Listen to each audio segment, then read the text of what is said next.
Ideally not. Hello.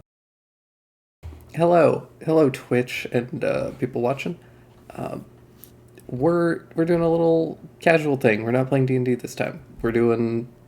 Some people are going to be drawing for a little bit, and a bunch of us are just going to be answering some questions about Wild Folk and our characters and other random bullshit for a little bit, just to hang out, have a little chill session, because we felt like it, basically. We might do more of these in the future at some point. We might not. Who knows? We don't have the entire cast here, thankfully, because that would be madness, as we have proven on multiple occasions. But the people who are here are going to answer some of the questions. You can ask them in Twitch chat or go over to the Discord.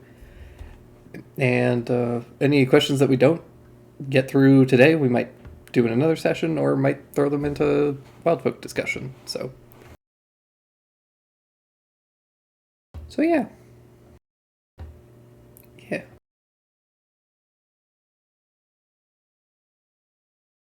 Raster, I believe. But yeah, we're doing drawing on Magma, and anybody who doesn't have a drawing program, check out Magma. It's surprisingly robust for a free browser-based art program where you can save stuff. Like, it's actually kind of wild. And it's multiplayer drawing.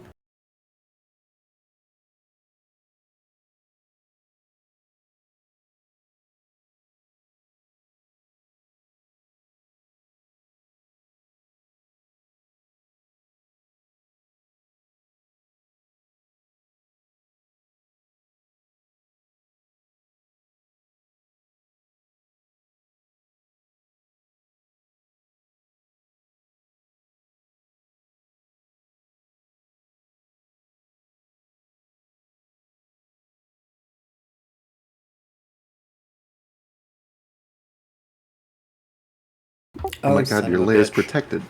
I can't erase your thing. Your defamation. That sucks. I knew it. I had all of you guys muted. X mom has. Oh my god. Have we all been muted this whole time? You guys have all been muted. We were saying so many funny things. Yeah, you did. Sorry. First time streaming. Easily the funniest I've ever Oh been. my god. X mom has boobs. Whoa. Anyways, I'm hosting the stream this time, so if there's audio issues, let It's me know. not my fault. It's for my once. fault this time, Hell yeah. which is also why our stream setup is not pretty, because this was kind of impromptu and I didn't feel like doing anything for it. Totally fair.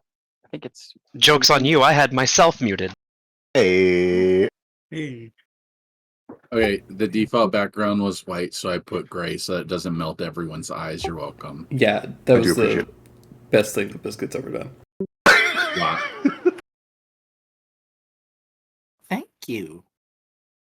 I think you can make new layers too. We should probably Yeah. Oh my god. Can I make a folder just for me? For my onesies? A little boy folder? Just for you? Where's folder? Where is folder? I don't think there's folder. Oh, if only I had the internet to Google if there is folder. What a shame. If only. Okay, if I'm drawing, I can't push the talk, so I'm gonna go live. We're good. It'll be fine. That's fine. Probably, maybe. We'll see. I'm not gonna yell at you. I will. I won't. I'll defend you. It's kind of hot when Trey yells at me, but when Fact Oh. does it, I feel sad. Aw. Add more presents for me. I don't know how to interpret that, but I think it's kind of sweet. Neither of these people yell, though. Not with that attitude.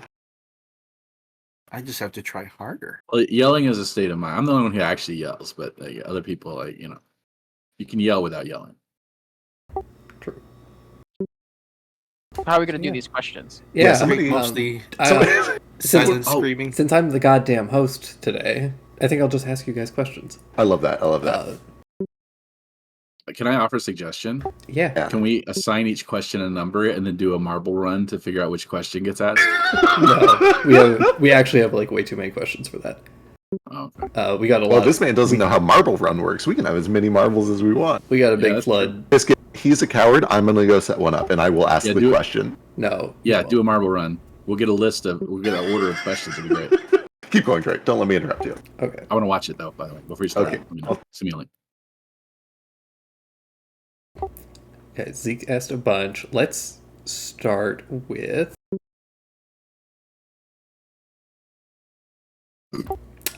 Fisk. God damn it. Okay. I was gonna ask you one, but I guess we have to mute you. So I told you I was his favorite. we're gonna go to somebody else. That was a joke. No. For Sidro, does Branch believe that Edith spared his life when he was supposed to be executed? And Oh. if so, is he grateful for that? Well, that's a little complicated here. You see, okay, right? All right. Okay.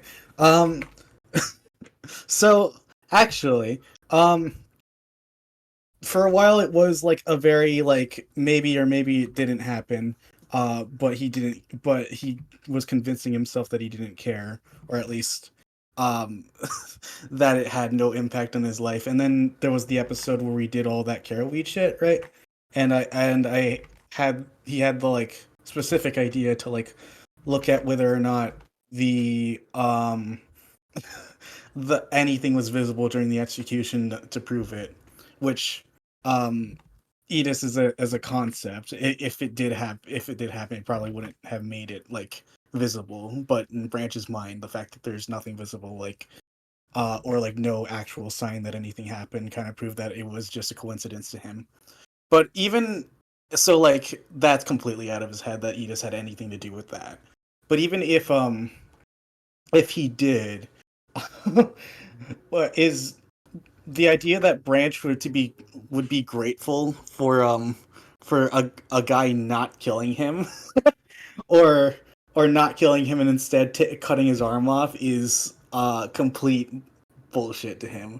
This like there's nothing that Edis could have done in that situation to make him grateful for Edis' like presence. Yeah. Yeah. That makes sense. Yeah, that all tracks. Like, what are you gonna do? Just like thank the guy for releasing you after he tortures you for a year? Right. Yeah. Thanks for having a change of heart. Really appreciate it. Thanks for not making me kill my son, God. But I guess it wasn't like that kind of situation, was it? Because there was no alternative, and he still got punished in the end, right? Yeah. I think in general that the relationship Branch has with the gods has been steadily going down as the campaign has gone on. You mean because they've sucked this whole time?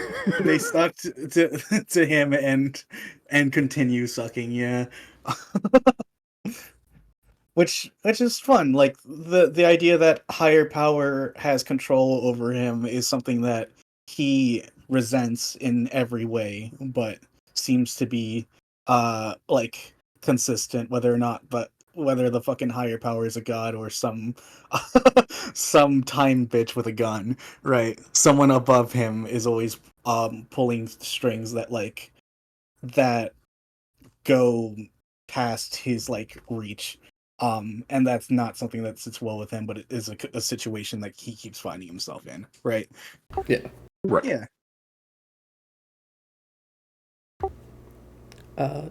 Frisk for Narafi. Luis asked, how did the design for Narafi come about? Were you the initiator of the mask idea, or was that already something that was in place? Listen, I'm full of shit. I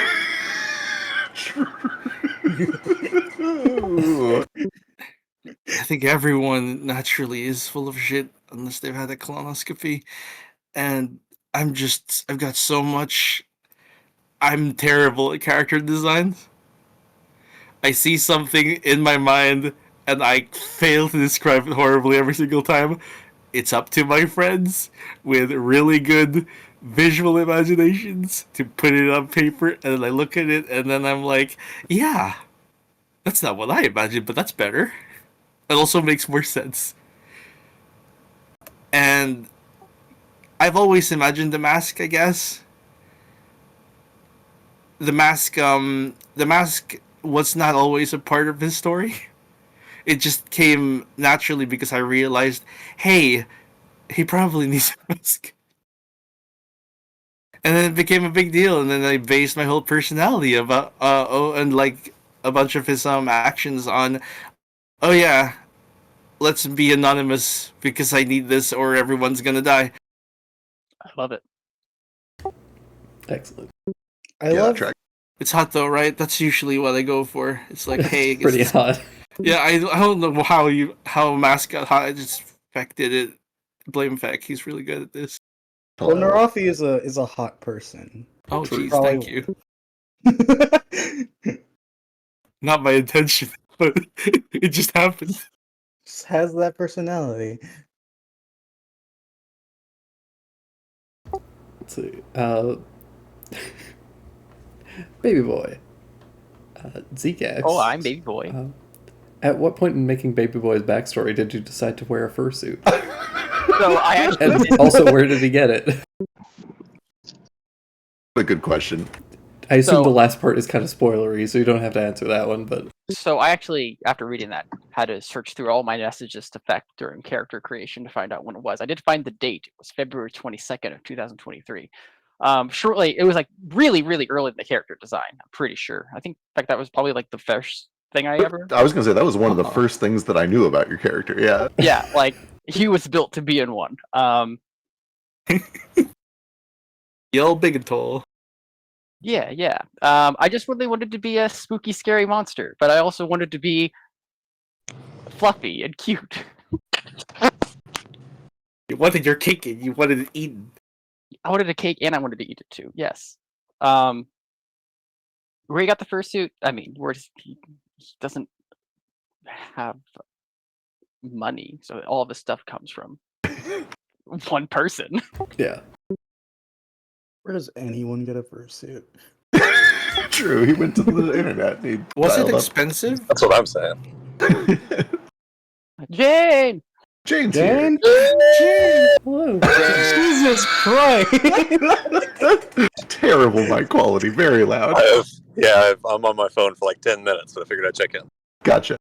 No one asked you any Hello. questions because they don't care about you, Jane. That's actually makes- not true. makes There's a a ton of bunch in sense. there. There's probably But yeah, really early on. It was one of the first things I wanted to. I picked for him. Yeah, that was like over a year ago that you. Oh first yeah, said- I was looking at the message and I was like, oh yeah, I remember this because originally I wanted him to be like a nudist who was like trapped in it, but then Feck was all like, no, Yeah. no nudity in this campaign, and then like fetches him when he was getting naked all the time, and I didn't say anything, but I was just like, motherfucker, and then he was like, well, this guy gets to be naked, so he thought I was naked, and I was like, all right, if he thinks I'm naked, he can be naked, it's fine.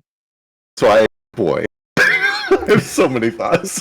That to be fair, that was against Feck's wishes. Yes, first of all, against my wishes, that is true. He simply went for it anyway. It's Feck's fault. He made you a naked token. I have to be careful. I have to be careful to don't spoil things. I think the nature of Fetch doing it is different from the nature of Baby Boy doing it in a way that is a little bit less creepy and weird.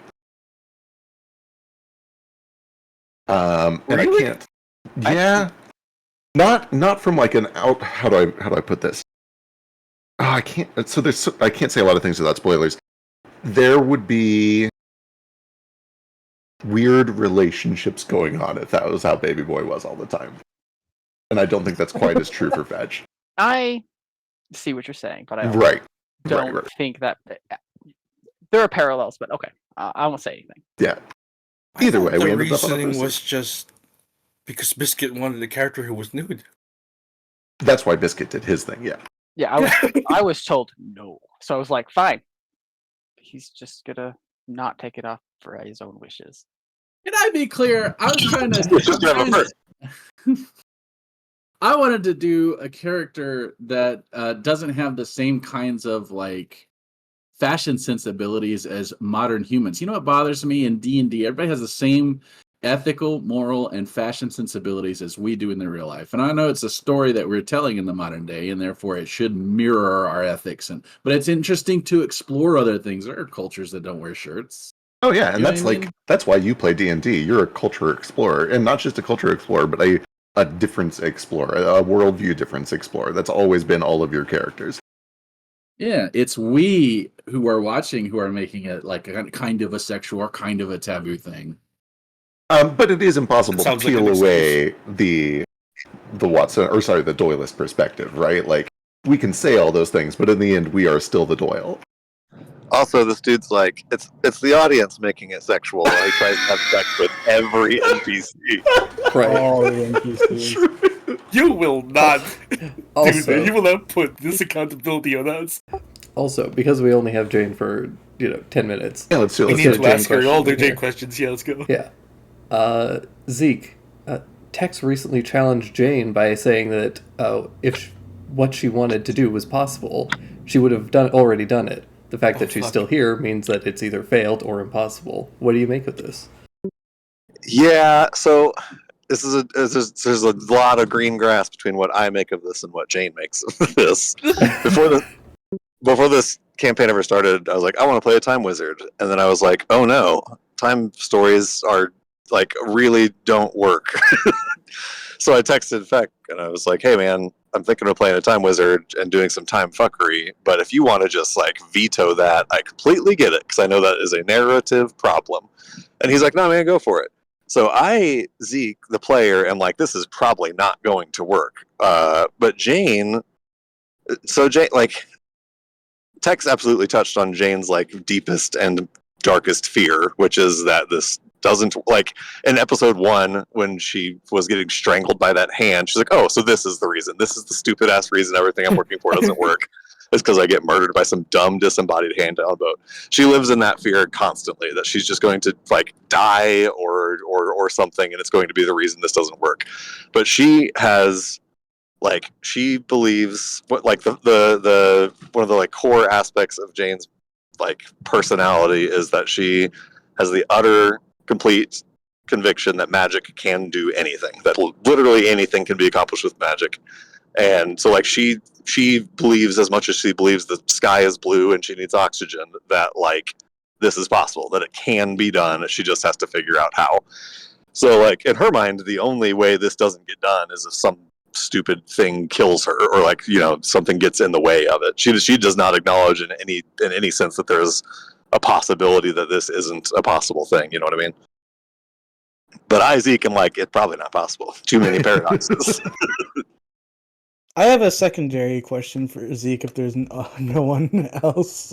Yeah. With another. It's you, for more than anyone else, you like create like a big separation between you and Jane as like character. Yeah. As like character. I was wondering, like, is this the most different as like between like player and character divide you've ever been with any character, and how's it been feeling? 100%. Like, I probably the closest I've ever played a character to my real self is Nordo from Crosswinds, and Jane is by a million miles the furthest I've ever been from myself. I've never had to like. Jane does not come naturally to me at all. I like actively have to think about damn near every word she says and every action she takes. Like, I don't know. It's really fun. It's like, but it's the hardest I've ever had to like act because Jane is not like me. I have to really deliberately try to think about Jane's decisions. It's not like Pip, where I just channel my idiot toddlers, or Nordo, who's just like me, but 25% more broody. Jane's very like cunning and manipulative. At the same, like, Jane's obviously come off very poorly to a lot of people for no one's fault but her own. She's a complicated character, but like, yeah, I don't know. She's very different from me, and it's a fun challenge. I've enjoyed doing that. You've been doing it very well for what it's worth. Yeah, thanks. I appreciate that. If Jane is successful, would that like rewrite the timeline? Is everything everyone else is doing pointless if Jane destroys the universe and to restore her own timeline? Would she do that? I know. So, like, I know me and Feck have talked about this some. Like, I know that Feck is not going to like undo you guys' actions based on Jane's actions. Like that's not fair to other players or to a narrative being told successfully.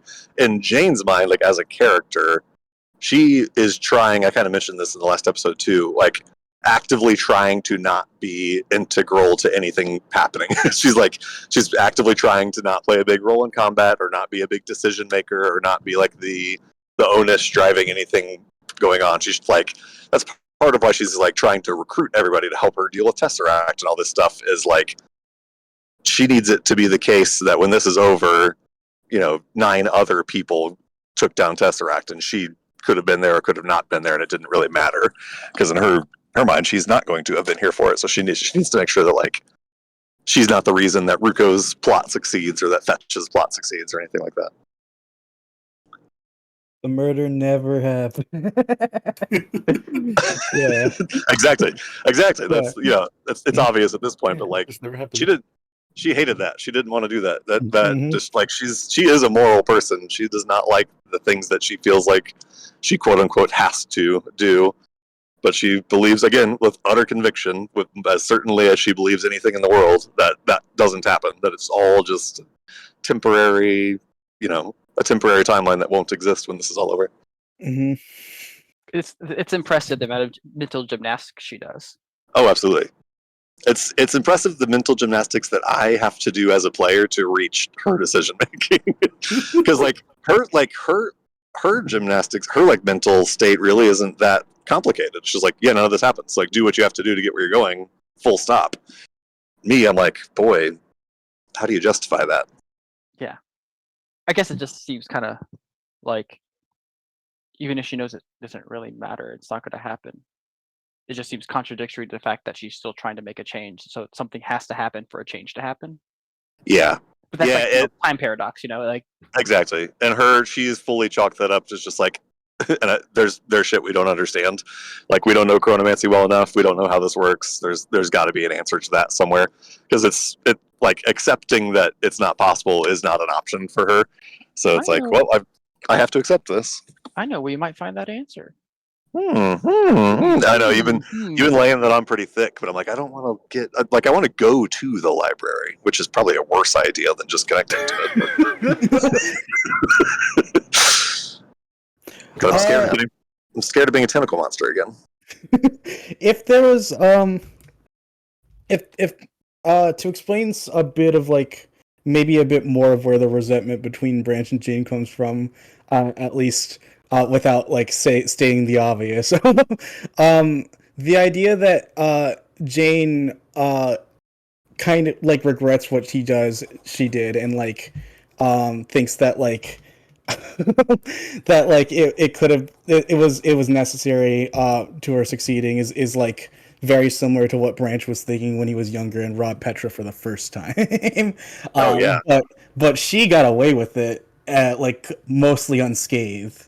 But still like feels sorry for herself about it. The act of desperation causing you to do something like immoral, but without any repercussions, like just rubs him the wrong way so hard. Oh, for sure. I know we've talked about this ton in chat, but like Jane and Branch are so the same, and that's for sure the reason they hate each other so much. Yeah. I still love how like Baby Boy still not got any shit for this. Like Baby Boy, the person who actually made the decision has faced no repercussions. Yeah, and they're like, oh, Jane feels guilty. That little bitch got away with it. I'm just like, yeah, it's just. I think I don't know, 3 times a month about what would have happened in that cave if Baby Boy hadn't acted.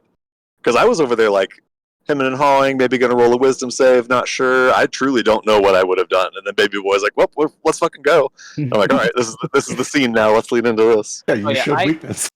You did. I mean, Branch showed weakness. Branch let them live. That's true. But you said what I did was right. Branch did what all 4 of us told him to do, and then gave him the about later. But the reason why Baby Boy did it was because Branch said he wasn't a murderer. He was being true to himself. He wasn't implying. He wasn't pushing his own morals onto Branch.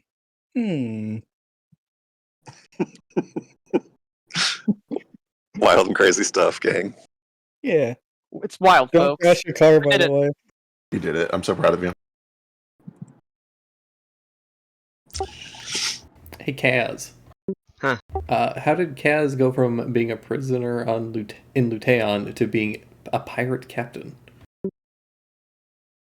Well, I guess you gotta kind of watch the campaign to find out, don't you? You're supposed to Fair. just tell me. I was going to say, some of these are just straight up spoilers. Yeah. I asked a bunch of questions, hoping people would just tell me things. Narafe, my question for you is: you're the Desolate King's son, right? You can tell me. This I is a saw safe that. space. No one is going to hurt you. I can neither confirm or deny any of these allegations, but who told you that? I want to see you in my office. Oh, we should be answering this shit in character. Yeah, Don't make me do that, for the love of God.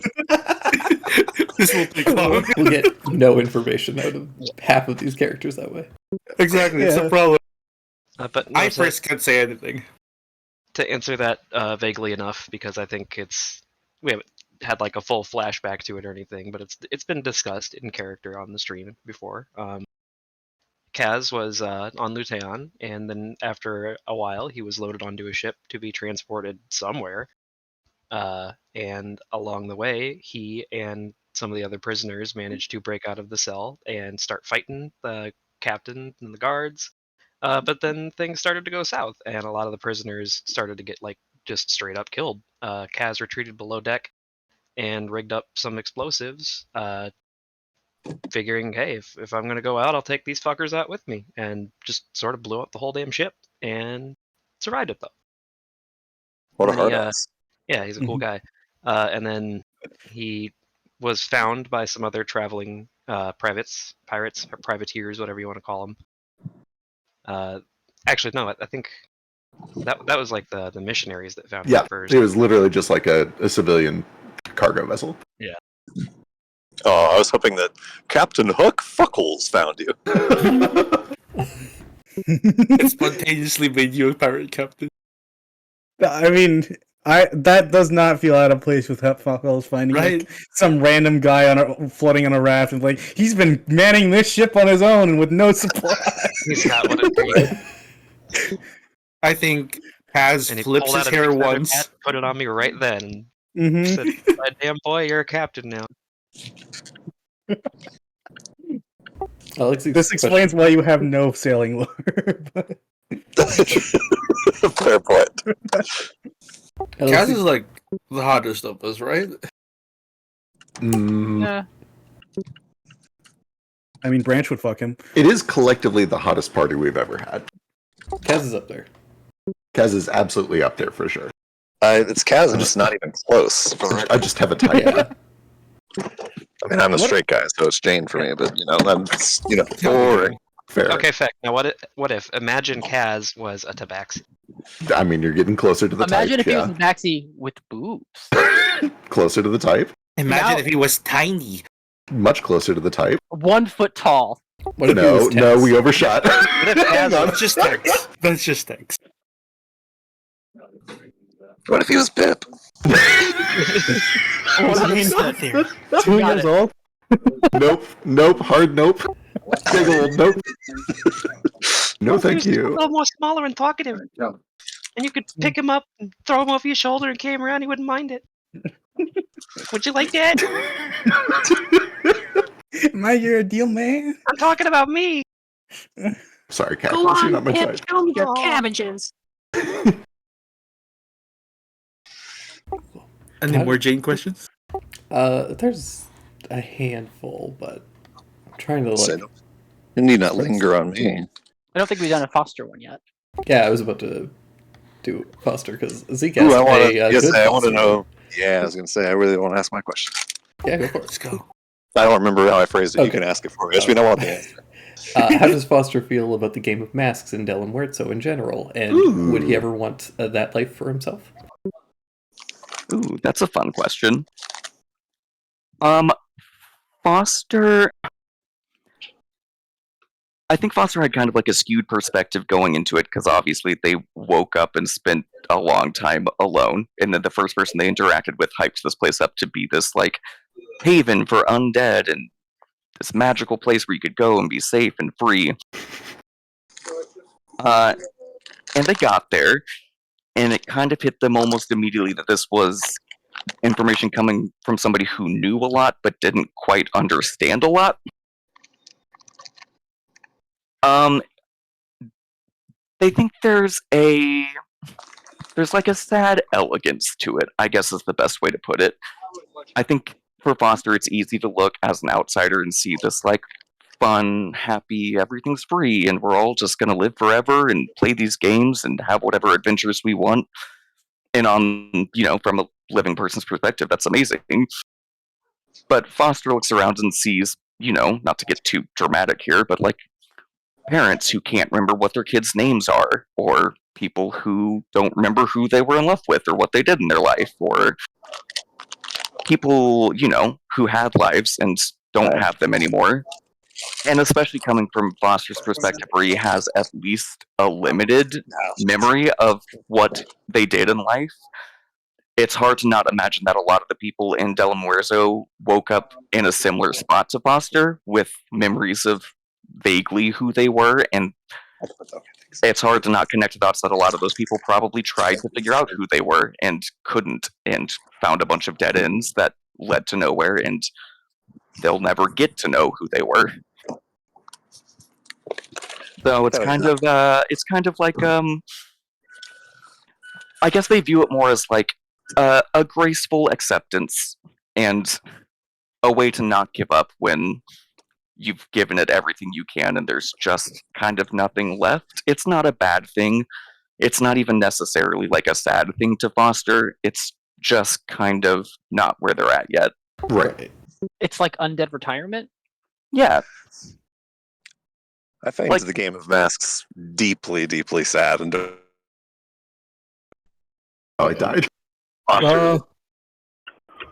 Also, Jane, we're getting a lot of open air. Yeah, we're getting a lot of noise. Yeah, I hear your wife in the background, baby. Some children. Yeah, sorry. Heard you eating some peanuts. I figured that if I was going to be on the phone with you guys, I should chew on peanuts as loud as I can while holding the phone. Yeah, we appreciate it. Granola bars. Think we heard a bit of your social security in that too. Yeah. Yeah, I was in between bites of peanuts. I was just reciting my social security number over and over. I mean, eating peanuts is the only way I can remember mine. What were you I saying? have a really, really easy social. I really also like. Tell me online right now. I really like dare Zeke's, I really like Zeke's question for Fetch too. Yeah. What's Fetch's favorite piece of modern technology that he's discovered so far? Ooh, what a fun one. Great. Oh, that's such a hard question. So the answer is, so Fetch is a teenager. Okay, he's a child. He has no idea what's going on, and he how teenager, you're obsessed with fairness. That's not fair. That's not the way it should work. I'm disadvantaged there, so everything is wrong and everyone hates me. That sort of thing. And it's like he's seeing all this technology that his village never could build, right? But then all these other people have it so easy. They've had it for their entire lives. They take it for granted. And rather than like approach this with a mature attitude, Fetch approaches it with like rage. Right. And the existential, I don't know how he feels. Honestly, I don't think he knows how he feels. It's like kind of crazy. I don't think he likes any. The problem is he likes all the modern technology, but he doesn't like that he didn't have it. Right. He's coming at it from a place of like jealousy and envy. Right. Exactly. And general rage from until he trauma. discovers vibrators, and then it's all over. There's a gourd with bees in it. Yeah, he's not a mature character at all. He is. I intended for him to be kind of, sort of, emotionally immature and not very good at dealing with feelings that he has about things or understanding what those feelings even are. He is like an 18-year-old who grew up in the state of war. It's very hard to introspect a lot. Yeah, right. Absolutely. Okay. I don't know if I can I know additional things, and I can't tell if we're keeping it secret intentionally or if it just hasn't been touched on yet. No, go ahead. Okay, there's also like an element, I think, of the technology he keeps stumbling across. It's not just that his people didn't have that, but they worked very hard to perfect certain crafts which are now invalidated. Oh, that's warfare, absolutely true. warfare being a very big one of those. Yeah, all of the stuff that we had to deal with using incredible amounts of skill, talent, training, things that Fetch grew up respecting are just on offer for $55.99. Right. And that is that makes him feel like his way of life is invalidated by the rest of the world and has been for 100 years and nobody bothered to tell him. You know what I mean? It's like Right. it's a rough kind of thing to try to, and that's true for guns. It's true for sort of everything. Windmills, especially he likes the gravy. I was gonna say That's the technology. question was gravy boats, but I mean, Absolutely. you get the place he lives. Do they even have farms? Can they even have farms with how They can't. volatile? Yeah, so like you can't even have like agriculture. So Yeah. he lives in a place where the terrain keeps changing. If they planted a farm, by the time it was harvest, that farm would be a swamp, or that farm would be a mountain, or that farm would be a lake. Yep. That's the reason that Searchun has those tall sails, is because it's the only agriculture that the entire nation can do. Because it is a single stable piece of farmable environment, and it And moves. it walks. And it has limited horizontal space, yeah. Yeah, and it's not fair. I didn't realize that I was going to relate to Fetch this much. I did. same. Well, Fetch is just I a have boomer, just- like I have all of been- you. So excited for this campaign for so many reasons. So many of you are like pushing each other's buttons without realizing it, and I'm so excited. just gonna sit here and exist Think about existentially that. for a little bit. Don't you worry There, about there, it. Dre. Dex just wants to be a farmer boy. Weird. Speaking of pushing other people's buttons and rubbing people the wrong way, I'm gonna go. Later. Good night. Glad you could come by for a bit. Enjoy your Thanks peanuts. for hanging out. Yeah, see you. Bye-bye. Thanks. Thanks for I that. think he put his phone in the peanut butter. Yeah, I think you did that intentionally.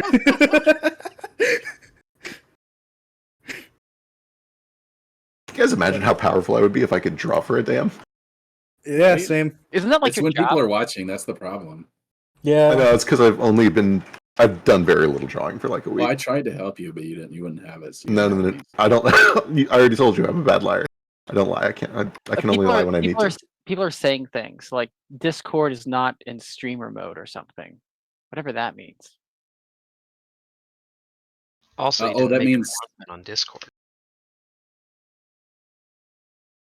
Drake is the one currently streaming, so that is on him. With that said, I don't think the only thing that would matter is it would play the like connect and disconnect noises. As long as you don't tab over to Discord, nothing weird should happen.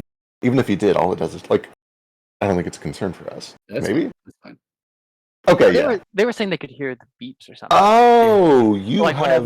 whenever Drake pushes his mic, I think. I like, see. beep. Oh, I forgot that's a thing that normal people do. They hear the beep boop. Yep, yep, yep. I turn that shit off even outside of stream mode. I can't stand that. I didn't know Yeah, you could do that. Annoying as shit. I don't know how people deal with that. I don't. just See, talk use over the it. mic. I'll have the stream muted because I'm in the Discord itself. Yeah, same. I also have it muted. Oh, this is great. Might be Just fixed, pretend it's Jade. hopefully. Wonderful. What's the next question? What? Yeah. Oh, can I throw one? Why? Why does Tex secretly? Why did you answer that way? Go into more detail. I'm curious. Wait for what? When you said you related to Fetch more, see that surprises me. I don't know what that. Oh, means. that was Oh, that that's was Drake. meta. That That's was Drake. Drake relating to Fetch because of all the AI art stuff. Oh, Hey, gotcha. there's some real big parallels in Fetch's story that have been super fun to boil up. I'm real excited. Speaking of Tex and Ruko, though, since we have Jaeger here, Yeah. He's here? Jaeger's real? how much were either Tex and Ruko influenced by each other during character creation?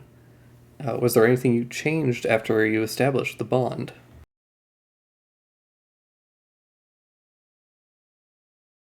Jaeger's not real. I Wait, haven't heard other Also driving. I'm sorry. Oh, sorry. Don't die. Well, don't Don't die. die. Don't die for this question.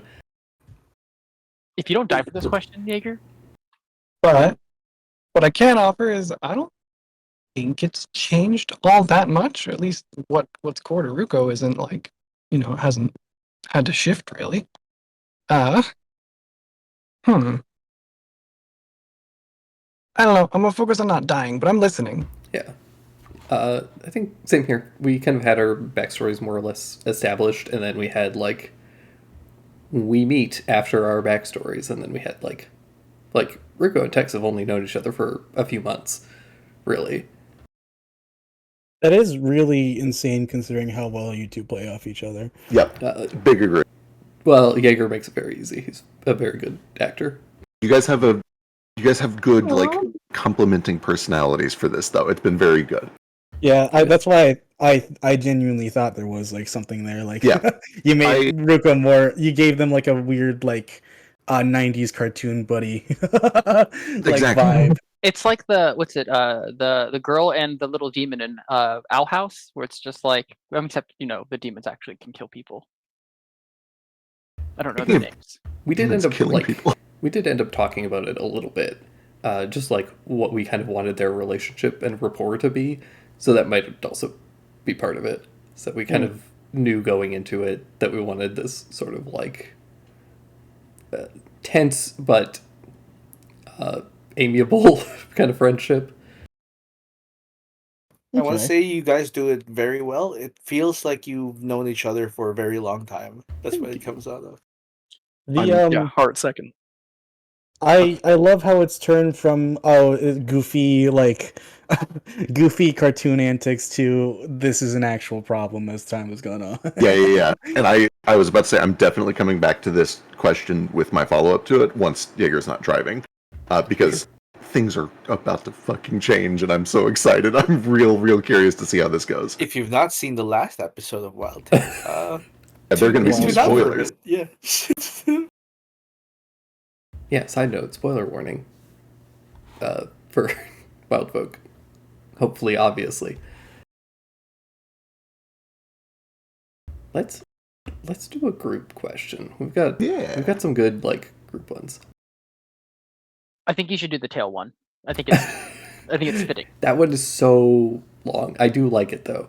Well, how about you introduce it now, and then we could bring it back later. That way, people have time to think. Yeah.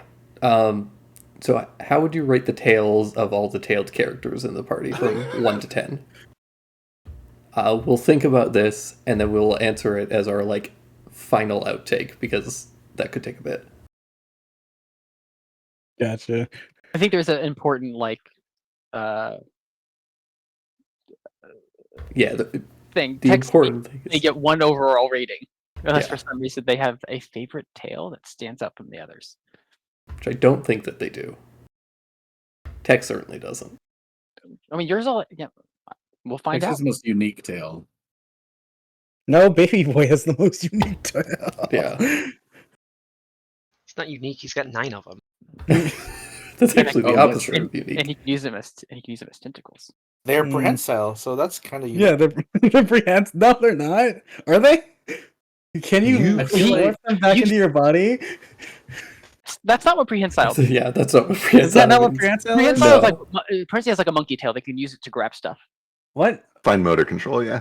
Yeah, Okay. and he uses them to climb and stuff. Like, Yeah, you guys have seen Baby Boy do some weird stuff with his tails. he plays puppets with them. yeah. I mean, he's I feel like he just has puppets on them. He doesn't actually move their mouth or anything. Your, Yeah, he your just moves them DM, up and down. your DM is me. You know I did not give him that for free. Fun If someone fact. has the internet, if somebody has the internet, look up fossas. Let's see if they actually have prehensile tails, because they got long tails, and I think they use them for climbing and stability. But who I've knows? seen them hang off shit. I feel like I've seen them hang off stuff with their tails. A quick Google search says no. No, yeah. They use it That for might be a balance. They have possum. like limited control over it, but not fully prehensile. Yeah. But mine's the longest. Nerds. That is probably I true. I don't know about that. I don't know how long yours are. Branch? I don't know. I was gonna say it's gonna be Ruko, maybe Branch. I don't know. Maybe Big Boy. He's all of his limbs are long. Maybe. Oh, that's. Maybe. Fetch and Sketch have an identical tail, right? We said we were going to answer this at the end. Oh yeah. Okay, we should say it. Yeah. What's been your favorite moment in the campaign so far? Fuck. Ah, shit. Come on, Oh. that's hard. All of episode 12 was very fun. Boy, yeah, that was big. Which one was What episode 12? episode were we The at? cave murder Cave party. murder. I loved the cave Oh, murder. yeah. I just ate up that drama. I think it was the Uh, Salad Beast. Oh, That Hell was yeah. pretty great. That was a good time. I think one of my favorites, or it's at least very up there, and just because it was like a nice little finish to a running joke that had been through that whole episode when we were all doing the breaching thing. And then there's the one door that Kaz kicks open, and then there's the enemy right there. that was And then very I good. shut the door on it. We all have a very skewed idea of what what breaching is, and I love it. A big highlight was the first attempt at breaching that Narafi and Branch tried doing. That was great. There was just no door or ran into each anything. other. That was really good. Yeah. Okay, I gotta think more on what Ruko's best are, but what comes to mind instantly is the one with the Tortuga. All of Huckfuckles. All of that. Time Stop, the train scene. Oh, blast. Oh yeah, Jane's intro is amazing. That was fucking. Everything with Foster. Yeah, I It was gonna also say good. my favorite is Foster's intro. I'll say that all of episode 2 is probably the best introduction to the characters in general, and like the best like that one felt like the most like a structured TV show episode with a lot of good shit happening. I liked a lot of episode 2. That was Sketch, Tex, Rico, right? Ruko, yeah. Yeah, that was a fun one. Yeah. Okay, but more Look, importantly, what's your wait, least pardon. favorite character intro? Yeah, who do you hate the most? Wait, My we own. got Eli's first. Yeah, all the intros were great. It's hard to not say 12 just because Murder Cave was great, but I think my favorite is the like drunken escapade that the group in Gortuga just went on into like It was really really good. broke down the front door and started an investigation. It was incredible. Yeah, that was solid. The God. whole Henry Morgan, Menry Horgan shit. That's the silly that's like team hyper masculine turned team silly boys. It was just I was so on good. vacation. Yeah. Yeah, Narafi goes on vacation and the rest of the party gets drunk and then everybody has fun. And he's our designated driver. I feel like mine has to be probably episode, is it 18 or 20? The last time we did Catweed. I just really love how characters get to like visually show important parts of their past. Yeah. I love the concept of Carrotweed. Mhm. It's good as a storytelling thing that kind of ties in flashbacks and makes it real. You know, Yeah. makes it Yeah, yeah. canon. It's like built-in exposition. Mhm. Yep. And the And it's benefits visual are too. just like they're just weird enough that like they give a bit of a nudge of usefulness, but mostly it's for exposition. Like I don't think you guys can abuse carrot weed. What if I Trying get to- addicted to it? yourself. I think we run out of Addicted to different- your own memories. Yeah. More like addicted to seeing other people's memories. Speaking You're of, going to smoke this and think about. Well, we could use that to interrogate people. Well, I think they have to choose though. Yeah. Yeah. I'll cut off your Speaking of, fingers if you don't imagine what exactly happened. I don't know. Speaking of exposition also- little scenes, that it hurts to say that this is one of my favorite because it hurt a lot. Mhm. Back Oh yeah, Uh, yeah, absolutely. was talking to Finn and Darvin and all that, and then instantly going into the flashback with his mom. I was like, Yep. "Babe!" Yep. See, I knew that one was just around the corner the whole time, and I was just really chomping at the bit for it. It was good. I think in the same vein with super emotional stuff, your entire fucking pick speech was great. Oh, that was he's But yeah, making the the scenes grade. with that was Yeah. rough.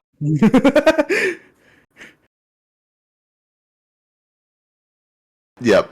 Bless Pick. Pick has been one of my favorite NPCs to play so far. Branch talking to his mom was kind of fun. That was also a lot of fun. Yeah. I love that. The Rio and Miles moment that Branch had with his mom. That was yeah. really good. I do enjoy the cat antics, like the first scene between Ruko and like he's trying to do the fortune telling and just Tex is being a little terrorist back there. Like, Yeah, it's that's all one of the funny. things that sold me that they've known each other forever. I will not be ignored. Brett is the best first line. Yeah. Sets the characters so well. That was fun. Mhm. Good choice, Trade. Thank you. Thank you for not talking to that stupid little girl to have that moment. Yeah. Of course, she could know that I could talk.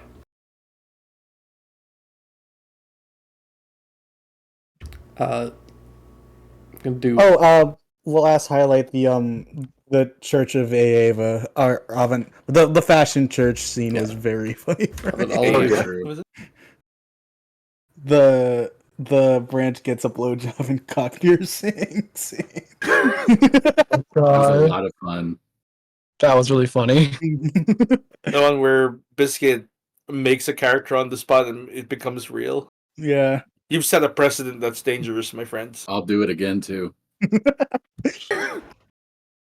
Okay, we'll do one more group question and then we can jump to all of Feck's questions because Hell yeah. he No. doesn't have he needs us to answer for DMing purposes.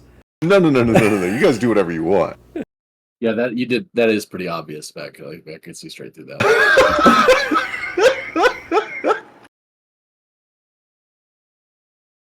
Tell me your character's backstory in a couple sentences. Yeah.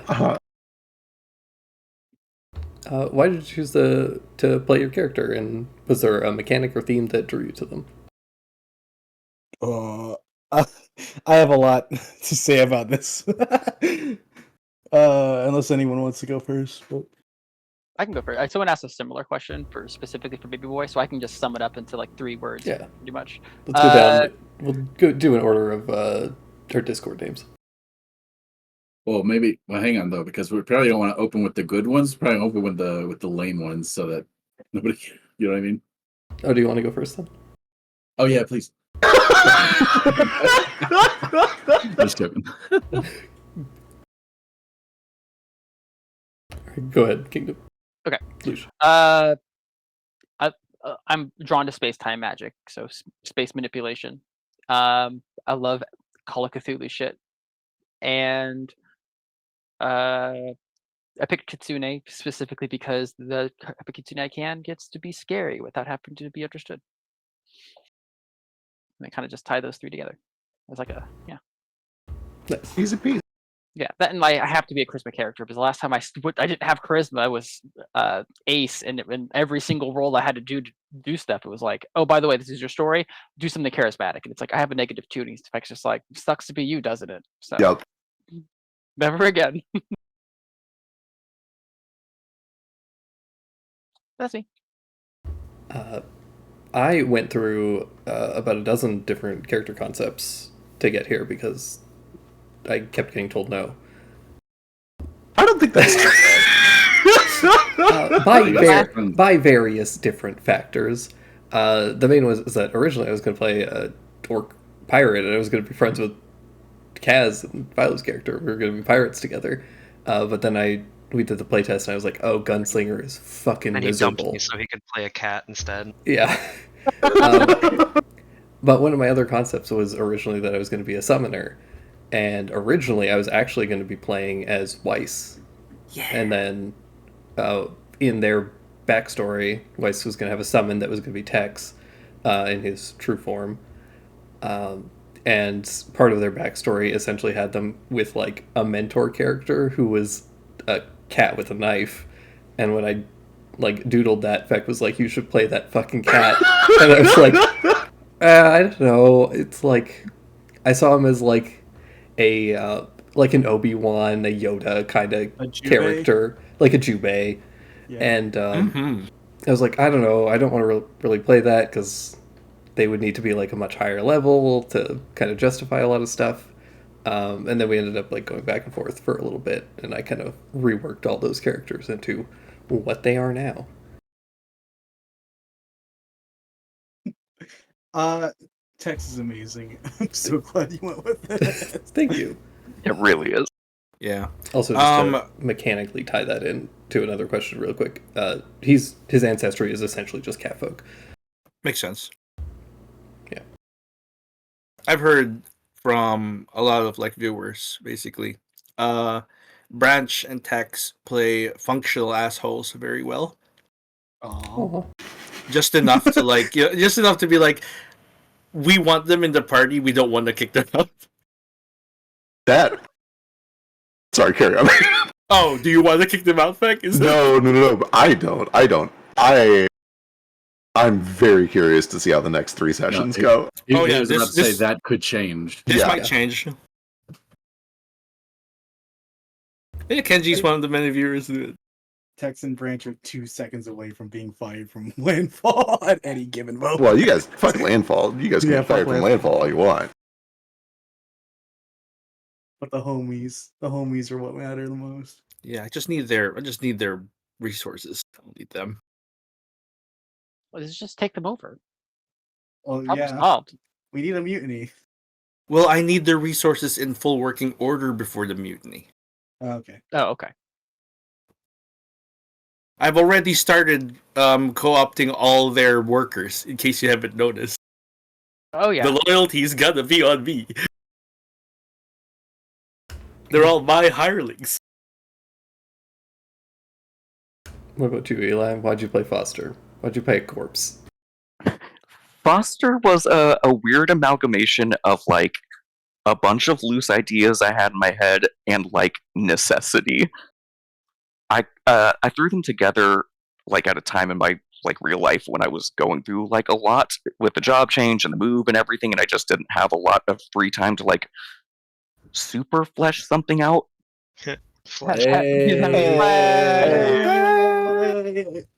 Hero point. Which also meant I didn't have time to play the like playtest for Pathfinder. So I knew I wanted to do a character that was like kind of new to the world so we could like learn the system at the same time. But I had like a rough idea of what I wanted. I like spooky things. I'm a spooky boy, so skeleton was right up my alley.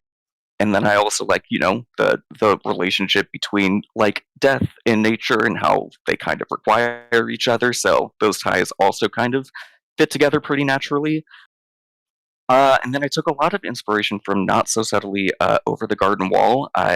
Yeah. Oh my god. Yeah, I love that show. It inspired me a lot to kind of go for like an old-timey Germanic folklore type of story.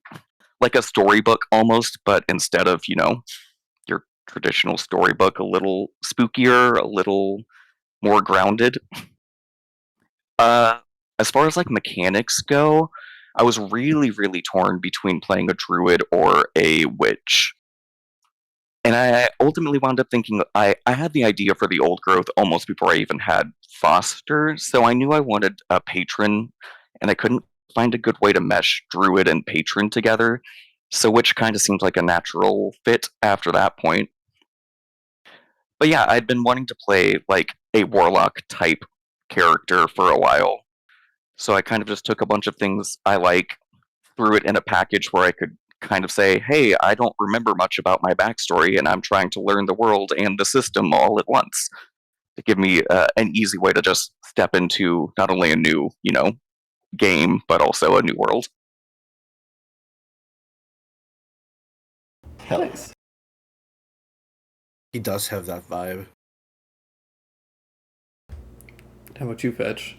I think you were probably the first person to actually have a character for this campaign. I think so. Yeah, that's kind of true. But it's really super boring. All of my characters belong to different cultures, and I wanted to do, and this one I wanted to sort of reach out, and I had a couple of different ideas, but the one that like sort of attracted me the most is the one that's most different from the other characters that I'm playing at the moment. So I wanted to do like a tribal character. What is a character like who is born into a nomadic tribe? And then everything else falls from necessity from there. Like you got to be a D&D adventurer, so you can't have a happy home life at the tribe that you don't want to leave. You have to be capable in combat, so you can't be a basket weaver. You got to be like a warrior or something. Yeah, it was cool. And then so when we had the free archetype, I'm like, well, I better take one of those. And I started looking at the feats, and there's like 50 million feats. So I'm just like, I'm gonna easy meetsy money. I'm gonna read through the names of the feats and pick one that looks cool. And I found a couple, and then I found Verdant Weapon, and I was like, Verdant Weapon is really, really cool. I like that. Let's stick it on him, and that was it. That's all the thought process that like occurred. So from there, I just had to figure out what kind of character who is a tribal warrior would use a Verdant Weapon, and fetch falls out. It's pretty easy. That's it. Makes sense. Now we have our boy. Question. Yeah. What does Vernet mean? Green. Oh, so just like naked. Green weapon. Yeah, green or lush. Yeah. When did you and I know he's not here unfortunately, but when did you and Neo decide to do the twin thing? So we were actually joking about that for a different campaign where we wanted to have some twins to see what comes out of that. There's some like kind of unique story elements and like character beats you can do with characters that are related, and you can't get much more related than twins. Plus, it's kind of, I don't know, it's kind of fun. So when Neo couldn't figure out what to play, and I had a basic idea of what I wanted to play, I told Neo what I was doing, and he's like, "That sounds really cool." For some reason, we were like, "Okay, well, what if we instead of the other campaign, we did the twin thing in this campaign, and you and I can be together?" And he was like, "Yeah, let's go, let's do it." So that's kind of it. we just thought it would be interesting. We both kind of wanted to play the same style of character, and why not connect them in that sort of meaningful way that we could explore. So. That's all that is. We actually didn't communicate very well. Like I almost didn't know what Sketch was going to be. I had no idea Sketch was a rogue until episode 24. That hasn't happened yet, has it? There's No. no episode 24. So as far as like communicating and designing the characters together, it was kind of a totally separate thing with the same origin point. It fits with the whole like not seeing each other for a while thing, you know? Exactly. Yeah. Was that the thing That's- Feck did to solve that problem? Or was that something you guys decided? Like you were separated? I don't know the answer to that, but I do know I had no idea when I started the game, both Fetch and me, neither of us had any idea what Sketch was. Right. I just kind of knew he was alive because Neo was still in the game. That's all. Right. I can jump in a little here. There was a lot of back and forth. It was probably out of everyone here, the two of them were the most iterative. There was the most back and forth, and I think that's kind of an important part of having two PCs that are tied to each other in the background. And admittedly, some of those iterations came rapidly as we approached the campaign. But it was very much a, hey, does this work for you? Does this work for you? Cool, let's lock in this little bit and move to the next tier of detail. I feel like if you're making a character that you want to really fit into the world that they're going to be in, you need the DM to make most of your character.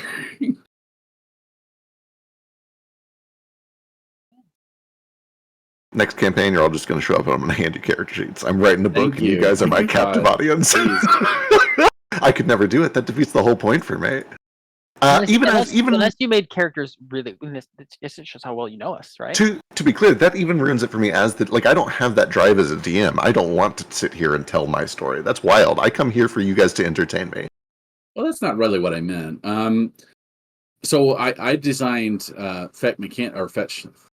I decided my character mechanically. I decided his origin, his theme, all these other things. But that's all top level stuff. All of the details fell out of Feck, and that's the way it should be because I don't know anything about his world going into it. He knows about his world, but I really did want my character to like integrate pretty well into the setting and not be he is a fish out of water, but you know what I mean. Not be Sure. a time traveling robot. Yeah. Oh crap! I shouldn't have said that. He's not.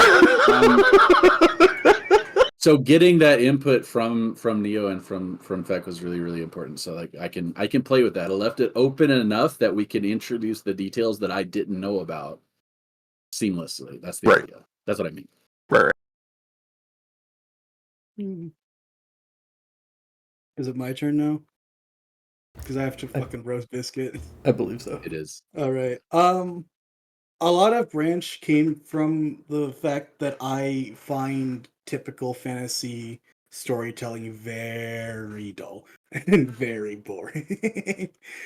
And it also came from like it also came from just like I wanted to play something that I knew no one else would even be close to.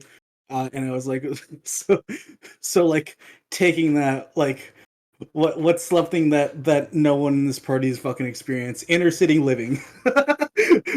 You don't know what it's like to live in a fucking whatever. But like Speak for yourself. maybe. Yeah, I didn't realize that. I have a very specific image of you in my mind, and it's apparently nothing like you. Yeah, Biscuit's an enigma. He lives in the cubicle at bumpkin. work. Yeah. But everyone else, I'm pretty sure you're all country bumpkins, right? But That is true. Yeah, they all. No, I grew up in the city. oh yeah, you did too. Yeah, I'm city boy. Anyway, fucking Branch came from that, and just like the desire to like play something that isn't like your typical like fantasy hero, or like archetype or something, which is why a lot of like what defines him as a character is not like any like chosen one destiny or like I have to do this, but completely like grounded, self-centered things almost. I just got off of parole and now I'm trying to figure out what I want to do with my life and keep wandering into like very fucking like very important people and just keep hanging out around them. And that's really fun to me. I like the idea that Branch is this normal person hanging out with people who have essentially much higher much higher things to do than him, right? Like they're all tied to like world ending or like world changing events, right? With Fetch and Sketch being like the chosen ones of Azulakara and Tex being a literal like demon that was feared by a lot of people, and Ruko being like probably the savior of the world when it comes down to it. It's very fun being the guy who is just around. And also I like unlikable protagonists. I like shit heels. I like people who get to be better as time goes on, and I think those are like the most interesting characters in like any media to me. Like someone who who you don't want to root for at the start, someone who like you hope fucking screws himself over at some point so that Right. they learn to be a better person. The reverse Walter White. So you're The promising reverse us, Walter White. so yeah. you're promising us that Branch will get more tolerable. Eventually. It might be a Saul Goodman thing for anyone who's watched fucking Better Call Saul, where they start out bad and then bad becomes more unique. I just Bad really becomes love how Branch just loves to dig holes for himself. Right? He's a sabotaging asshole in just about every way. Hello. And I think perfect. Hello. hello, Hello? can you hear us? We hear you. Hello. Do you hear us? Oh no, someone messaged him. Tell him we can still hear him. I think the whole idea No, that it's like back. It's back. hi. Oh, yeah, you're gone. I think one of the ideas that like fucking Branch is responsible for basically everything that's wrong with him, or at least somewhat responsible for everything that's wrong with him, is like a really like strong part of playing this character so far. I love the idea that like not only is like most of the party like their struggles are completely out of their control, but when like compared to Branch's, like his were mostly his fault, and that's very fun to me. Just the like counteract between them two. But yeah. Right.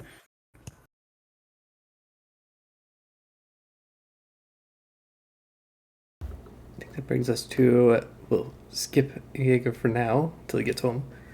But Frisk was Narafi's origin. I'm really bad at writing stories. It's the gist of it, right? Narafi's whole deal comes from me sitting down, looking at the screen and being like, I want to play so badly with these people. But I also am allergic to kind of doing something I've already done without twisting it in a way. And I'm like, what haven't I done yet? What haven't I played yet?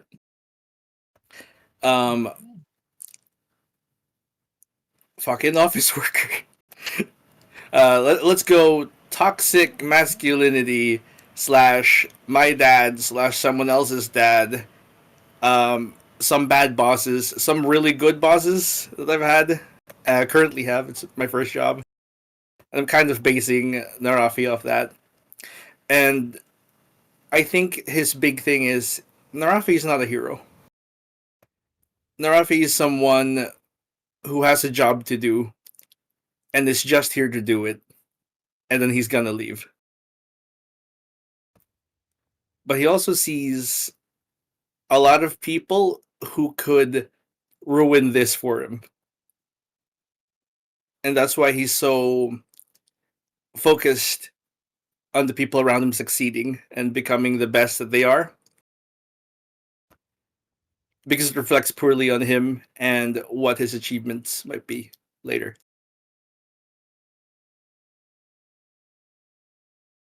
You're the best support character in anything ever. It's just like, do better. Yeah. And he can be really bad at what he's doing because, again, he's like he's an older person. They have different morals and ethics back then. I'm thinking like, how do I play someone who's 40 years old? And I look at my parents and I'm like, okay, how different are you? Okay, boomer, let's go. You're gonna look down on a lot of people, but also you're gonna try and connect with a few of them because you see yourself in them, I guess. And I don't think I'm doing that super well, but I am trying, which is neat. I think that's coming across really well. That's good, thank you, because everything I do is absolutely bullshit and made up on the spot. I can't. So Narafi is the character I can say the least about, right? Which means I don't get to like do a lot of the same conversations that I have with the other characters where I confirm that yes, you are in fact doing a good job. But yes, Narafi has been great, and I say this knowing a lot of things that I can't talk about that you know what I'm talking about. Yeah, thank you. There's a point where the things we cannot keep all the things he has as a secret, and eventually it has to come out or it's going to be too late. You know, we've done this before where I've kept a secret too long and I was like, oh shit, this was not meant to be a secret this long. Basically the end of the campaign. Right. And then it feels like rushed, like you just gotta get it out there all at the end. Yeah. That or we do it too early and it's like, oh, it didn't really feel like it mattered. Can you imagine if everybody figured out that you were undead in like the first session? Yeah. And now like, yeah, he's undead. Everyone figured out you were a robot in the second session. Oh my, yeah. Literally the first session. Oh yeah. Oh, yeah, there's no blood. Imagine if that happened to me. I was like, well, that wouldn't work. I have to think about how to make that work. Yeah. Sorry, keep going. That's it, really. Mechanical wise, I wanted a kind of more experienced character who's kind of past his prime, I guess. And he kind of wants to pass the torch on to someone else. And the Thaumaturge worked really well for that because they have this mechanic that just allows me to flavor it as I know a lot of things. And I know it from experience. And that's the esoteric lore. He knows a lot of things about a wide variety of subjects, and he uses it to help other people around him. Or like, oh, this person has this weakness, or this thing is strong against this.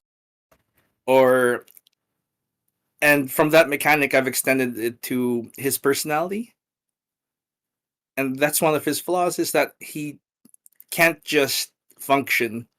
He has to keep looking for like weaknesses in everyone around him and every situation around him. So he's always vigilant, always on the watch, and it's not always a good thing, because that's why he's like always working, right?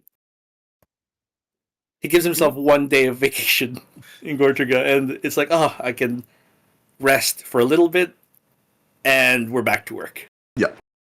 Who needs the most work in his eyes? Who needs the most work? Who needs the most Fetch. work? Fetch? The most work is actually Branch. Yeah. Oh, obviously. true. He's hard in Fetch because everything Fetch says is like, I'm 18. And I'm like, you're a legal adult. That's your excuse. Big dad energy. I can't wait for you to have a conversation with Baby Boy. For the only thing I think you've ever really said to him is, "Here's a puppet I made for you." Yeah, he doesn't know what to do with Baby Boy because he's like, this is a thing that I've learned not to question, which goes against everything I've kind of learned. Where question everything, look for weaknesses and everything. This one is like, if you know this one's weaknesses, you might shatter your own mind. So he's like, I'm going to keep this light because this isn't just something that you can't comprehend. This is also a person, is what he believes. Moishi? And yeah, so he's like, and after seeing the character, we think it's like, yeah, this is a person. And the best thing I can do with a person is like kind of as a boss, I'm just gonna give him a gift and try and make friends, but keep it like distant. I've seen you with your puppets. Let's try to figure out what that's like. Boss is a strong word. Yeah. I was gonna say, I do love that Narafi has just assumed that he is the boss of this operation. Why would he not? Yeah, of course. I mean, he is doing all the work. Well, majority of the work. He's doing all the paperwork, at least. He's doing all the paperwork. He's making sure everyone's cohesive. And whenever someone in the party is like, oh, we're having a bit of an HR problem. Yeah, I have to deal with that. He just hasn't had the opportunity to be in a party with other people. Yeah, he is a narc. He's literally a cop.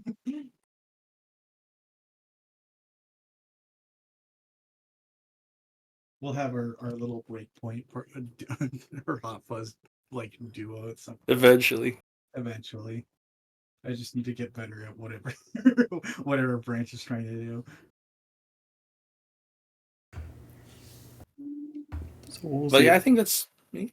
Go ahead. No, I think that's me. What was the origin for Kaz? Oh. It mostly comes down to I have a very specific kind of comfort character. It's a hyena pirate. And I felt like it was time to just kind of go back to that and play another very Philo type character. Hell But I wanted to switch it up a bit. I didn't want to play a gun guy, but like he's involved with guns and he makes them, but he's not like doesn't fight with them a lot of the time. And then sorry, You're good. Sorry. my throat's also super dry. Also, just the swashbuckler class kind of really clicked with me for that. The panache system seemed like a lot of fun. I like the like hit and run type characters. I don't know. I didn't really put a grand amount of thought into making him. I had a few like small ideas about just like him and his family's involvement in like the grander parts of the world and like the wars and stuff going on. And I kind of talked with Feck and just shot him some ideas about like what Kaz and his family did, and was like, hey, would this sort of thing work? How would this work in this world? And he was like, yeah, we got a lot of back and forth. And he told me like, yeah, you could, if you want to do this, it could be like this sort of thing involved with like the Emmerichs and Cyrillin. I'm like, oh yeah, that works out great. So just worked really well. Kind of like Viscit said, I think an important part of fleshing out your character and making sure that they work well is getting the DM involved in it. Yeah. And then I took his name from a novel that I read a long time ago. The Vatsi's part, at least. And What novel? it's called Devices and Desires by K.J. Parker. I didn't actually like it that much, Oh, It's but it was terrible. Don't read but it was a cool name. agree. And then yeah, I just decided to make him vaguely Spanish because that's a voice that I have fun doing, even if I don't do it right a lot of the time, probably. Will you ever Thanks for get into an argument with Branch in full Menko at one I point? hope so. I need to practice that more before because I'm sure he will floor me. we can study together. Okay. I'm not I grew up around it. I don't know how to speak it. But I can understand it mostly. But but like genuinely, it's fucking fantastic that we both went that way. Yeah.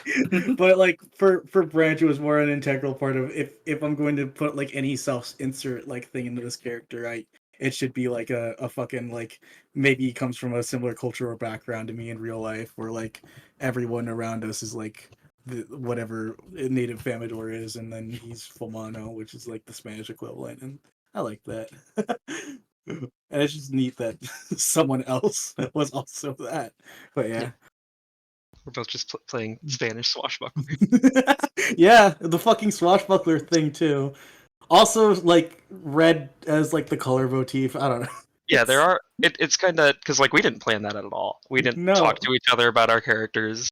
It just kind of like very coincidentally, a lot of motifs and like design notes are very similar. But I think it's also neat that they're so different.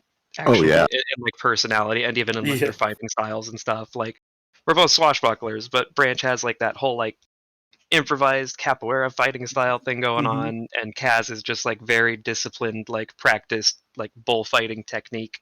He Kaz started is out the- that way at least. He's getting some fun tricks that I haven't really shown off a whole lot yet. Their background's also wildly different. Yeah, Yeah. like you're a street urchin and I'm a wealthy boy. merchant family. You're fucking cooler.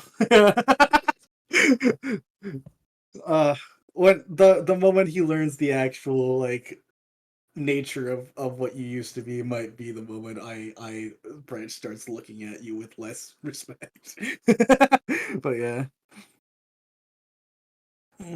It's Going on that is an important part of Kaz's character that I feel hasn't really come out a lot yet, is that he doesn't want to be defined by like his family.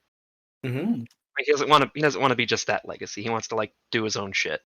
He takes a lot of pride in his family and what they've done, but like, he's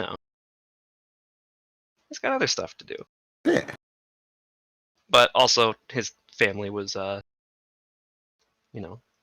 bombed and captured, so he's got to save them first too. I really like the reluctant hero sort of character a lot, who just kind of like gets wrapped up in bigger things whether they like it or not. I feel like that's always a fun sort of thing to play, and just kind of happens in D&D anyway.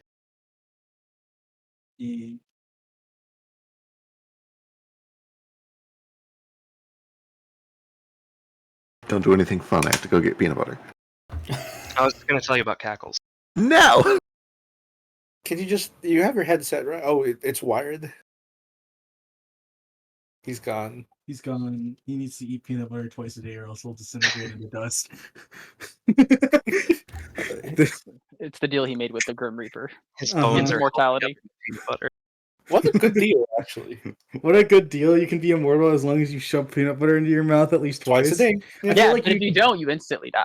you'd fuck up at least once unless you like stuff peanut butter in your pockets, like in all your pockets everywhere you go. Or you just Like, I don't know, peanut shit butter in happens. everything you eat. Imagine yeah, trying but to it has to fly. be Skippy. It has to be Skippy peanut butter. Oh, Yeah, No, that might Peter Pan peanut butter. it would is it hard definitely to be find? more tricky if it was like a specific brand. But if it was like just peanut butter, it's like, oh yeah, I just like keep some Reese's cups or some peanut M&Ms on me at all times. I'm set. Mm. It's so hard to find peanut butter M&Ms. In where you are? Yeah, we don't have it here. Damn. I'm back. Hi, Hi. welcome back. Do you feel bullied? I want to ask a very dark and fucked up question for Foster. Oh, boy. That is not mine. This was asked by Oh. Van. Oh. How Oh, thank does- God, I'm so excited for this one. Yeah, how does Foster feel about his potential immortality and never reuniting with his family in the afterlife? Ooh, what an excellent dark fucked up question. Yeah. Right? Talk about a huge question mark in Foster's mind. The idea of immortality, I don't think, has fully like hit them yet because they're just trying to figure out where they even are anymore at this point. But on the flip side of that coin, obviously they know they had a family into history, into life that is gone, and as long as they aren't, they'll never see them again. It's kind of, boy, what a really good question. It's a mix between they woke up and now they have this like purpose and goal, and they feel like this opportunity to like pass on if they even can. Another question mark that they don't know the answer to. Can an undead like die and move on to the afterlife, or is that just kind of gone? It feels like the opportunity was taken from them, and they can't really conceptualize or make peace with that until they understand why somebody would do that. Complicated. Yeah. It's it's especially hard to know with both me and out of character and Foster don't at this stage know anything about their family. Don't know if they had a good relationship. It could be something that they're not even interested in. But yeah, extremely complicated, and it feels like the opportunity was stolen from them.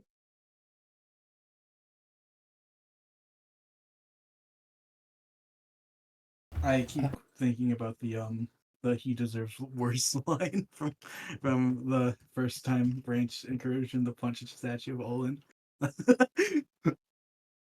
which is like the like little hint of like of something sinister or like Yeah, it was like the first sign of anger or malice or any non-positive emotion that we had seen from Foster. Mhm. Yeah. And it got dark, and It was real good. Yeah, I think that's also why Foster appreciates like the Texas and the branches in the group, because it's nice to know that there's the freedom to just let yourself be angry about things sometimes. Don't you ever just want to go ape shit? Yeah, exactly. Don't you ever just want to fuck? Don't you ever want to punch statues that don't have the decency to stare at you after you did it? Can I extend that Foster question also to Narafi as the other undead in the party? Oh boy. Out of character. Hard to answer. Fair. He's not just undead, he's undad. Oh no. That's I'm right, sorry. because he keeps saying I'm not your dad. And then acts like your dad. So I don't know how to answer this because I'm not sure how Narafi understands his undeath yet. He's recently returned. And like I've mentioned earlier, this is kind of something he just has to do. And I think it's like Revenant rules. He believes that I'm only here because of this thing. As soon as it's done, I'm gone. I have to make sure people are going to be okay.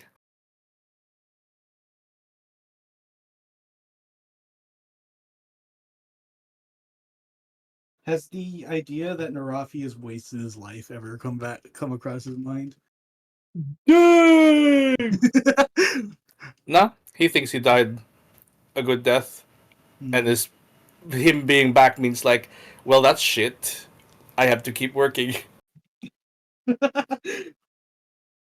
God, what a terrible way to come back to be like, Yeah. cool, I need to work more. I'm free. What I'm clocked out, and oh boy, I'm back again, and it's way later. What a This true sucks. hell. Have you? I'm listened to some of overdue. the- oh. Have you listened to Son of a Lich yet, Dre? No, and I need to so badly. All right. Won't say anything else. I've started it, and I need to just. It's one of those things where I know that I'm going to lose like 4 days of my life. Is that a So- podcast or It's No, a audiobook. It's a really neat audiobook. Remember when I said I didn't like fantasy storytelling that much? I like that series a lot because it's very anti-fantasy. Yeah. I'll have to add that to my reading. Yeah. list. The, The first one is Orconomics. Yeah. Oh, is that part of it? Yeah, that's the first one, and then Son of a Lich is the sequel. Okay, that Yeah, explains. it's yeah, actually you definitely like it. fantastic. And to try to sell it more, if you read it, you will see a lot of IDT in it. It's really, really fun. That makes sense.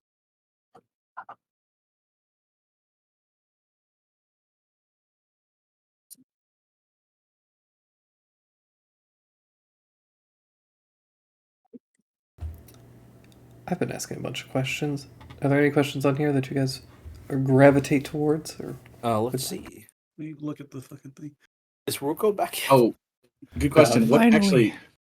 In fact, what did the marble run say? You finished that? Or something? I couldn't find a way to quickly just set up my own marble run. I'm not experienced in the topic. I couldn't find like a site that just lets you make a marble run quickly. Stuck me. Okay. Yeah, I know. So I've been hand blowing about 98 glass marbles since this thing started. And as soon as they cool off in 2 weeks, we'll do it. Okay, great. Can you make a blue one? It's too late. He already blew them all. Hang on, I forgot that Sochi is an expert in this topic. Let's see. I want that one. What I is wanna do this? that one that Feck wrote. I want to know what parts of yourselves are in all these lovely little men you created. Write this text and looks way too good to be drawn on this program. this is a good art program. It's actually very solid. It's like on par with like Paint Tool Sai and stuff. Okay, maybe I'm just a fucking Clip Studio baby. I don't know. Like I don't think it has I like a can't ton. find my tablet. Oh, I don't think this. I'm gonna think draw my soon. yay. pressure sensitivity is all fucked up. Oh yeah, and- yeah. You're home now. You can answer the question Oh. earlier. Yeah. What? Wait, Here, Wait, we'll sorry. read it. Let me just scroll. I came home try and to ate a look for- really spicy noodle. I'm dying right now. Hold on. It's Let me a get some single water noodle. first. Don't do that. One spicy noodle. I ate very Yeah. spicy noodle. I'll be water, and then I can explain the inspiration behind Ruko. Yeah, good luck. Oh fuck, my face is on fire. Hold on. Who gave him a spicy noodle? Who gave this Probably child the noodle? Like a Yeager is noodle. the most talented child I've ever met.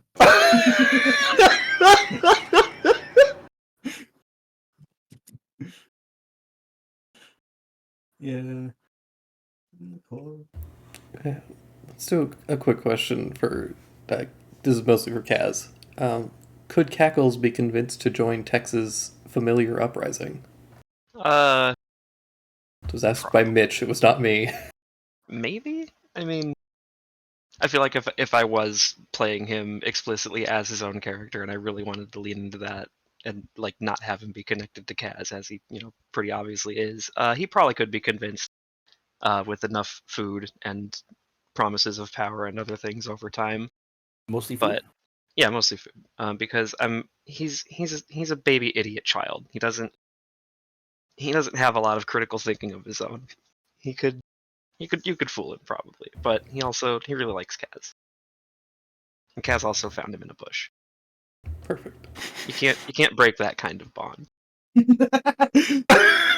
So, like in the area that he found him, this bush, were there other hyenas around, or is it just like he just like parted a bush and he was like, "Hi, I'm free now."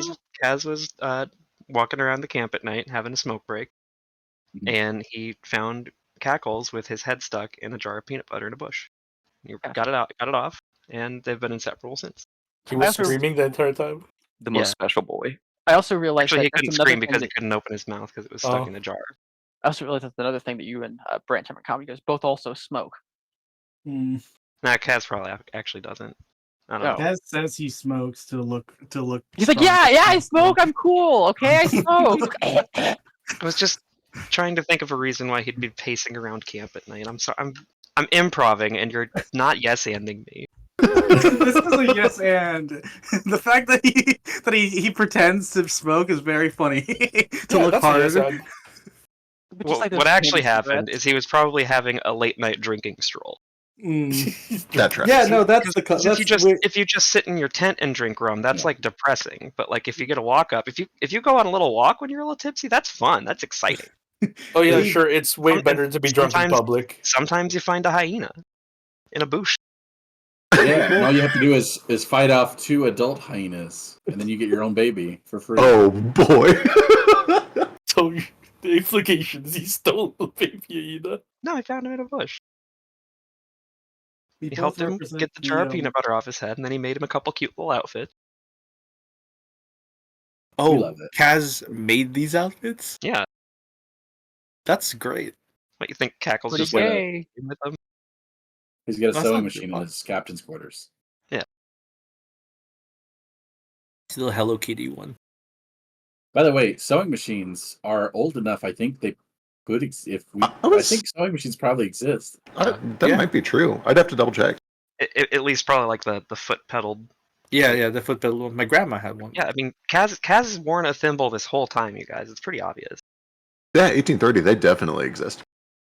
Oh, speaking of which Monopoly piece do you go for in Character Go? Thimble. I've never played Monopoly. I don't remember what the Battleship. pieces are. I'm the card. I pick the card. If not the thimble, it would be the little dog. I'm gonna look up Monopoly pieces. It's wild that so far we all have unique answers. We don't even have to like fight for our pieces. All right, there's a battleship. There's a top hat. There's not a battleship. I'd take the battleship. He didn't ask you. He didn't say that we had to choose which was. It doesn't matter. It doesn't Yes, matter. I took yes. it anyway. You aren't a player. Damn. Called out like that. The DM can't play Monopoly. I like the cannon. You're the banker. Cannon's a good choice.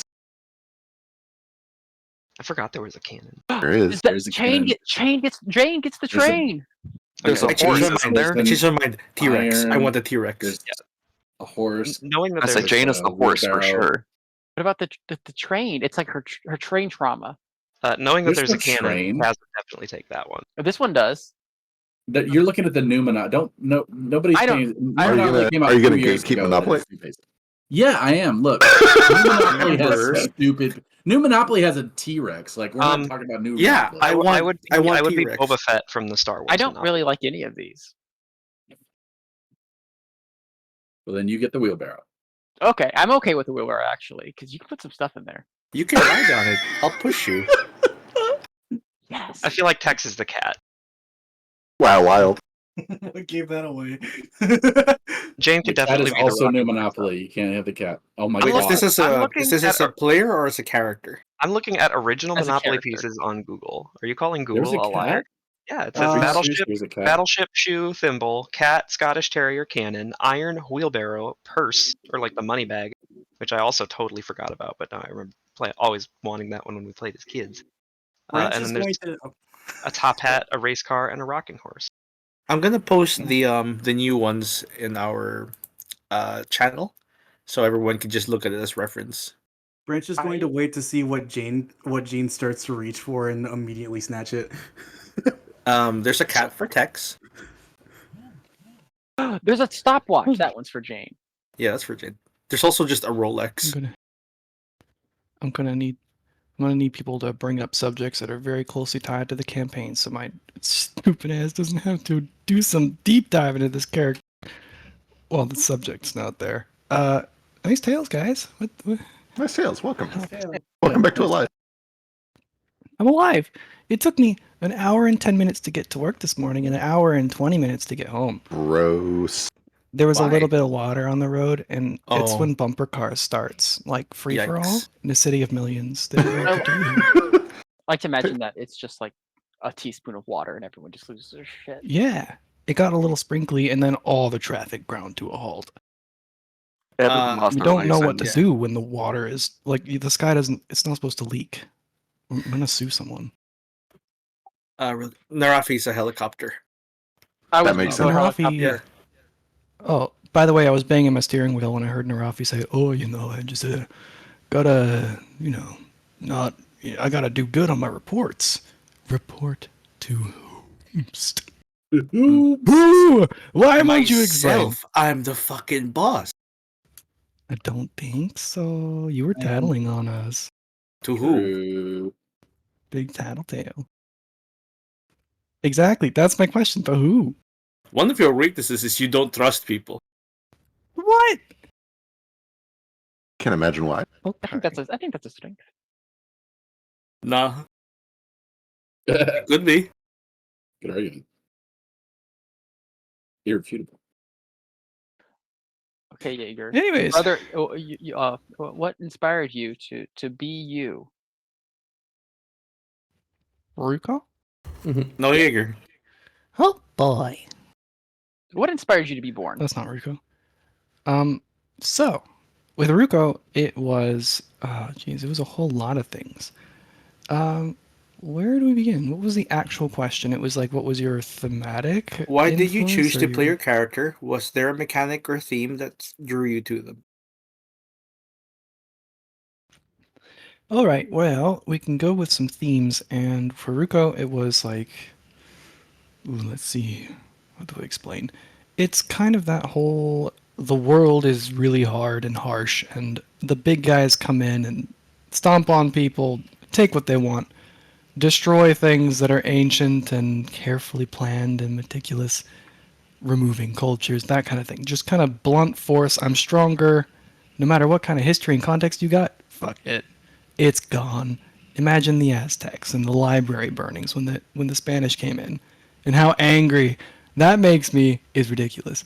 So I was gonna play on the other side, kind of like a ancient culture with traditions and everything that is just getting stomped on because somebody has some fancy tech or nicer magic, and they're bigger and they've got stronger power in this brief moment in time to destroy something that is very likely to go and destroy them right back because they didn't understand what they were ruining. I don't know. I thought that was cool. Also, if you ever watch Castlevania with that priest at the beginning, I never wanted to commit violence so much at a cartoon than when that priest said a single word. So that plays really well into Cyrillin, the whole like, oh, I have got this ignorant opinion and therefore you deserve death and I'm righteously correct and you It's are okay, he got a heathens, kiss. bruh. Anyways, that was a fun little background sort of concept to play with. And plus, I'm a druid ass motherfucker, so I really like the creepy bog vibe, like the mysticism and the wilds and the playing with the ephemeral things, like the portals and the strange, trippy, whimsy stuff. That sounds fun. Usually it's very grounded in reality, like elemental magic and druidic stuff and summoning things from nature. But playing with some extra whimsy sounded like a lot of fun. That's definitely big Ruko vibes. If I'm talking too much, please, for the love of God, tell me to shut up. Shut up, Jaeger. Okay. And then Ruko as a character. Let's see. His deal, I guess, the thing he's struggling with and the concepts I'm playing with is the world is hard. They're in Blemidil, and where he's from is in a state of strife and insurgency, revolution, and things are tough and difficult. If you're weak, you get wrecked, and all of these soft skills, which Ruko just sort of naturally is way better at, anything he's talented at, like with art or communication skills or empathy and intuition into other people, none of that matters when it comes to just fighting for your life and, combat training. It's all strength, it's all macho, it's all, it's tough, it's rough, and there's a mold you need to fit in or you're not useful. And that's what Ruko struggles with. He's like, it's that concept of being forced into a mold where the world is harsh and unkind, and the only things he's really good at is like, it's not that. He can get by with the other things, but he doesn't want to. His heart's not in it. He'd rather, I don't know. It's that I don't know if that's a vibe, if anybody gets that, but that's what I'm playing with. There you go. The theme of like, is strength the Mhm. ultimate deciding factor in power? Or can Yeah, other or strategies just- win out? Yeah, or just the nuanced, the softer skills that people have. There's no way to really measure it. You can tell your strength by lifting a certain number of, like a certain weight, right? But how somebody can be very intuitive or very like emotionally in tuned with conversations or insightful about things or all of that, you can't really measure it. It's the soft skill. It's like, yeah, it often goes completely underplayed in its effectiveness day to day. And I thought that would be interesting to work with because, heck, long story insert here. The last little bit, being somebody like that, but also not having, I don't know, like he needs that family, right? He needs that like connection to use this outlet, but everybody around him's very committed or distant and cold, and it's just how it's supposed to be. But he's just sort of kind of figuring out that's not normal, I guess. It's like growing up in a family where nobody hugs or communicates, and you think that's just regular, and then you like go to a friend's house and like, oh, how you doing? Blah blah blah, and they hug. You're like, whoa, Or are you what's going touching on each other? here? He's kind of coming from that situation too. There's some emotional depth in his other characters in his life, but we'll get to maybe that, where it will happen interdispersed through a couple blurbs where you can barely hear me in one of the episodes, probably 50 episodes down the line, and I will feel content. I like talking. But it to means a each other. lot. So there you go. There's some Ruko stuff. Did I miss something? I don't think so. I I think sure you hope used it not. pretty I've been fully. talking for a while. You're good.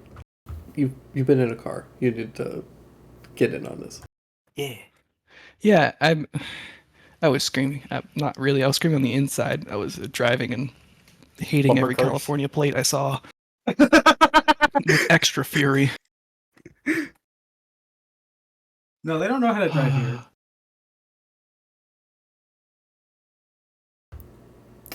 Lush, you had a thing you wanted to interject. Yeah.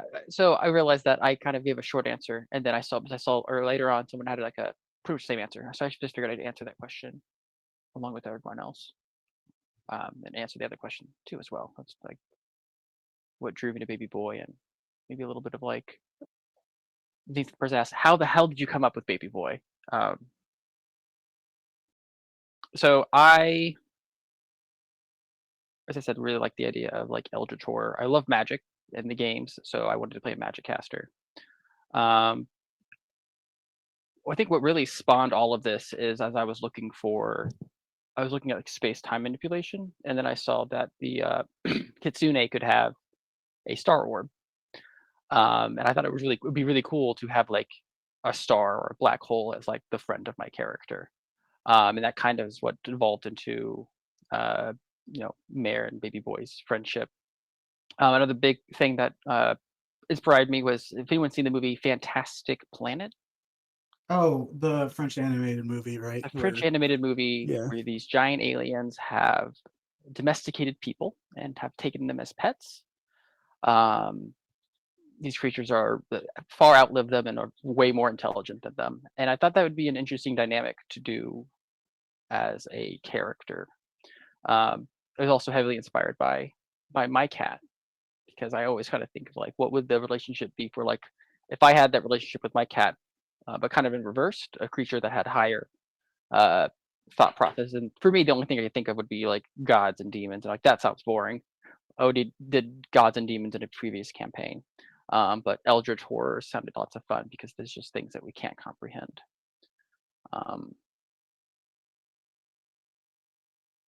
I also had, during the creation, watched a lot of space stuff. So I think I mentioned before, I watched back to back Interstellar, and then I started watching The Expanse.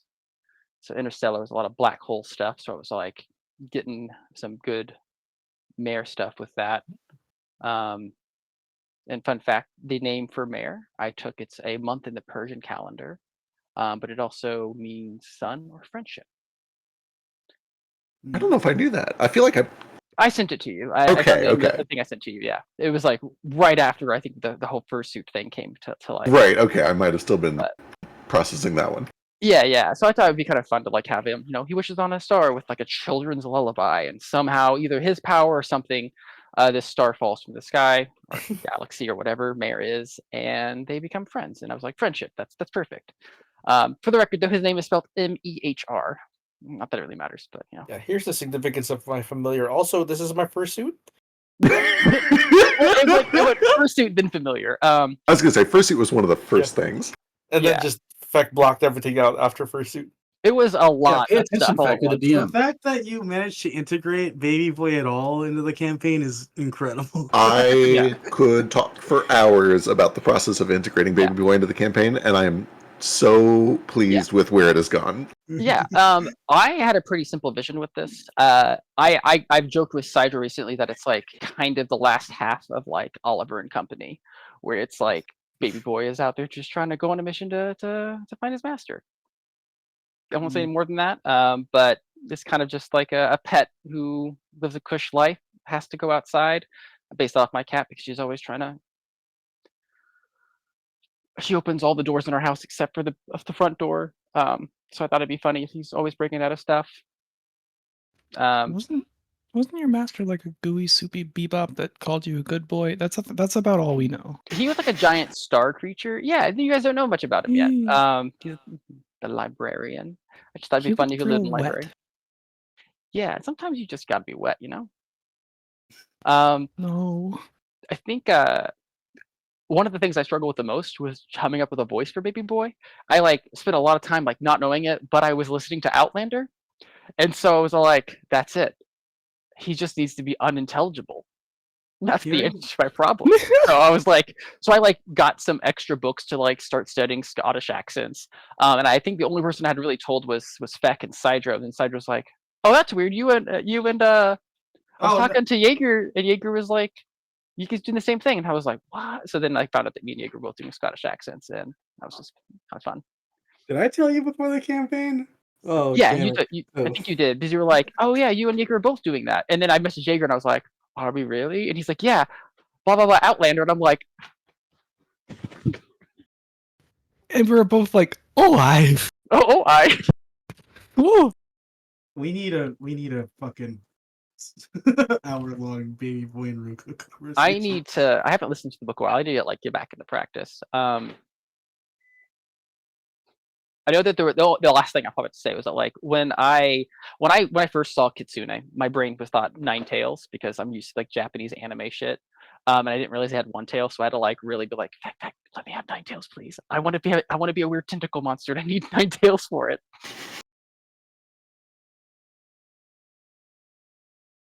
So there was a chance that Baby Boy wouldn't have been a cool tentacle monster if I only had 1 tail. Could have just had One tentacle. That's just sad. Can you imagine 1 tentacle? Like, You mean an eel? yeah, that's a tail. What a is snake. What is a tentacle but an extra tail? I'm pretty sure it's in a like. I'm not going to argue semantics. You gotta be appendage, but like so is a tail.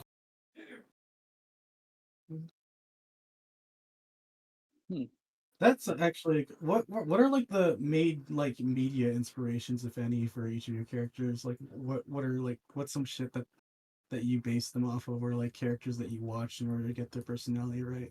Oh god, I can't say. It's spoilers. Oh, okay. I just like crazy, wacky characters who just are unhinged. So that's kind of just the type of characters I like to play. If you see me play, even like Lucius, just that way too. And he's calmed down a bit since but I don't really Last have of one the for me. Mohicans. What'd you say, Biscuit? Last of the Mohicans. I haven't seen that in such a long time, but it has such good music. I need to watch it again. Mhm.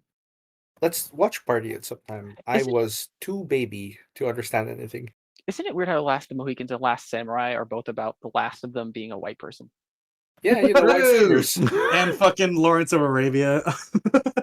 Just I'm glad I Am Legend really changed up the status quo. that They takes got it place in wrong, America though, right? Well, I Am Legend originally, I think the Doctor was a white guy, and he was the bad guy. That's the whole legend bit. But they didn't like it in the movie, so they're like, the audience didn't like that you were the bad guy, so they made him win and made him the good guy. And also made him Will Smith. And made him Will Smith. Kaz is just Inigo Montoya and Guybrush Threepwood kind of blended together. Yes. And then what a draw. And then I started playing this little game called On Guard, and got a lot of like accent practice and kind of like the quippy sort of humor that I wanted him to have from that. Yeah. I think when I first came up with Branch, I was going through Better Call Saul, and I based a lot of the original personality on like Jimmy McGill, and Nacho Varga and stuff like that. And then I kind of rewatched Samurai Champloo for like the hip hop influences and stuff. I like love that. Samurai Champloo. Yeah, a lot of Mugen is in Branch. Yeah, I see it. And David Martinez from the Cyberpunk anime is also a pretty good Absolutely one. as well. Yeah. Oh yeah. I remember watching that. And Lush will tell you Kyoko from Madoka Magica, but I am going to reject that at all. You don't eat enough food, but if Branch was, it's like instead of food, it's cigarettes. Fucking damn it. But yeah. Thinking about it, I'm not sure I base Narafi off any media. It's just me like trying to figure out what voice and what mannerism would fit this thing. Are you telling me that no part of you was inspired by Mummies Alive? Oh, sorry, his design is, yeah, Okay. I guess. I was like, but nothing else. This screams Frisk. Yeah, I saw Mummies Alive. I'm a 90s baby. Yeah. I don't know what that is. You sure Never wouldn't. heard of that. Oh god, it was a child. I don't think he was born yet. Literal zygote. I don't. Hold the on. Oh year my god, '99? this is giving me like flashbacks. I forgot this show existed. Oh yeah. Yeah. God. Oh, my childhood. It's all coming back to me. Yeah, I don't know. I don't remember enough about it to be like Narafi's based off any of the characters, but definitely designs. It was like Yu-Gi-Oh before Yu-Gi-Oh. Yeah. Yeah, not a specific character, but just the vibes of Over the Garden Wall. Yeah. Yeah. So fitting. Tex Man. in his cat form was all of my hot cat crushes from media. So it was like Amado Jaku, a little bit of Sakamoto, some Salem in there. All great. All the great black cat. hats. Yeah, pretty much all the... So here's the thing. It's not my fault that every media property that puts a talking black cat in their media gives them the hottest voice. Is Kiki's cat? No, Have hot voice? Kiki's is the one exception. He's also like, he has giant cute eyes, and he just, Yeah. I see what you mean. Tex's true form was inspired a lot by Elias Ainsworth, but Hell yeah. in terms of like general kind of like, he was kind of like a eviler and more sinister Dracula mixed with Beast, and those were kind of like two of the big inspirations for Tex and Weiss's relationship. Really, all three of those. I could see it now. You're mentioning it's really good. Yeah, it was big like Beauty and the Beast energy, a little bit of Dracula and Lisa, and then very tangentially like Chise and Elias. Is Ruko the new Lisa? Who knows? Oh, there was one other media I had for inspiring me. I think I mentioned before on stream, but like in The Expanse, the people who grow up in space because gravity is weird are like super long and elongated with like, and I kind of just took that to give him like weird limbs because he's grew up affecting himself with gravity and just living in a weird gravity place. Yeah, someone made that theory. about It's the true. reason. Yeah, But also he just uses it on himself. Like when he does his wormhole, he like sends his tails through there and he stretch. he did it to himself. He was Yeah, and I think at one point he's like literally Lance? like he literally did to himself with his neck at one point. Yeah. Yeah, he Lance put his tails is inside usually the someone. one who comes up with correct theories off the cuff. Yeah. But yeah, his own magic on him, and also like the place, but probably more to his own magic. You know, the magic's just an extension of yourself.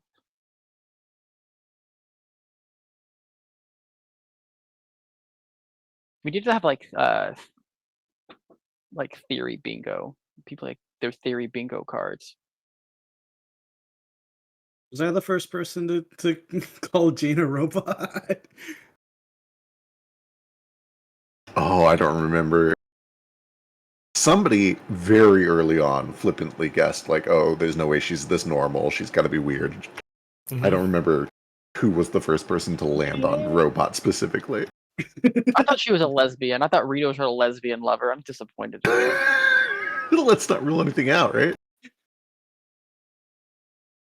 This gets weirder. No, I'm married to her brother. It's fine. I don't love her.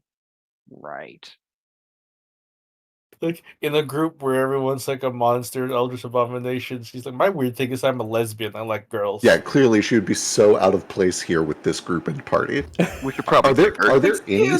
We have Foster. Fetch is not straight. Fetch is bi. Are you trying to see if there's any just straight people here? Yeah, I'm trying to think. I think it's just Foster, right? Foster and Jane. Is Foster? Oh yeah, and Jane. Is Right. Foster straight? Yeah, I don't even know if that's true. Yeah, you just assumed. Is he straight? I'm asking for a friend. It's true. I just did the whole bi erasure thing. I'm bi. Wow. Literally can't believe you. Amazing. Rafi is straight. Or is he Bones Jones? Oh yeah, Narafi. I put Foster squarely in like a Dimmy category. That makes a lot of sense.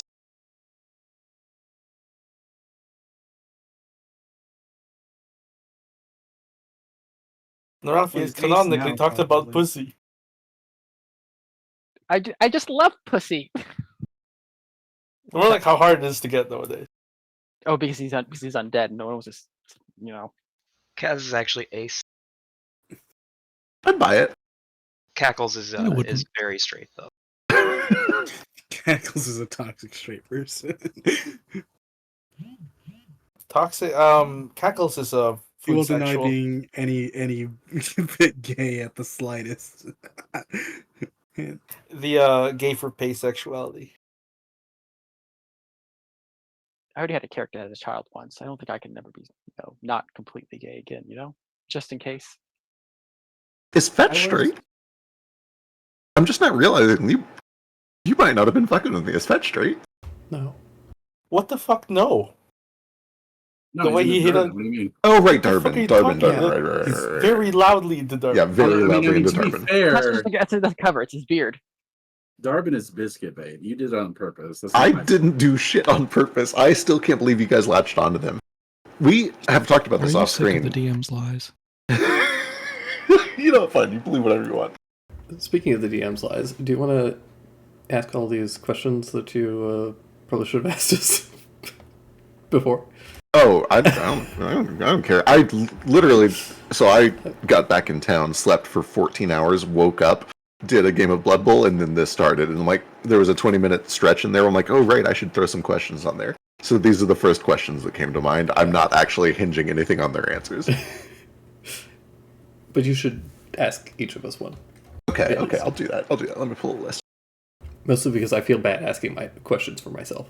Oh yeah, we haven't asked Tex enough questions. We got to get some Tex questions going. Who the fuck do you think you are? Who the hell do you think you are? Listen here, little shit. Okay, here we go. We're gonna do this one. Tex, what outcome in character is Tex hoping for by drawing all the monsters towards Moresco? And is it the same as what you think is actually going to happen out of character? What do you think out of character is going to happen? In character, he is hoping and expecting the Witchers to come to try and save the day, because killing monsters is their thing. Mm-hmm. They will get drawn out, and hopefully all of them will die terribly and horribly. Love this. What I think will actually happen in character is, you know, Weiss's whoever is going to come out, get fucking murdered, and then I, out of character, I'm going to feel very bad. And the other thing that I think is going to happen is that I don't think the Maresca Witchers are even fucking here. Yeah. I don't think they've been here for a very long time. Droid is more cynical than Tex. Love this. Love this. Wonderful. But yeah. Oh, right. It's still me. Okay, let's see. But what about the children? Yeah, by the way, Tex has very firmly moved himself to the top of this character is actually evil list. Yeah. Wild. Truly I've known wild. that for a while. He's a Right. Like he's a murderous demon that was created for revenge. Like, he's a physical manifestation of a race's wrath right. for like, their oppressors. Who was on the top list before? Baby boy, yeah. For pulling the trigger. Yeah. Like with no remorse. Followed by probably Jane. And then Probably Fetch. Jane, yeah. Definitely Jane. I think probably Jane would be higher if she had been given good opportunities to be evil, and she just hasn't yet. The only one that was given to her, Baby Boy, kind of kills Stall. Okay, look, evil is a lot of evil is about being selfish, not caring what other people. I get mine. Sure. And that is exactly what Jade is doing, right? If screw this entire timeline, screw this entire world, screw everything everybody's working for, because it's all going to be going away. None of it matters because of my goals. That's evil. Oh, it's extremely evil, and I'm almost positive that Zeke would completely agree with all of that. Yeah, I think Jane's way more evil than Baby Boy. That's just my opinion. I think Baby Boy is just amoral, and he's being pragmatically guided around by an evil person. I don't think Baby Boy understands what good and evil are. This is the I think he understands what they are, but he believes that. All right, I'm gonna launch a theory here live. Okay, let's do it. Let's do it. There are two Janes. There's Jane from the future, and there's Jane in the present. Jane in the present is the president of Tesseract. She is going to kill herself. I love this so much. I love it, Biscuit. I love I theories. think she's severed. Yeah. Okay. Ruko question. Can I tack on that if we were playing any other system, I don't think I would have done that as Tex. I kind of get the vibe that you're like, hey, these big like scary dangerous things exist. I'm going to use that. And I love that. I think that's great. I think that is both realistic and it is ludo-narratively consistent. It was more of you have told us explicitly that you're balancing things to the world and not to us. And 100%. Which, for the record, I hate. But I was like, we lose this encounter if we go into this in any fashion. Like, there is no way that we deal with the Witchers, so I guess you can smash action figures together and we'll reap the rewards, I guess. I'm very excited to see how it plays out. I also know I already mentioned this a bit, but there's going to be a little bit that I pre-roll, and I'm not going to sit through 40 rounds of initiative because that would be the worst. But I might actually poke you at a few points as I begin prepping to be like, hey, if this happens, how does Tex intervene, if at all? Right. Yeah, so we'll work that out between sessions. That's fine. Speaking of which, let's just connect that straight on through Ruko. Ruko's relationship with Tex has always been, like, playfully antagonistic, like, roommates that kind of get on each other's nerves. How does that change if Ruko learns what Tex has just done, trying to draw monsters to an entire city, presumably full of some people who are not, there's a lot of innocent people in this city, with the goal of just killing a few people he has a revenge boner against? Well, I haven't seen the city as Ruko, and My impression out of character was that it's a walled city defended by a strong guild of witchers who come outside of the city Yep. and fight them. So I need to know the outcome. Okay, so the outcome determines how he changes his like opinion of Tex. Is he going to be faced like if his plan if Tex should have known that they would easily enter the city and slaughter civilians in this task, that's different than drawing out the targets. That makes sense. You know, so it really depends. Oh, God, but I guess the point of the question is like, if Tex is just killing a bunch of innocent civilians, well, boy, we'll have to come to that, I suppose. You're gonna have to make a totem.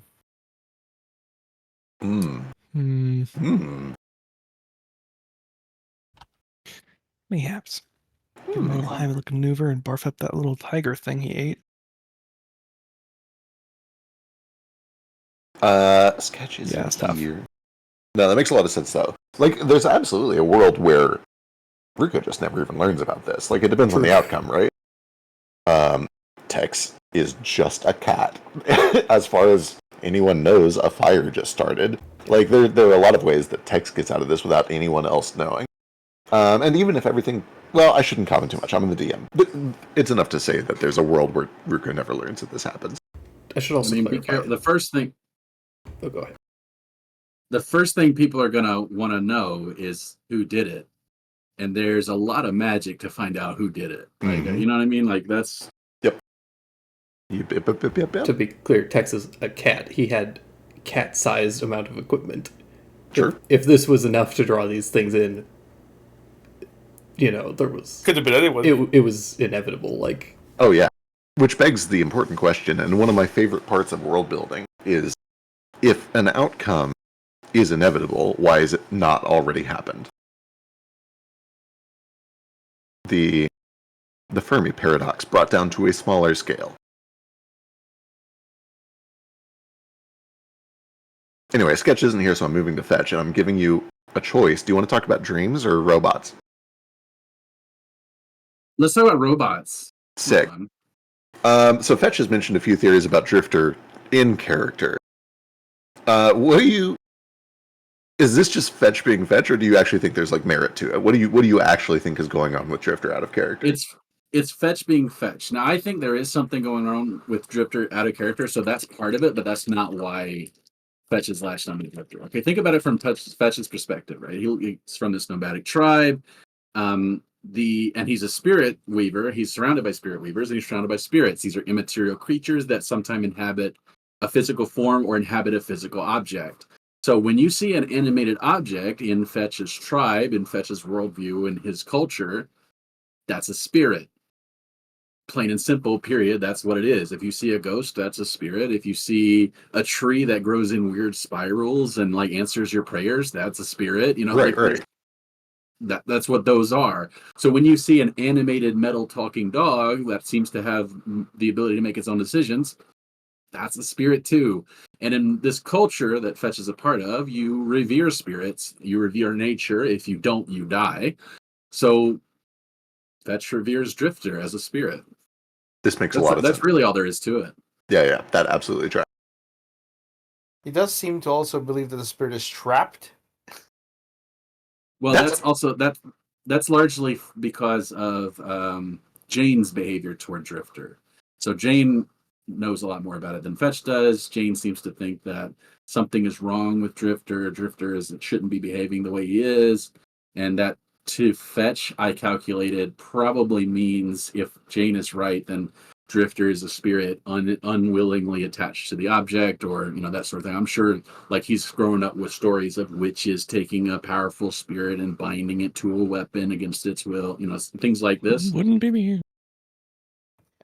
And also, out of character, a spirit weaver is just a spellcaster, or is it a specific like discipline? Like Ruko's a spell weaver, but Fetch is also called Jane like a spirit weaver. That's I understand that way less than Feck understands that. I don't actually know. So from Fetch's perspective, the only mages he's ever known are Spirit Weavers. So Right. that may as well have been synonymous with the word Spirit Weaver, and I've been playing with language a little bit. So Fetch doesn't always know the right thing to call things. For sure. And you're the way that you've One of kind my of favorite things about that character. Oh yeah, same. It's been so much fun to watch. But no, the way that you've kind of portrayed Fetch's understanding of magic and spirit weaving is extremely accurate to what he would probably actually believe, given his background. Thanks.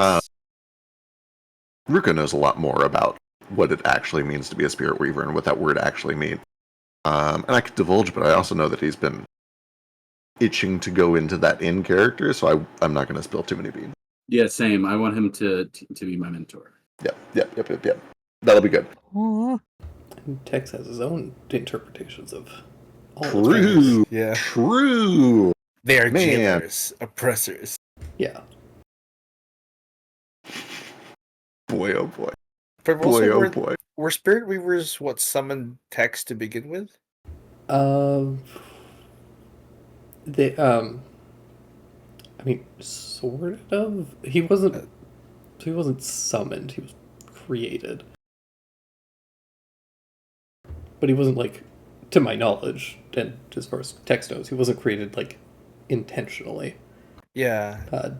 Demons are created through sympathetic magic and kind of just... So he just, like, manifested, essentially, because of the genocide and oppression and all of that. And he's one of these golden beasts, or whatever they're Golden called? Fiends. Golden Fiends. Yeah, and for what it's worth, Fetch also believes Tex is a spirit. So like, we just Is have that wrong, right? And is correct. Yeah. Fetch believes correctly. What does Fetch think about Mare? Mare is a spirit. You should treat Mare very well. You shouldn't put Mare in unnecessary amounts of danger. If Mare asks you to do something, you should do it. That sort of thing. Why do you think I have those? Mare's definitely a spirit. Why do you think Baby Boy has those obnoxious antlers? So Mare Mare can can see. see. Yay! Amazing. Kaz has lived in a world where magic didn't really exist for a long time. Uniquely, he was kind of at the outskirts where there was just enough that he would know it was real, but kind of not have the luxury of having a lot of big access to it. What's it like for Kaz coming to a place where magic is fucking everywhere, and does he think that that is actually better for humanity? He's very excited about it, and it's a thing that I didn't really plan on exploring with his character a lot when I was making him, but now I'm kind of leaning into more. Just because I went with Witch Knoll just because they get ghost sound for free and some other cool shit, and I was like, oh, that's kind of cool. Witch Knoll? Yeah. But which one? Which? Uh, Okay, I'm done answering. Which Nightmare. But no, I do kind of want to. I imagine that Kaz probably had some long relatives, or some very old relatives, in his family, like before they might have moved to the places where there isn't this sort of natural magic. So it's something that like he's known about and he's kind of heard about, hasn't really seen it himself much, but now that he's here, I'm kind of playing into that, like some of his own like natural talent for it is kind of manifesting or coming out now. That's why he got to like some of the dedications and stuff he did. He's learning like cantrips and stuff slowly. I don't know how he really feels about it. I imagine he probably just hasn't like seen a lot of the grand scale magic to like really form an opinion on it about like if it's good or bad yet. Right now he probably feels like, oh, what these people can do with magic. It seems it's a little unfair maybe that some of them can just naturally do this sort of stuff, and like I have to like make guns and that kind of stuff to like have that sort of power. But I imagine that as he sees more of it and kind of understands more of it himself, he'll probably adapt a bit more of like an Emmerich view of it, and hopefully not like, you know, in like the bad guys sense, but just like the wanting to kind of co-opt magic and technology in a way that like makes them both work more efficiently. For sure, for sure. He just hasn't really played around with much of it himself yet. That makes a lot of sense. Let's see. Do we have Foster? Or no, go. But with magic, as he probably feels about with like guns or any sort of technology or any tool, it's like nothing is inherently evil. Like, amen, amen. What a philosophy. And that is a big philosophy that he hasn't really talked about a lot yet in character, I think. Guns don't kill people. I kill people with guns.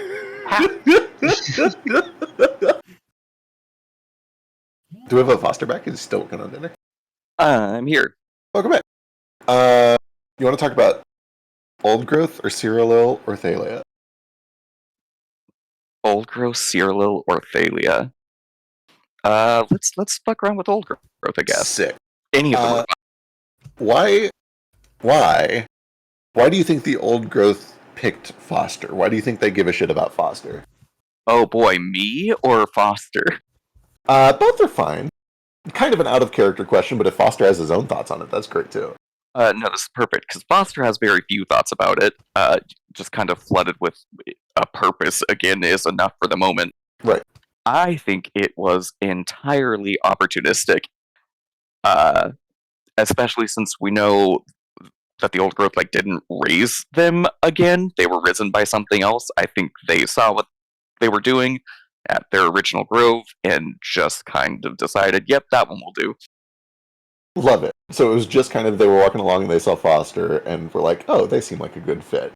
Yep, I think for whatever they're trying to get done, they need undead or something with, some attunement with nature. And yeah, I think it was entirely opportunistic.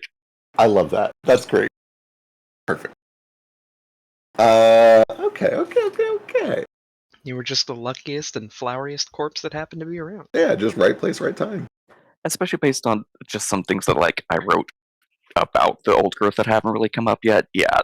For sure. Narafi. Oh man. I have 17,000 things that I actually want to ask you and can't, you bastard. We'll figure it out. I know. Narafi seemed to have experience with management, and especially mercenaries, military management, that sort of thing. What is his opinion of Daybreak in light of this? Does he see them as inferior, incompetent, superior? Are they potential allies? Are they a resource to be drained? What is his approach there? I think he sees them as both potential allies and just a resource. He has no loyalties to them, but he knows that they have tools that Narafi himself finds very useful. Right. And that they have these people, manpower. And for his goals, he's looking for people that he can trust and that are competent.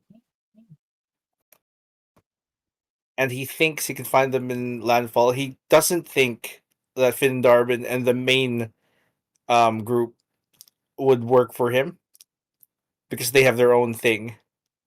So he's kind of doing this poaching thing where he's finding someone who would join their group to kind of co-opt them and work for him or work with him. That makes a lot of sense. But at the same time, he's not a monster. In Unma, everything is give and take. Everything has a price. He doesn't want to fuck them over. He wants to do something for them as well. And he's doing that by managing. They have their hands full. He can see that. And he has experience. He was a soldier, a high-ranking officer in the past war. And he's putting that experience to use. But this isn't a military is the problem. Right. They're not as organized as a military. He's not used to like just random adventurers and not even like real warriors. These are farmhand people who are desperate, people who need money, and what he does have experience with is like breaking people down and building them up better. And that's why he wakes up at the crack of dawn and makes people go through drills. This tracks. Excellent. What we got Branch. Hello. Branch is the least magical of the party members. And I think besides Narafi, the only completely non-magical one. And I know Narafi is like, he's full martial, but he uses magic stuff. He always feels magical to me. Anyway, the point here. He's got stuff. He's got things. What's it like for both Branch as the character and also for Hydra as the player to be the only entirely non-magical person in this group? For me, I really like it. I love normal people in like fucking around with like very not normal situations and still being like able to do it. And I think like I think one of the unsaid things about Branch is that this is a person who is incredible at what they do, usually, especially with the handicap of like one arm, but can't apply themselves. Right. And that's really I think that's really great that like this person who is essentially like able to keep up with fucking someone like Narafi, who is like a straight up like military veteran, is completely inhibited by the fact that they're a fuck ass. But also for Branch, I think hanging around a lot of the like the party and maybe the other members of Landfall is like a slightly enlightening but also like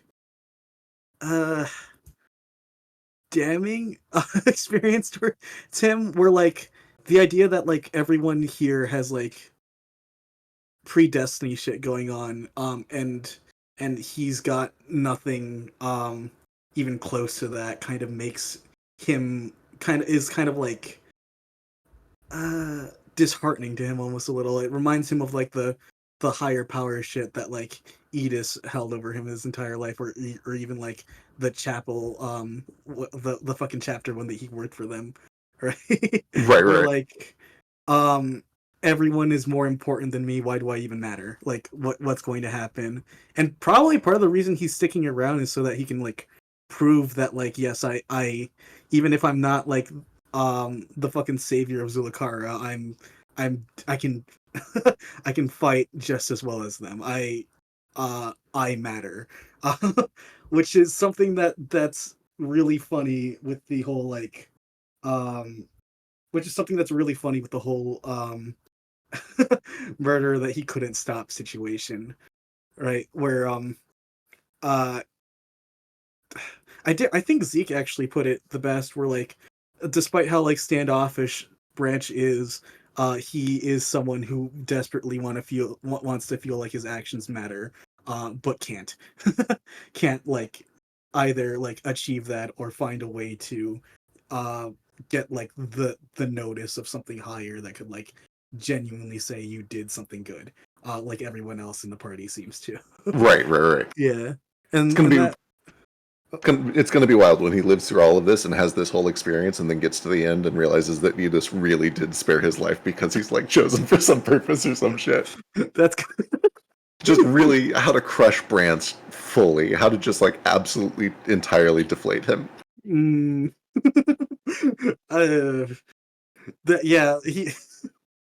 He's gonna get to the end and there's a big button labeled fix world. And Edis is gonna show up to him. It's like, you finally made it to the button. And out of spite, he's not going to press it. Yeah, this sounds about right. Leave. Excellent. All right, Baby Boy. Before that, I just wanted to point out how deeply rude that was, and I won't handle this martial erasure. Oh my god! Texas yeah, mechanically, you're also entirely mechanical, not magical. Completely. You just transformed, though. I just have that. He But does have that. It's no. He doesn't have any spellcasting though. You're right. Yeah, you have yeah. no spellcast. In fact, you probably have even less than Branch because you're not even using like magical weapons. Yeah. But Okay, can I point out the only magic that I do is making a +1 to a medicine check, bro? I'm mostly You've martial, already- guys. Mostly martial. You that's true. you also draw moisture out. You've already written yourself off by casting spells. You've cast calling 2 yourself a cantrips, spellcaster. and that's enough. Yeah, you also literally call yourself a spell weaver in character all the time, so we give you that respect. You are a spell weaver. Hey, also, by the way, we're 2.5 hours into this broadcast. If you'd like to submit questions, anthropology.gg/nicetale or nicetale. They both work. Guys, I'm an artist now. Look at me. Oh, look at him. He's great. He's so serious. Hold on, let me He's give some so angry stinky. eyebrows. Okay, I have to hit everyone so it's equal. Baby boy. Oh, I'm baby boy. Your baby boy. How has... You obviously came into this with, like, expectations and probably an imagined scenario of what baby boy was and what the place you came from was like. How is the reality differed from your expectation? Okay. It differs in a few ways. I imagine there'd be a more occult, I guess, a bigger occult presence. Okay.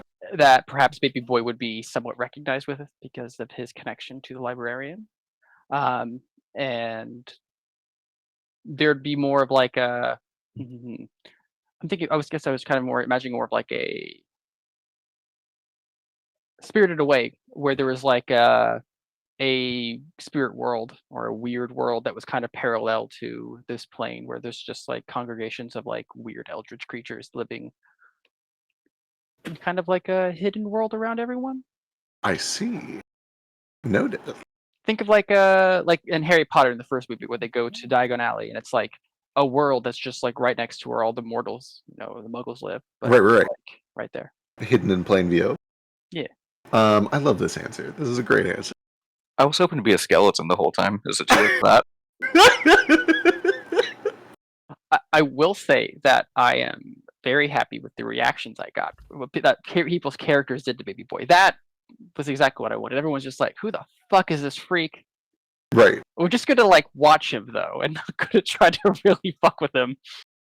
Branch Except trying to get Branch, you in on some shit. Yeah, Branch was all like, "You want to do a crime that benefits me?" And other than that, oh, it's been good. I think it's pretty much matched what I had in mind, especially with Hell yeah. I dig it. And with that, I have done as Drake has asked. I have fulfilled my duty. Yay. Yay. Where are some of these in green? Those are just the ones that I thought were fun. So I put the X on the bookmark column. You guys can do the same thing. If there's one that you want to like mark to remember for later, you just throw an X over there. Cool. Whoa. I like this question that Kobold asked. If you, as a person, were living in the world, what location would you want to live in? Ah, fuck. Oh, Abelbend? Wexas. Yeah. Abelbend is good. the No, library. absolutely. Listen, Wexas is the only place that probably has air conditioning. Probably not. I don't know. Well, if it's a magic thing, right? That would be Cyril. Oh yeah, if you guys don't think that they have great magic and great technology, let me tell you. I changed my mind. I'd be a Cyril. I would like to be the fantasy white for once. Damn. Amazing. Let me be rich and not a foreigner. Look, I'm trying to be there. I'll go to Delaware and play D&D all day. Yep, I knew that That- was coming. that Knew- too. It's I either knew for that- sure that was coming. Yeah, if I'm alive, let me be Cyril. If I'm dead, just let me be in Muerto so we can play D&D forever. Yeah, for me it's either Del Muerto or just Gorchuga, because Yeah. pirate shenanigans. Fuck And also, I Ghost just is there. imagine that kind of music is playing all the time. hmm Oh yeah, blaring from every tavern. Yeah, it feels like it's got to be Cyrilo. A Hell nice, yeah. safe answer. I'm gonna die anywhere else if it's me. Do they like non-white people over in Zero? Yeah. Not So to be elves? clear, yeah, they totally do. Okay. Okay. Even if that is metaphorical, when you're talking about elves, they're fine with non-elves too. Their big thing, and almost all of you would know this, it is a superpower in the modern world. Their big deal is just that they don't like. They like the god kept. They like people who have a patron deity. They're a very theocratic society, and so they believe that if you have a god that's protecting you, it means that you have been chosen. That fate has not just fate has chosen you, but the will of the gods is that you should continue to exist. Otherwise, Except it undead, is right? correct. Yeah, well, undead get If smoked. they have Yeah. Jaw, but they have Jaw, the That's god of undead. true. You fuckers, undead are god kept. You hypocrites. So Jah was an ascendant god, and also undead came about through non-divine interaction. Undead are a naturally occurring race. They're Yeah. one of the 4 or 5 species on the planet that are naturally occurring. Dragons being the first. But undead naturally occur in Unma. And as such, they were not made by gods. And but so they have a god. they do. They ascended one later on. And Cyrillin naturally like thinks that? that is heretical because now we are muddying the waters, right? Now it's people that are starting to determine what the god's will is by making gods who have their will, and that is heresy. That is obviously heresy.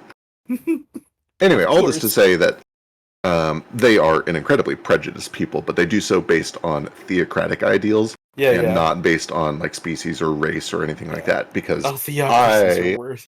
am not an experienced enough storyteller to tell a story with that kind of nuance correctly. Not yet. But you boy. were in the cult.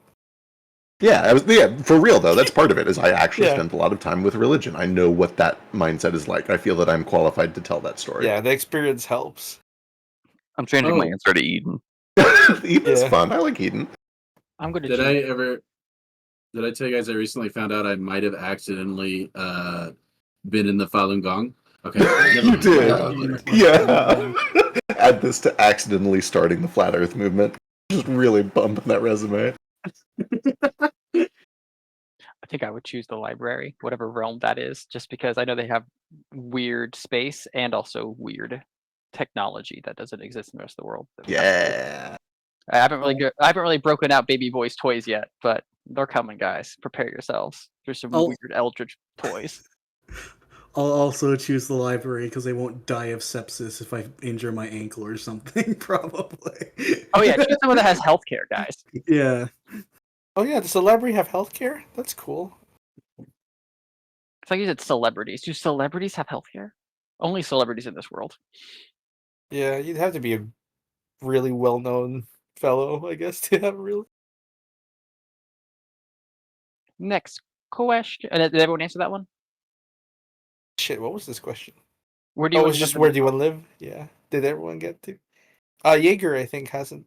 Or was it Abelbend for Jaeger? Oh man, I was split between just on the opposite side of the planet to avoid this shit, so I could live in a cottage and grow wheat or something and Yeah, not deal with Abelbend. it.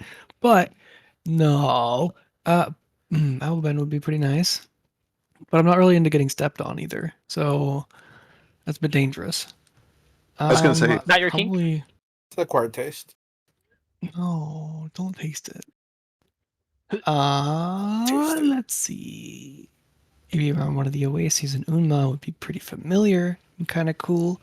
There's a whole bunch of places in this world. Oh boy. On one of the really haunted as shit islands. Oh yeah, over in the Whistling that'd be Islands. kind of fun for some whimsy. Or on the floating mountains, which would be pretty awesome. I Yeah. feel like an airbender.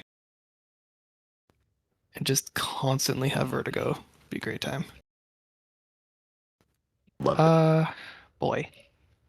But realistically, I don't know. else- Somewhere around that giant ancient lake seems pretty nice. Oh, Jodalok? Yeah. You'd have fun in Jodalok. You'd have to get used to the moisture, but you know. I would pick the Walking Mountain, except I'm pretty sure something really, really bad is going to happen to it. Like, Yeah. Oh no. It's like, I don't know, picking Pompeii? Pre-volcano? Is that the one the volcano did? I got to tell you guys, I know what the villains are working on. I don't know what's gonna happen. I couldn't tell you, oh, this place is fucked. There's no way I could tell you that. Well, no, yeah, but you know it. Listen, you've introduced a town that's really cool, really important, really unique, and everybody in it we like. It's doomed. Oh boy, maybe, I don't know. You've also already foreshadowed that, oh, it tripped a little. Oh, Oh, that is happening, true. I mean, strategically, it's the best. It's the best target if you want to cripple that the region. Yeah. Yeah, but why would you? I shouldn't talk. I need Because to be so you're- careful. I need to right. not talk. Remember that there were racists in the world who hated. Oh, right. Yeah. I Oh, forgot. I'm sorry. Theocracies of terrorists. For the record, most of the major population of Zulakara is God kept. Yeah, Okay, you can that still makes be sense. raced against other god-kept people. That is true. It's called Just religious undead. war. I have realized that I can say no more without spoiling things, so I will not. Yeah, that's fair. What other arcana should I do? Oh, I like it. It's the Hangman. Oh yeah, hang on. Do the Hierophant. All right. Who was Hierophant again? The one with the key. No, like which character was Hierophant? Oh, Shit. that I don't know. In the call, I think we discussed Narafi was Emperor or Hierophant. Yeah, how do you guys decide these? We I was there. Yelling at each other on Discord for Yeah. like 2 hours. Yeah. We also looked at a bunch Wait. of cards. What's me? I'm the 4, You- right? Yeah, That's just strength. yeah, strength. You're like Oh, the hero. Hold on, there's a thing Drake made. I need to. I saw that Ruko got star. That's my Yeah. thing. Yeah. You're the high priestess. Space manipulation with a black hole. The star does not have to do with. Yeah, I was gonna say. stars. Right. The flavor is very different from the meaning of the card. Yeah, yeah. I don't know the meaning of the cards. so- Yeah. The meaning is quite different. What is the High Priestess then?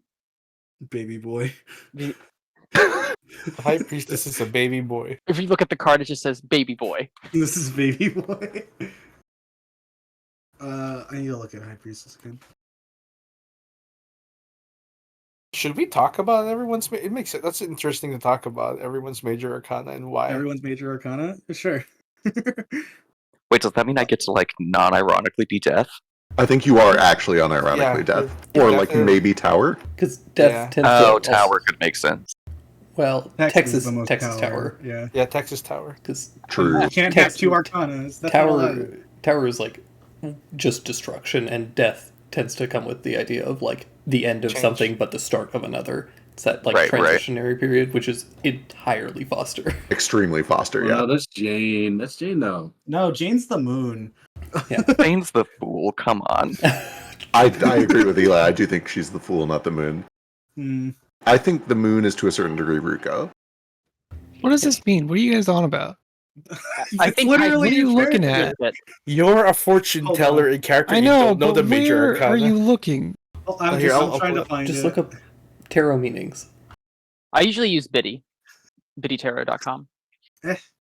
I do think it is important that everybody's using like the same resource because it's all made up and everyone's interpretations That's are not, different. that's not true. A lot of them have like tarot has existed for a while. But a lot of Yeah. the cards have rough meaning. Right. Also, High Priestess does fit Baby Boy really well. Yeah, intuition, Yeah. sacred knowledge. Sacred knowledge, subconscious mind, Subconscious mind, secrets, disconnect from intuition. Oh, Jane might be Oh. the magician. Yeah, this is the. You sure she's not the bitch card? You know what? You're right. Jane's the bitch. Asshole. It says here, you're a bitch. Ruko's second reading. Would that be the Empress? Oh no, let's see. No, that would be the Queen of Spades, I believe, if you play Hearts. Hmm.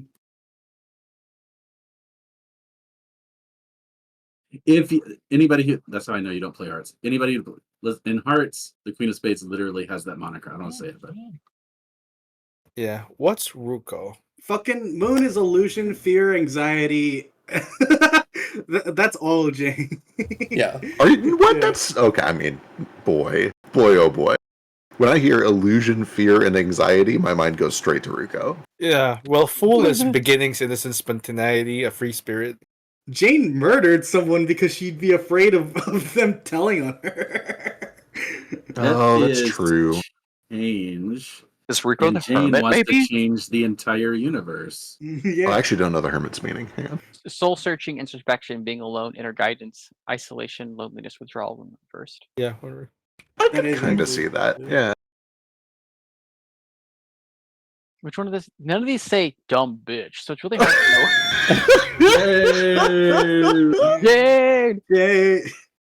But fetch is just strength, courage, persuasion, influence, that shit. Yeah. Who is Jane the devil? But like not as a The joke. devil. I think we did Ooh. consider it. Yeah, shadow Shadow, self attachment. Addiction, restriction, sexuality. She's Uh, always being like, I'm a woman, you know? Yeah, if there's one That's character in this sexual. party who just can't keep it in their pants, it's Jane.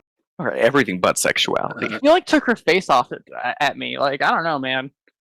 Releasing, think- exploring dark thoughts, detachment. Yeah, the reverse. She's a reverse devil, I think. I could see Okay. that. I think I have to disagree with strength on fetch. Mhm. I don't think. I don't see strength to me in sort of describes someone who's like, I know the right way to do things, and I'm going to change the way it's done to match what I think is right. And I think that's sort of the opposite of what fetch says.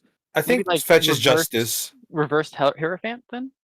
Personal beliefs, freedom, challenging the status quo, but also upright is spiritual wisdom, religious beliefs, conformity, tradition. Yeah. I feel justice. I don't think that fits either. I was going to say Yeah. fool for fetch, but Yeah. So he's here's sort of justice. adrift in nothingness, waiting for something to happen. Yeah. So So is here's Branch.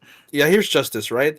Justice, fairness, truth, cause and effect, and law. But then the reverse is unfairness, lack of accountability, and dishonesty. These are all things that Fetch has displayed. It's shown that he is willing to cheat if he's losing. He thinks that the Why would world I is do that? unfair.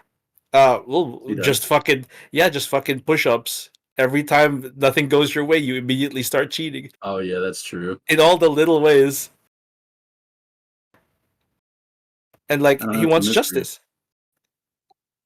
He wants fairness. He wants Well, he like, wants it, equal thing. but at the same time, I think he very firmly and strongly, and probably existent. I think he believes it's not possible. Yeah, and that's why he has the lack of accountability. I'm 18. Don't judge me, bro. Mm. He's reverse justice for sure. I mean, you're kind of acting like a groomer. I'm not gonna let no. I'm just- Yep, there you go. Lack of accountability. I think we're all the fool. It's probably true. Yeah. I mean, in a way, yeah, that's true. I the pity story will the story won't work if we're not all the fool.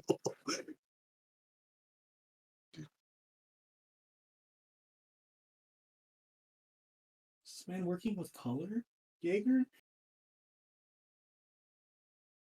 but that's illegal. Anyway, what's another question? Do we have other questions? We have a lot of Oh, there's a bunch more. Yeah, feel free to crack that sheet open and pull one out if We you want. haven't even done half of them. Well, there are a fuck ton of Yeah, them. there's a What the- fuck ton of questions, guys. We've done a lot. Let's get to one.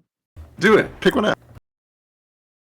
Foster, Well, no, when I the don't have my inevitable marble run set up. Foster in the inevitable party PvP arc, whose side are you taking? Whichever side Ruko is on. Ah, Fair. nice. Yeah, that makes a lot of sense actually. Good call. So my side, Ruko I've If you're on indoctrinated him. Ruko's side.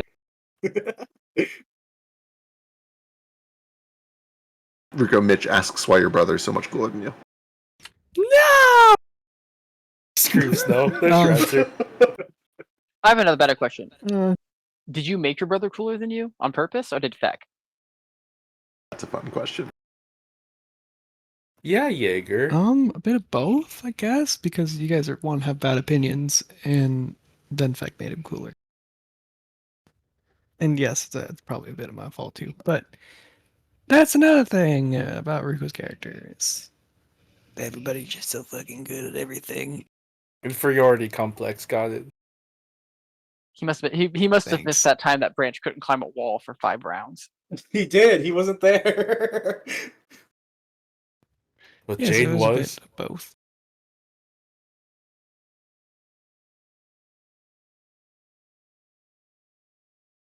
Everybody has an older brother does things way better than they do in every regard, right? I don't have any brothers. I'm the oldest, and my younger brother does everything better than I do. Wait, I'm which better one? than my Well- older brother in every way. But I'm also terrible to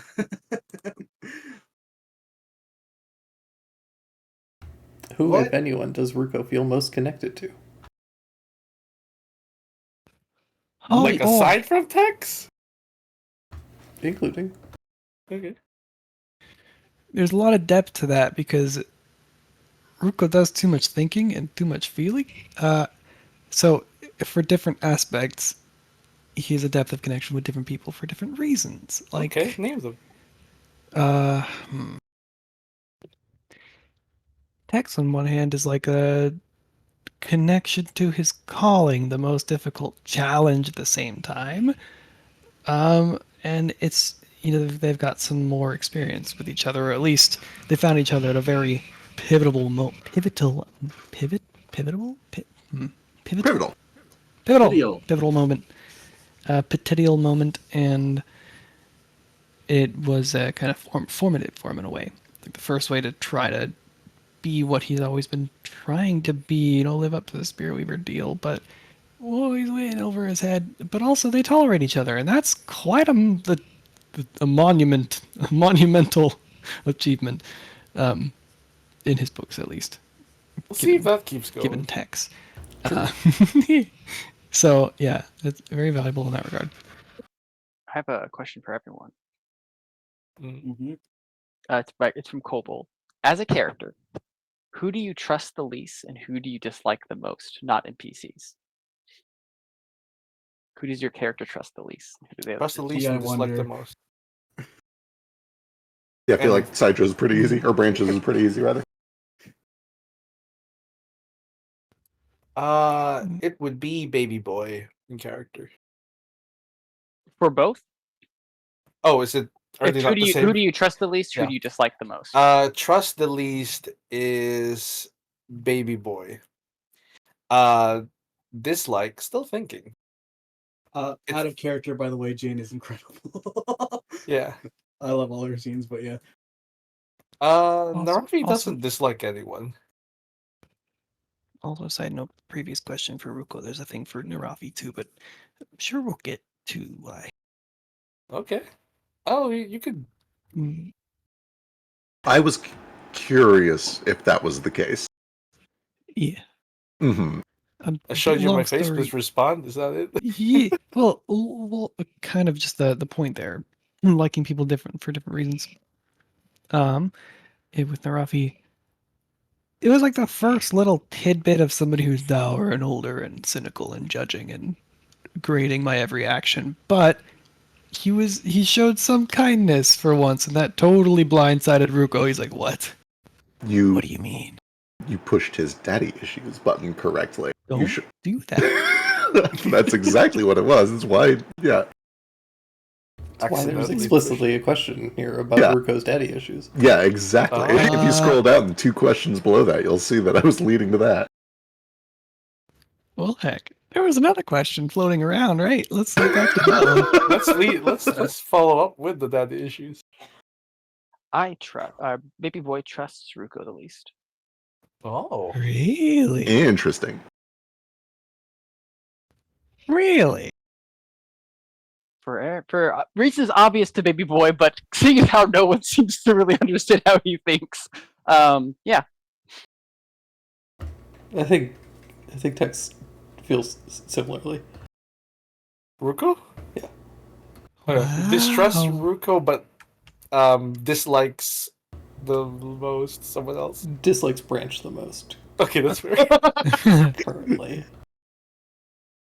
This is bizarre. The two characters with big vulnerable secrets have given them to Ruko despite distrusting him the most. Very strange. I Weird. don't distrust Ruko. Which secrets? We're talking about Baby Boy revealing. Yeah. The cat was already out of the bag. At this point, he was just doing Yeah. it to get free pets. Okay. He's like this So guy likes another to pet cute person things. uses him. I just wanted some pets. Everyone Um, goes to Ruko because he's most likely to give pets. I did a dance. Yeah, he's easy. Tex's main thing is that he sees a lot of Weiss in Ruko, and we know Oh. how Tex trusting Weiss went. So Yeah, that makes sense. Oh, there's a lot of nuance layers there. there's a lot of baggage. Yeah. Ruko is very good at emotional manipulation. Ooh, Dogpile the empath, I that's guess. rude. Wow. It's a fortune teller. It's kind of his Fascinating. job. And within a few Is- seconds, he like swayed Jane. Speaking on empath stuff, Ruko's connection to Foster is pretty good because like nobody else can kind of ground Ruko to something peaceful and simple, but Foster can. And plus, he's got that adorable little creature that can't possibly be real. He even has ground in his boots. Yeah, True. it's very grounded, very earthy. For fetch, I'm gonna go with Kaz for distrust. Really? Makes sense. Makes a lot Oh, of the sense. gun. Yeah. Yeah.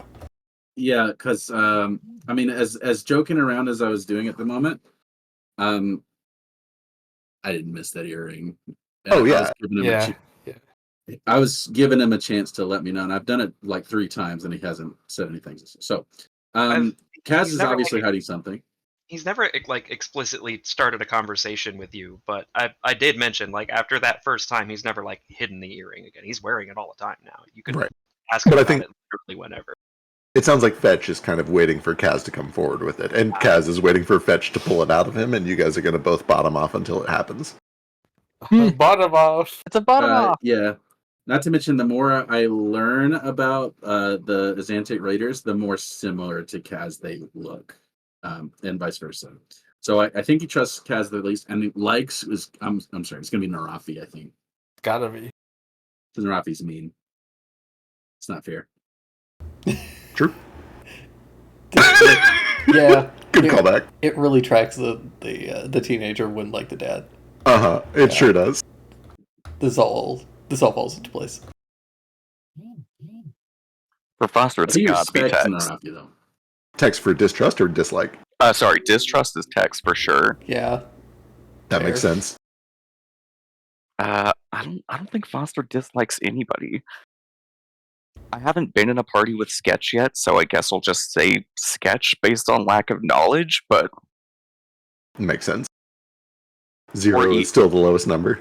yeah, or Gigi, because he wants to kill me, but Can't the NPC though. Yeah. I But don't if you were realize- allowed to, it'd be GG. correct. Oh, if we were allowed to do other people, I can't say. We're not, I'm Drama. cheating. Yeah. Who's this big-eared cutie? Kaz probably distrusts either Tex or Baby Boy the most, just because he doesn't know fucking anything about him. Hmm. It's probably Tex, just because. yeah. I did bite your throat. Yeah, Oh, you've that's true. you've tried to kill me and my son several times. Not your son. You're not my son. I You're a just cat. kicked him. And steal his food. Yeah, you're being real mean to my boy. And then I also don't really think Kaz dislikes anybody necessarily. Nobody's really done anything specifically to rub him the wrong way or like make a bad impression. I think. Rub him at all, really. He probably. I mean, he definitely finds Branch to be very grating and hard to deal with and work with sometimes, but. Well, we had a night out on Corsica. We yeah, found like- a rug. Yeah. He probably Branch, doesn't, We've all probably been doesn't in the rug. dislike anybody in the party yet. Hmm. Yet. Branch I is- would have said Branch a few sessions ago, but I think Branch is coming around on Fetch as well. Yeah, they've had more interactions now too, which is good. He invited me to one of the orgies, I think. Yeah. Yeah. Yeah, I mean, it helps. started off really bad with the gun situation and argument over like that, but then sort of, I don't know, they came to an understanding. Mellowed out. There And he was a- apologized. He apologized. I apologized to Sketch at least, but not Yes. you. And I was like, your older brother's kind of fucking controlling this Sketch. But I don't know. You seem to care more about what happens to him than what happens to you. So, I think he also just cares a lot about actions too. mm. Yeah.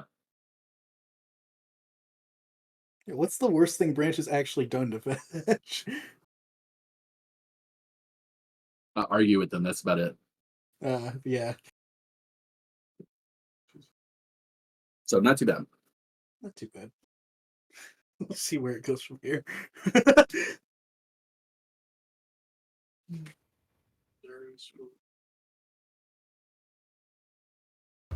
Now, to reverse this, who do you trust the most? You mean besides Sketch? Yeah, I guess that's easy for you. Who do you trust and dislike the most? Who do you Sorry, trust and trust like and the most. Yeah. Yeah.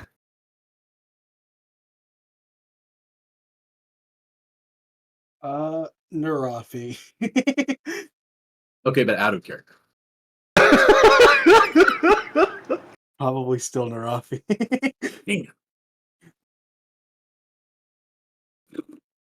Narafi's been fairly nice and accommodating the Branch, and when he like thought maybe there's some like alternative motives to fucking the handing him the gun and telling him, hey, don't just teaching him how to use it, like it that was just like immediately relieved by the whole like I'm just like a commander and stuff like that, and Branch is used to that. He spent 7 years reporting to like higher people and knows how it is, so he genuinely believes Narafi is just like it's just like a freelance like a magical like Egyptian coded freelance trainer that just shows up and like teaches people how to do stuff. And even though that's weird, it's still more tolerable than most people out there.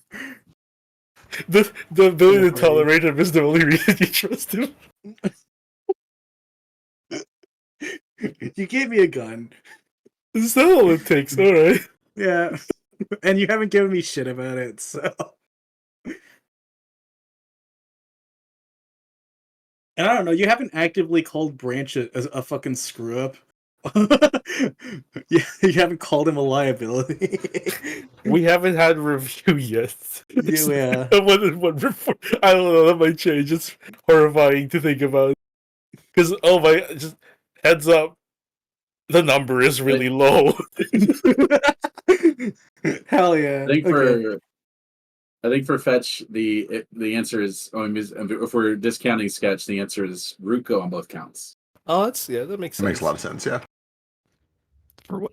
For what? For trusting and liking. Right. Interesting. Oh. Even though we have spoken 4 lines to each other and we have met for a total of about 5 minutes, in that 5 minutes, I found out you are a wise spirit weaver who is associated with the person I like. So there you go. That's a lot. Yeah, you and your brother licked lead together. That's a lot of crowds to cover in a short amount of time. What? If it weren't for Sketch, I would say Fetch, but instead I have to say Foster. Interesting. Both. Both. Mm-hmm. I think we've hung out a few times, haven't really talked, so I trust you. You slept in the same room. Yeah, you had the desert mission together too, so you've at least gotten to see like, some of his moral standing. Yeah. I got to see his moral standings and how he treats other people. I'm gonna be super cliche and put like as a perfect split between Baby Boy and Ruko, just because I genuinely can't decide between the two of them. That makes sense. Trust the most Evil Toad. True. You can't No. choose Eel. Yeah. Boy, that's really hard. Probably Narafi, or maybe even Branch. Whoa. Yeah, Branch is up there with me too. Branch is super just like unapologetically exactly who he is. You never have to guess what you're gonna get from Branch. Right. There's no like deception. Yeah, he'll openly try to manipulate you. He'll be like, I want you to do this so I can get this. You're just like, I know where you stand. And then Narafi's the principal, so you have to trust him. Yeah. Always trust authority. Nothing ever goes wrong from a trusting authority. I'm a farmer who worked for a family. Leave me alone. Not just any family, but like a noble authority family.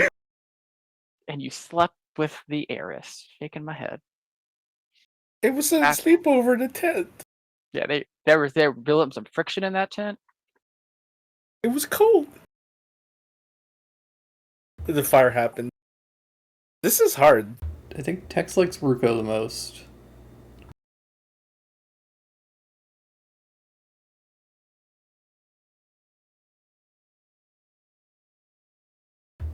He might trust Foster the most. It's either Foster or Sketch. Those both make sense. Yeah. Foster is very trustworthy. Exactly up until he meets an evil cleric with channel divinity. Then he's out. You know what I mean? That's not his fault, though.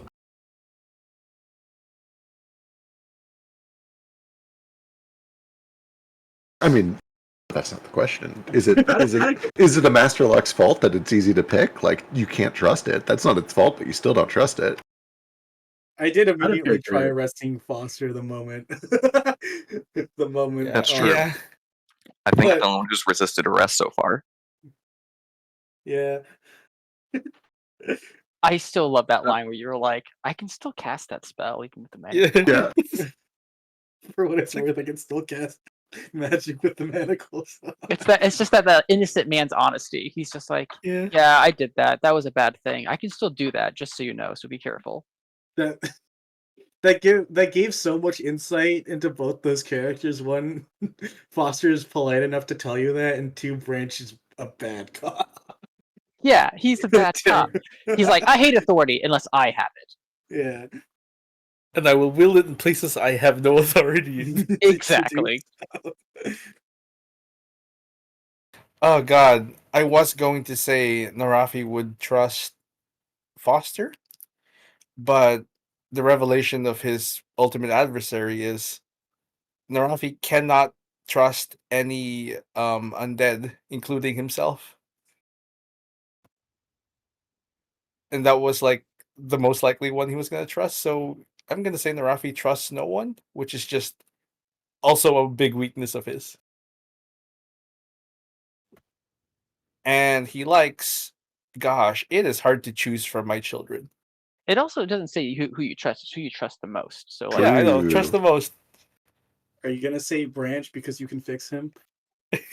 You're gonna I'm not try that your kind. hardest? I feel like Narafi would just pick whoever's the most predictable. You can trust somebody without. You can trust them to do something bad or whatever. You know what I mean? As long as Yeah. they're predictable, they're trustworthy. Yeah.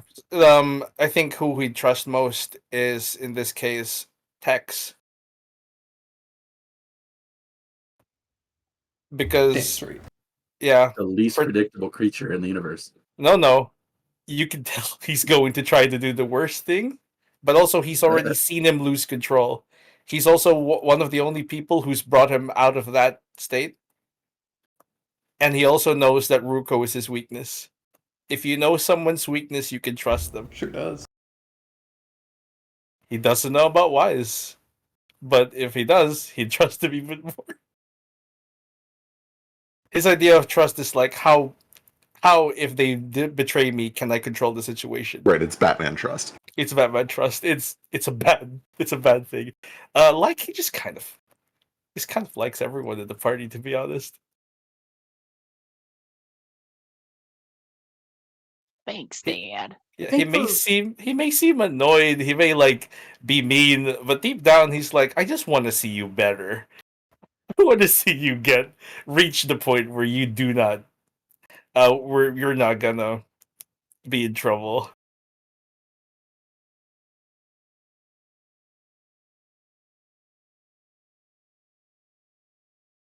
Life lessons with Narafi. That could be a sidebar. You know, like at the end of like manga chapters, how they have like a little one panel thing. It's just every panel is just him teaching a life lesson to someone else in the party. Mm-hmm. Wear a condom. Wear a condom. Don't stick your dick in crazy, unless it's crazy good. Don't Oh my murder. god.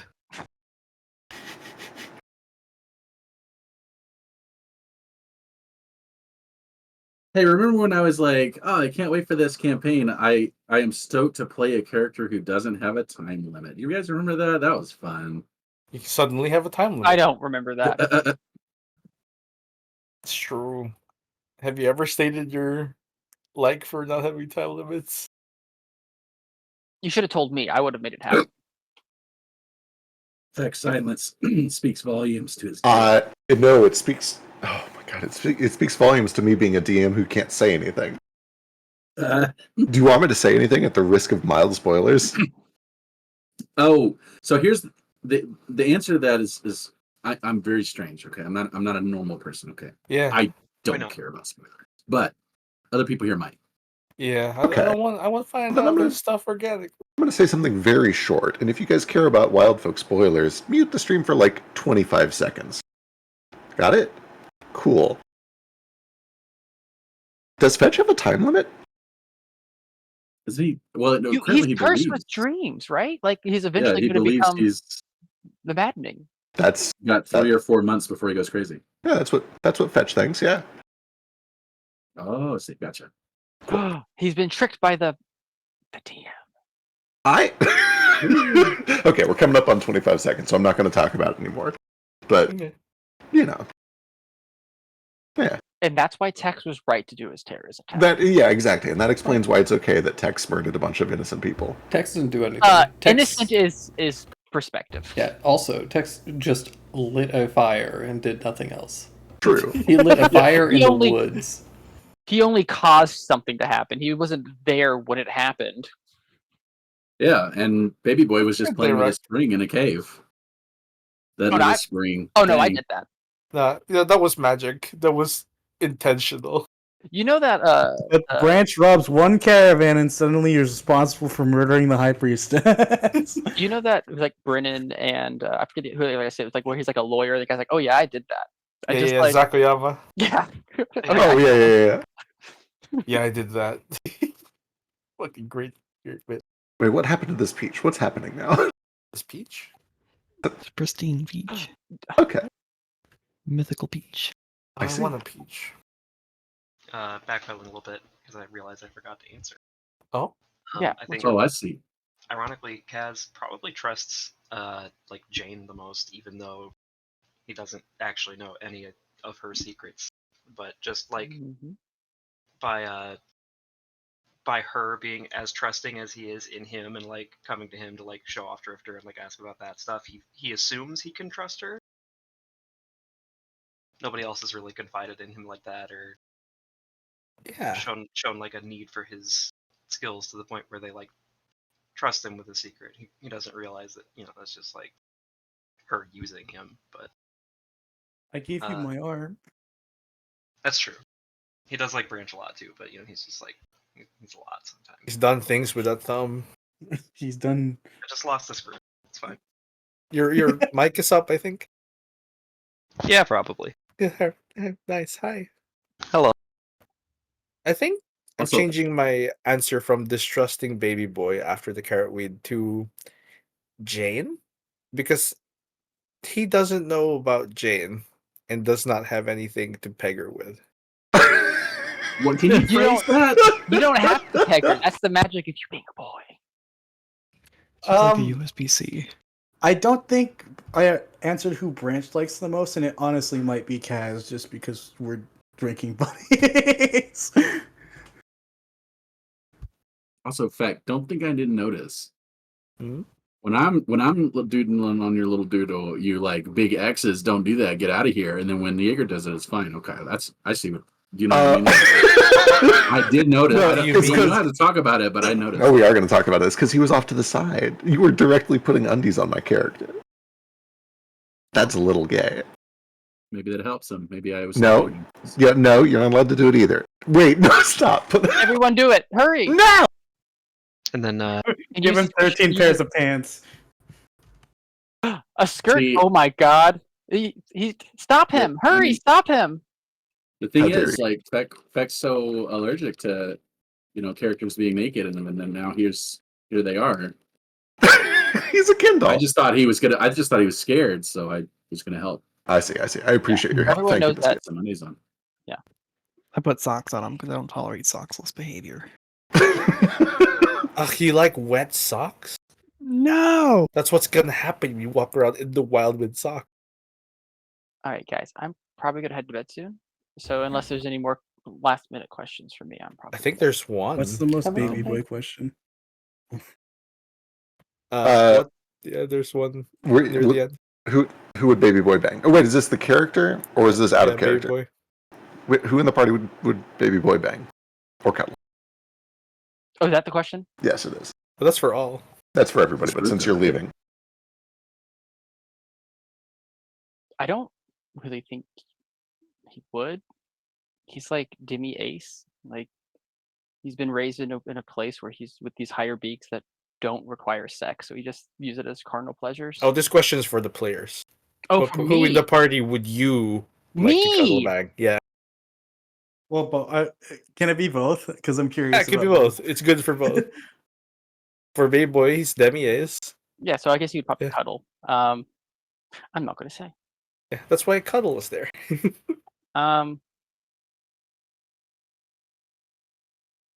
Currently probably Foster because she's been trying to woo him like on the sides. that makes a lot of sense. Out of me personally, probably baby boy. Interesting. I like Another that. I like question that when for you make Go. something that you like for yourself. Yeah. Yeah. He's just big, So- fluffy, and crazy. What makes baby boy want to woo Foster? Oh, you just gotta have to find out, don't you? He wants my bones. He does want your bones.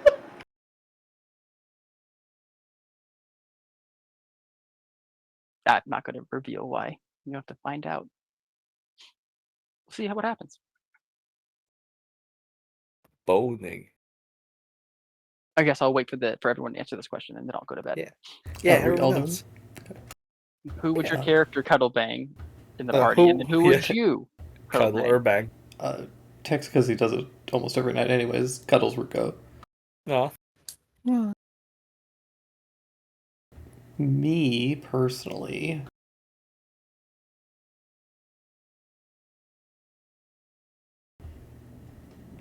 Narafi, because I, like Ruko, have daddy issues.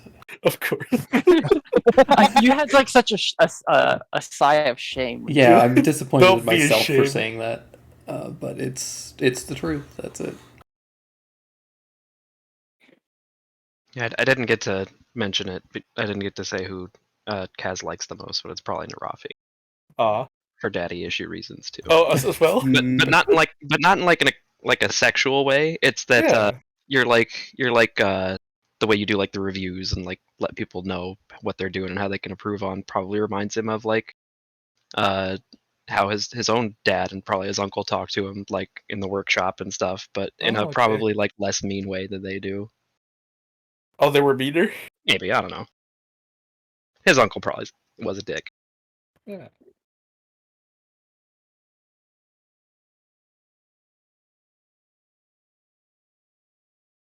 Whose turn is it? So who would you cuddle bang? Yeah, you and your character. Who would I cuddle bang? I mean, I'm sure we know who it is. Yeah. I would cuddle bang pretty much everybody in this party except for Jane because I'm very gay. That's fair. Jay. The She answer. probably has attachments, you know. No. Was it hot swap? Hot swap parts? If you learned, oh wait, if Kaz learned Jane was mechanical, would he be a lot more into it? I honestly don't know. I feel like he might be like not like aroused or attracted sexually, but he'd be very curious. Yeah, because he is like Ace, right? No, probably not. Probably That not. was That makes mostly a joke. There's no way Kaz is ace yet. No, he's just like not. He's probably not actually like super sexually focused. He's got that kind of like take things apart fidget spinner autism. So if he found out that like Jane was a robot, he'd be like, I need to take you apart. I need He hyper focuses. Yeah. Need to fiddle with her switches. If you know what I mean? Yeah. Makes a lot of sense. Please don't take her apart. I'll put her back together. I can fix her. That's a You won't HR lose a screw this time? That's an HR nightmare. Please don't. Branch would apps if Kaz offered it, he would absolutely have casual sex with him. But I feel like their drinking buddy relationship might just kind of get there eventually anyway. Yeah. Fair. But like I don't think he'd be able to cuddle with anyone. I think it'd be a dot and go situation for Branch every time. Me I don't know. Probably Narafi again. Daddy issue. Fetch maybe also. Those two, that's it. I like a I like someone who can take charge and they both seem to know how to do that. Yeah, I think you're the only one who's going to say fetch because everybody else here doesn't want to give me a win. But I appreciate it. You appreciate it? Okay. I'll give you a win. If you go to my list, you'll see that he's on it. It's a short list and Fetch is there. I can't answer these because it just makes Ruko look bad. No, go ahead. Oh, Answer. wow, Branch is higher than. No, sorry. The left list is tails. The right list is like the top three. Oh. Yeah, this is old. This is for tail. What's that? That's a sympathy win you're giving me. I know it. What? No. No. No, I appreciate that. Have you seen Fetch? Have you seen him? Yeah. Have you seen him? In 8 years, he's going to be a whole person. All right. I guess since I'm talking, I'll answer. So it's one for the character and one for the player, right? Mm-hmm. That's Okay, cuddle in or no bang. particular Yeah. order. I'm gonna go with Kaz and Sketch. Decide amongst yourselves which one's which. I'm not gonna say. For the character? No, you have to decide. I'm not allowed to say. Okay. Well, I get it. Hey. You're allowed to say Hey. Garbage. Absolute. Amazing. It's okay. We ship it. True. I mean, that was never not going to be the case. You chose twins. I know your mind. I know your soul. I see two mostly naked Catboy twins roll up on session 0, and I say, I know what you are. Yeah, and they immediately take their clothes off. And, ooh, it's a cultural thing. Yeah. Every day we strive farther from God's light. Further. Our culture And dictates that we have to be naked and touching each other for at least 8 hours every day. We also explore with our mouths. We like to lick things. Jesus Christ. I think it would be a lot of Christ fun. help me. Can you and Sketch lean more into like the kind of twins from Super Jail vibe sometimes? I've never seen Super Jail. Philo, the thing you just posted over in Twitch chat is the most romantic thing that you've ever typed. Wait, what? What? Oh, is it? Oh, yeah. Thanks. All right, you guys are making fun, but we're all the same. You're the same as me. I just have the balls to say it. That's where we're at. For the record, I don't give a shit what you do as long as you as long as it's not canon and on screen. You do whatever you want. I don't give a shit. Who's next? Who has an answer? I will only make porn that so is good at potentially avoiding canon. questions. I'm the king of making extremely non-canon smut off session.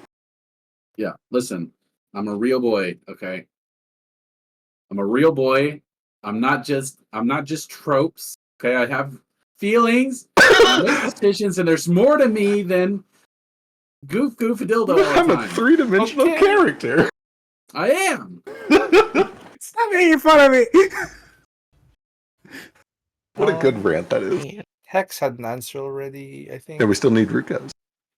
Oh, but I'm so good at avoiding questions. I avoided daddy issues already. You did not avoid daddy issues, first of all. Yeah. Oh, good. Yeah, good. Yeah, I didn't. Yeah. Yeah, you got him. Sorry. You're explaining. We were talking about his real dad, but let's not. For cuddle or bang. Yeah, in the party. For Ruko and then yourself as a player. I mean, we already know for both. Syntax. They canonically cuddle. I'm gonna say they're pretty similar for both. Ba-ba-da-ba-da-ba. Let's see. So for Ruko, I'm just gonna,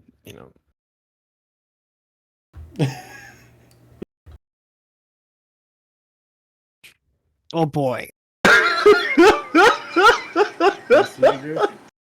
Yeah. For those of you who are Yeah. only listening and not watching, he is violently circling the picture of Trueform Tex on stream. Mm-hmm. Yeah, that checks out. But who knows? So back He doesn't text? realize it fully yet, but something.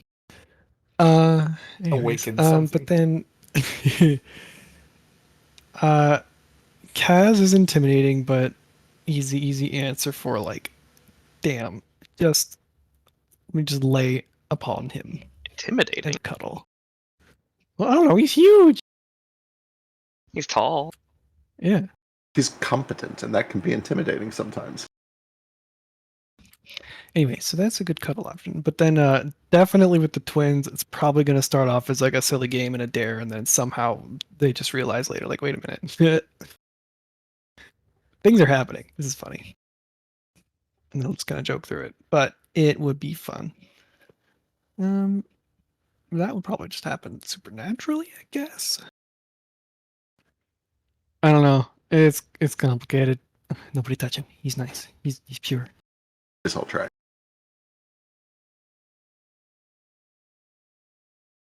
Everyone? We the non-furry can answer if you want. Oh yeah, that's important. I thought I dodged it. What does a normal person actually think of this ridiculous group? Get ready for the most boring answer you've ever heard. Yeah. For Foster, it's definitely Foxborn Baby Boy. Love that. And for me, it's Tex, because I want to get the little murder kitty to love me. This Hell is true. yeah. Our Give neighbor him the upstairs mitts. our neighbor upstairs has a murder kitty, and he'll like walk up to us and hiss, and then rub on your leg, and then hiss at you, and Eli's just like, we are best friends now. Yeah, this tracks. Someday you will make it love you. I believe. It's gonna happen. Who joined? Who's this? Yeah. All right, I'm heading to bed, guys. Yeah. Good Good night. night. Have a good night. Night. Oh my god, do we have a sketch on this one? Yeah. We might only be able to hear.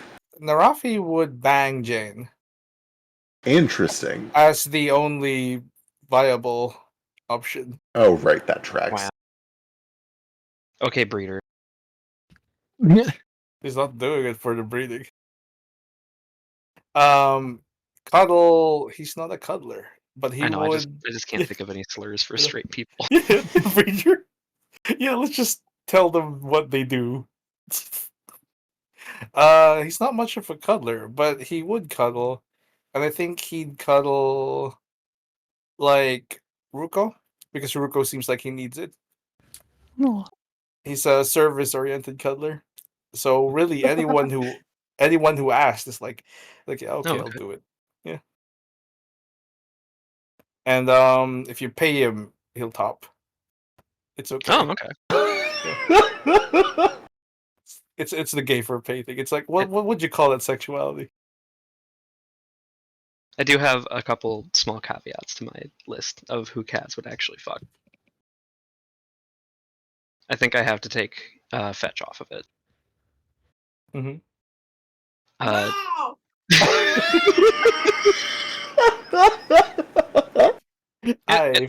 And it could change. It could change certainly, but it's just like right now, Kaz knows that Fetch is like a grown ass man, technically, but like he's so naive and like comes across as like childish in a lot of ways to Kaz, that Kaz like doesn't feel good about that at all. He already feels especially grossed out and weird by like all the stuff. Fetch is like, oh yeah, he's my master because you know he let me on his ship, all that kind of stuff. Right, like, right. Kaz is like, nope. Yup. None of that. A lot of weird dynamics going on there already. Sorry, Biscuit. And as Philo. And as Philo, yeah, I think that still kind of stands. I just wouldn't. in a furry way. I just wouldn't do that anything horny with Jane. Yeah. As Frisk, everyone is a cuddle option. I don't know if Jane is, because I don't know enough about Jane yet. Would bang no one. I'm kind of on that. I don't like myself in sexual situations. True. But if I wear a mask and pretended to be someone else, if I was role playing, probably. After that that like 4 week long party that we're all throwing when we get back to court together, there's definitely gonna be some fucking things that happen between then and now between yeah. everyone in that party. We're all gonna get like, hey, we banged tattoos.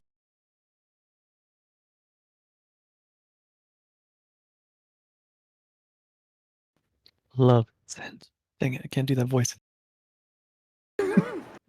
Love sends Jane. Oh, God. Gee, Microsoft, gee. Initiating love-making protocol. Assume the position. Telescopic equipment engaged. Extending pleasure manifest. Oh. Oh. Oh. No. Oh, baby. Is it time? Be careful here. If we get banned for this, it's worth it. Keep going. Keep going, he's close. This is for you, robosexuals. May I remind you, homosexual marriage is illegal. Wait, it's illegal? Downloading orgasm executable. Error. Oh. Can a robot get blue balls? Yeah, totally. Can a robot Blue can a robot screen? experience a ruined orgasm? It's called a blue Blue screen. screen. Yeah. Is this what I missed for the past 3 hours? Yes. Too upset. Okay, We kind of cool. just started with the robot goof off shit, honestly. We got derailed by this question about who in the party would you Yeah. or your character like. Oh yeah, you should answer that real quick. Because Yeah, you should answer somebody went and What was it? asked the wrong question. Are we asking who we bang? Yes. Yeah, both you and your character, in and out of character. Yeah, cuddle Double or slash bang. bang. Let's see. Okay. Spit in my mouth. No. Jesus Christ. I require additional lubrication. Okay, I'll stop. That's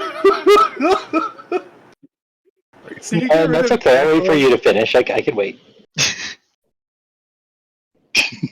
I'm done. Let's see. So what's the next question? Wait, I do the twins. I do go ahead. Narafi. I do Branch. I do Ruko. Foster's a maybe. Probably not. Maybe. And then Sketch would do the twins. Ruko. Christ. Maybe a weird hate fuck thing with Branch. Oh, hell yeah. A Wow. weird dad thing with Narafi. Wow. I see how it is. Sketch is very sex positive. I was gonna say. Wait, you just don't think he exists, so it's fine. You like the other twin, so it's fine. You can keep that one. Kinda don't, honestly. A And we've talked. Yeah, There just hasn't he- been like many meaningful lot. conversations. That's fair. That's true. Like, we'll get there. Kaz, He Kaz thinks you're definitely, hot, but he Kaz wouldn't. definitely knows that Fetch and Sketch are not the same person. He's just That's good. only really interacted with Fetch, and a lot of those interactions kind of icked him. Aw. Yeah, but it was funny though. It was funny, like not like icked, but just like okay, this is a child. Yeah, it icked him in character. Is that Jupe? Yeah. That's Jupe. Trying to make the rest of my crew hate me. I gave you a house. That is true. You are a homeowner now. To pay back my debt. That's maturity. And a profound lack of knowledge about what values things are. Yeah, a lot of that too. Yeah, that's more points and that's Dude is not only Basic an math's not a 18-year-old, search language. he's from a nation where having a permanent house is not a thing. It's also anathema, it turns out. You take it; it'll be watched to see next week.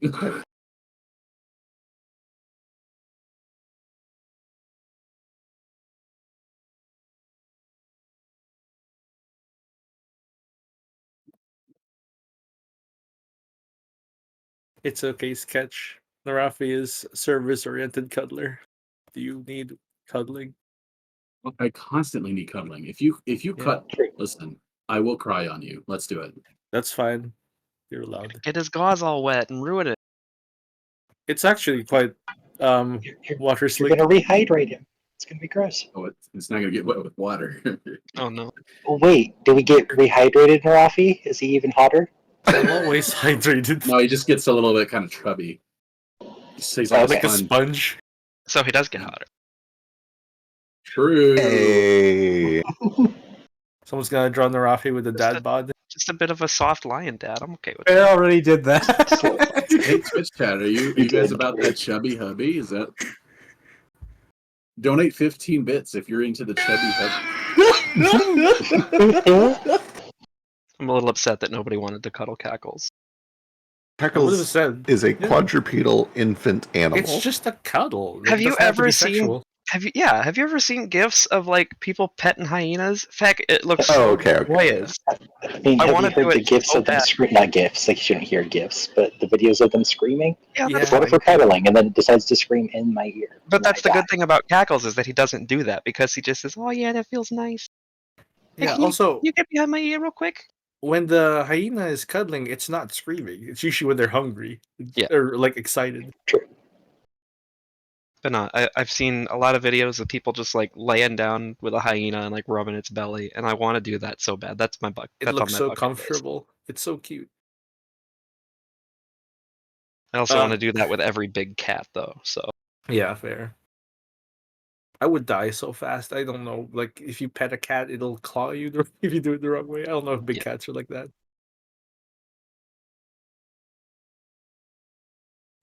And sometimes they just swipe you for fun because they think it's fun. Oh. I imagine a big cat doing that and just gouging me. We got any more questions? What's this? What are the most? There was one that was like, what parts of your character are yourself or whatever. I think that'd be neat.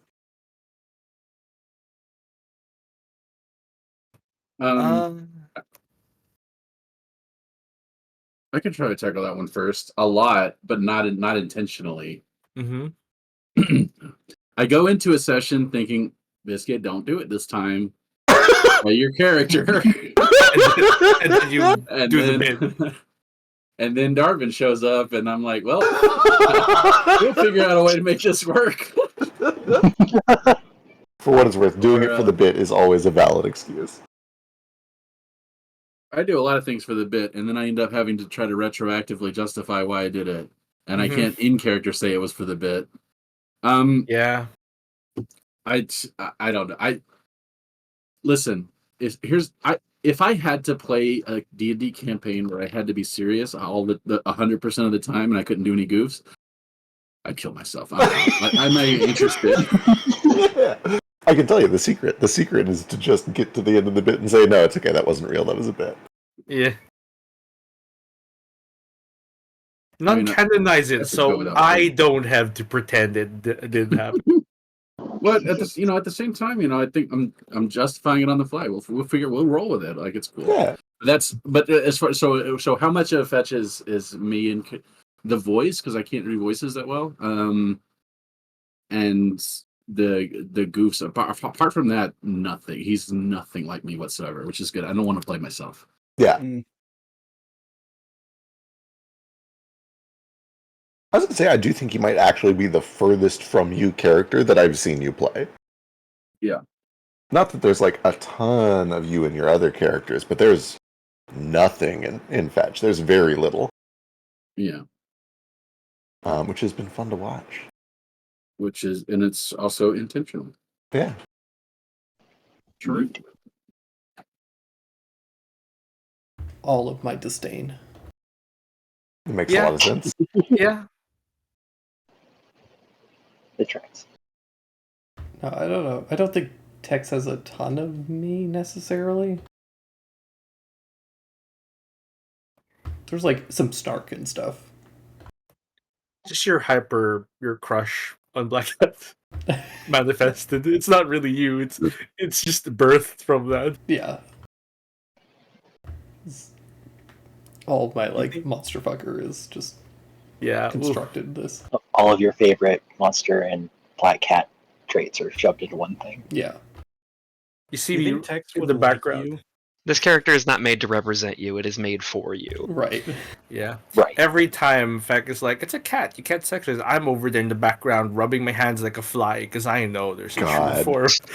I know what it's like. I know the shape of Drake's heart. Oh, well, I've seen Rubbing my hands like a fly. I've had to do that. I've known the true form the whole time. I've had to lie. I know have you've to had to lie constantly for And all that's of why you I've guys. been rubbing my hands. I'm like, That's the thing. Feck, you know this. You Every know. time one of you guys tells a lie or keeps a secret, I have to copy that, which means I am telling hundreds of lies at any given time, and it is so hard.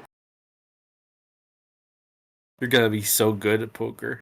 How does it feel being complicit in all of our crimes to each He's other? okay at For poker. Beck?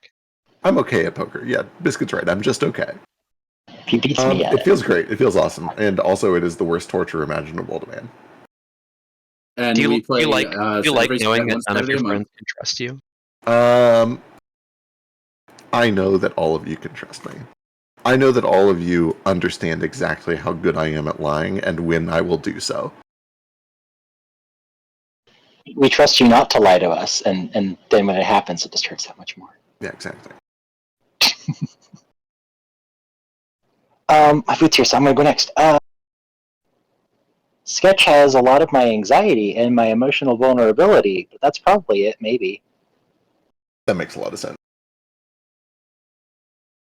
That's why he's at the top of my list.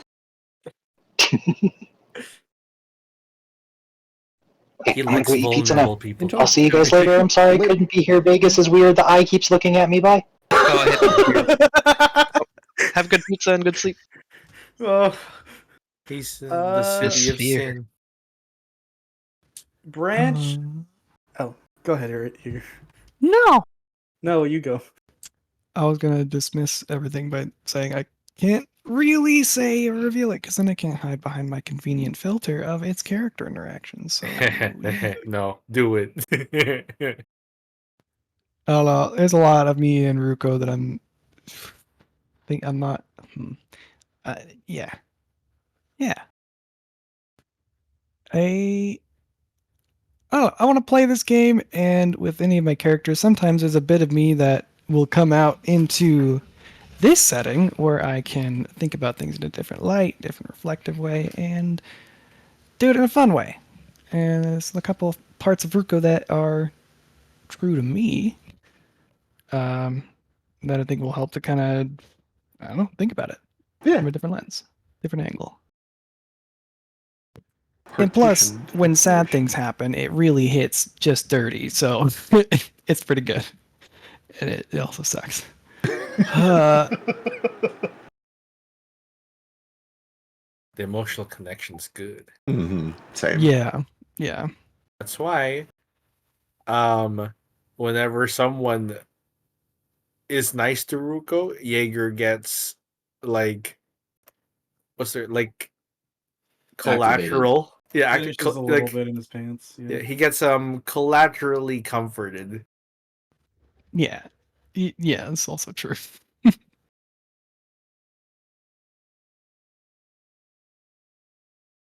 So I'm excited to see what happens to him when he finds out what text it. If he finds out what text it.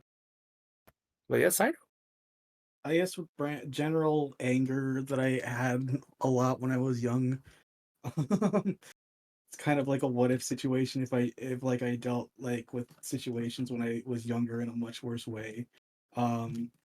Generally shitty older brother syndrome is a bit there too. And yeah. All right, I get that. It's true. What? That's fine, but you're not allowed to say when I was younger yet. Okay, you got 10 more years. True. Do you want You're me to say allowed to now? be younger. No, you're not allowed to. I'm not You allowed gotta- to you be gotta- It's true. younger. It's You just still you have to can't be use young. that phrase yet. Yeah. Yeah. Like he's talking about when he was You're a gonna make kid. Biscuit feel old. And I'm not far Everything makes behind him him. feel old. True. It's because we're old. We're allowed to. I'm not old. You're not old. That's what we're saying. Oh yeah. Yeah. Do you have trouble sitting yet? Then relax.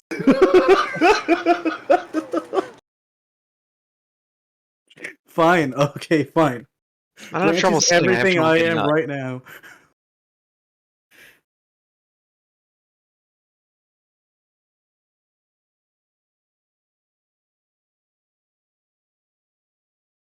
I put a lot of myself, not a lot.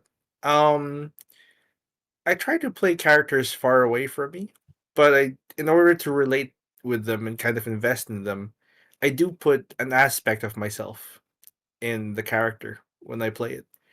For Narafi, it's difficult because I draw on like how many characters have I played already that has like represented this part of me, and like, well, okay, Narafi is just like, I need to get this shit done, then it's over. I need to do it, then it's done. That's all that needs to happen. Nothing else matters. Just do it. Just get it done. That's the whole part of me that's in Narafi. It's this obligation, this when it's done, you can rest, or when it's done, you don't have to worry about it anymore. So at work, when I do something, I go at it 100%. And when someone tries to distract me, I get mad at them, even though it's like a legit distraction. Like, oh hey, there's a fire alarm being pulled, and we have to leave. I'm like, shit, but I haven't finished this yet.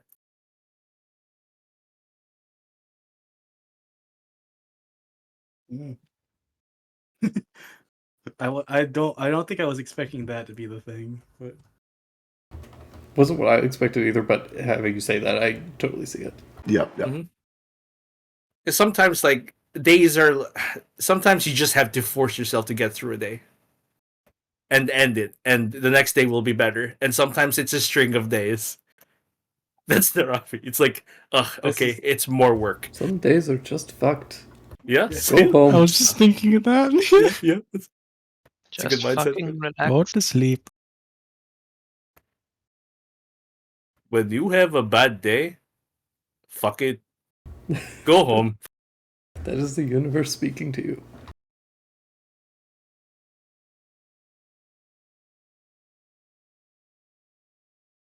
Yeah, that's what Narafi has at least. I don't know how much of Foster really like has elements of me in it, honestly. Foster is a bit of like a different character for me. I usually like to start with like an ideal and a flaw, something that I could relate to and kind of build out from there, but Foster's pretty foundationless.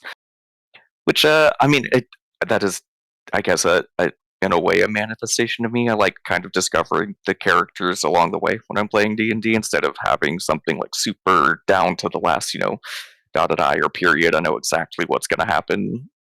I prefer to kind of find it along the way. So I guess that kind of.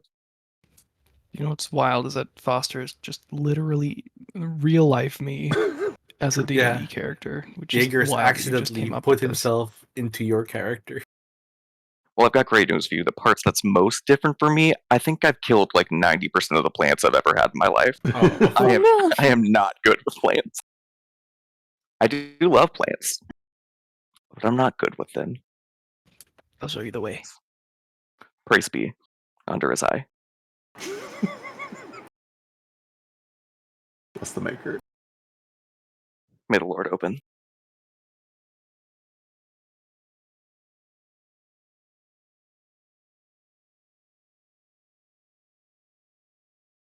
Because if you're ever in Boston Common and somebody wants to like give you some free stuff and hang out with you, that might be a call. Just chill. Oh my god, Drake. You did a fuck ton. He's doing the perspective thing now. Mm-hmm. I love that perspective meme. The fisheye lens, Yeah, the fucking yeah. Evangelion Shinji face. Well, the like nose to nose, what you see versus what they see thing. It wasn't supposed to be. I see. I Well, it's worked. definitely. Is this kitty cat eyes or is this like unhinged anime zoom in fisheye lens eyes? It's really hard to tell with tech. Yeah, it was supposed to be the kitty cat eyes, but then I don't know. Then Feck decided to make fun of me. I was doing the Puss in Boots thing. Does this? You gotta put the paws up. It's very important. Yeah. Does this have a transform tool? Yeah, I think it's Shift T by default, or I might have reset it. I don't know what parts of me are in Kaz. Evaluate me, psychoanalyze me. I feel like what parts of me can be in cat. Never mind. Oh, You're charismatic. Very. Yeah, I feel like I tried to lean into his like sort of very easygoing and at times aloof personality that I like to think that I have at times. But I'm obviously not Spanish or anywhere near that hot.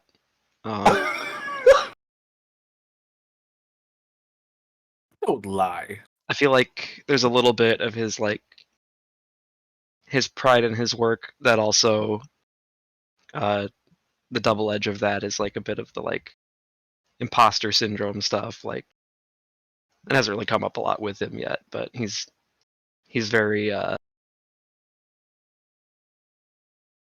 he very much defines himself by like the quality of work that he can do, and if he doesn't feel like he lives up to his own standards, he gets all bummed out and stuff. But right. He's rolled really well on all of his crafting stuff, aside from losing that one thumb screw.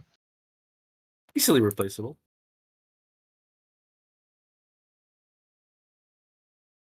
Also, a thumb screw is a torture device. No, this is Plus just the screw. a screw that goes in a thumb. Still sounds like a torture device. It's also a real thing. Yeah, I know. I just like the. I thought it was a clever way to say a screw that goes in a thumb of a prosthetic arm. It's pretty clever. Oh, I never mentioned in the fucking character creation stuff. I never said why Branch has one arm.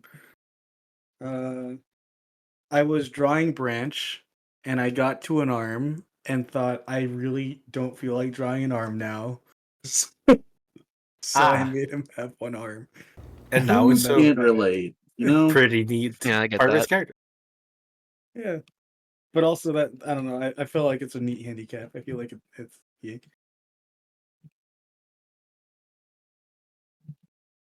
It's a small but similar tidbit, maybe, and I know I've mentioned it before. Because when Kaz's like character design, when Feck like first revealed that on the stream and showed off what he drew and all the notes I had for it, a lot of people like saw his like missing finger and thought that was like a secret thing, maybe. But I really only decided that he had a missing finger so that he wouldn't like use guns. Because if he's missing the trigger finger on his dominant hand, he's probably not going to practice that kind of stuff a lot. It's fair. And then I was just like, oh, well, should there be like a big grand story on how he lost it or something? Like Sheesh's missing finger? No, he just got it stuck in a machine. Yikes! Because in early industrial revolution style, like machining, gun building machines and stuff were pretty fucking dangerous. I'm sure. Sure were. What's that clock that if you made it, you'd like die of cancer or whatever, like immediately? Radium. Radium clock? Is that a thing? Yeah, you don't remember the Radium Girls? I mean, for clocks. Biscuit, I was gonna say you've done this to yourself. No, I actually do know of them. They were the ones that painted like the glow in the dark bits on like the clock hands, and then because a lot of them like licked their fingers or their paintbrushes just out of like habit or whatever, a lot of them were just like eating radium. Right? Isn't that it? Right, exactly. They were taught to lick their paintbrush to straighten it and create a point.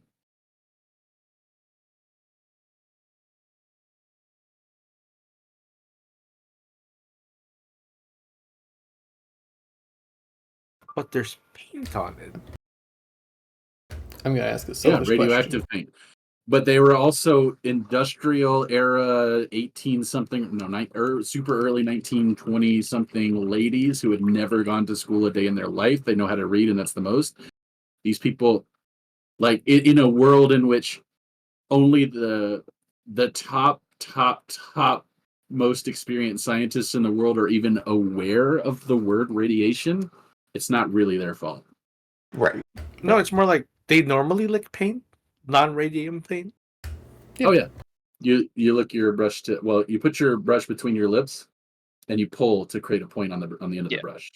I feel like there wasn't like any malice or anything in that. A lot of people just didn't know the dangers of radium or lead based regular paint. A lot of things at the time. We've learned. Right. And the big thing is that a lot of the effects of those paints and that poison were long. Like you don't see the effects. They're not very, very immediate. It's not like arsenic or something where it's like you're immediately poisoned and dead. It's right. It's not like you lick some radium paint and all of a sudden you come in looking like the Toxic Avenger at work the next day. Right. This is a get cancer over like 2 decades sort of thing, right? Yeah, you do it once, and now you're getting an X-ray every single day for the rest of your life. You do it twice, you're getting 2 X-rays every day for the rest of your life. 3 times 3 X-rays. You see how it adds up? Right. Multiple X-rays are bad. Because when that radium paint gets in your mouth, it stays there. It does not go away. Hey, speaking of, I know we're very wildly off topic, but this kind of stuff just interests me. Have you guys seen the pictures of like early X-ray operators' hands before they realized how dangerous those things were? Nope. I'm curious. This is one of those things I'm going to pass on. But Yeah, I was gonna say, right. This is a look at your own risk sort of thing. Wasn't it the salesmen, not the operators, the salesmen who were going around and demonstrating the X-ray by putting their hand under it? The one Yeah, image yeah. I pulled up said it belongs to an X-ray technician okay. from like 1900. Every morning they would calibrate the machines by taking an X-ray of their own hands. Yeah, that'll do it.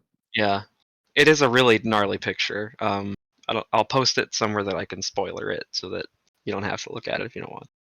Just wild Oh, folk voice, maybe. Oh, there was a second Wild part. folk question.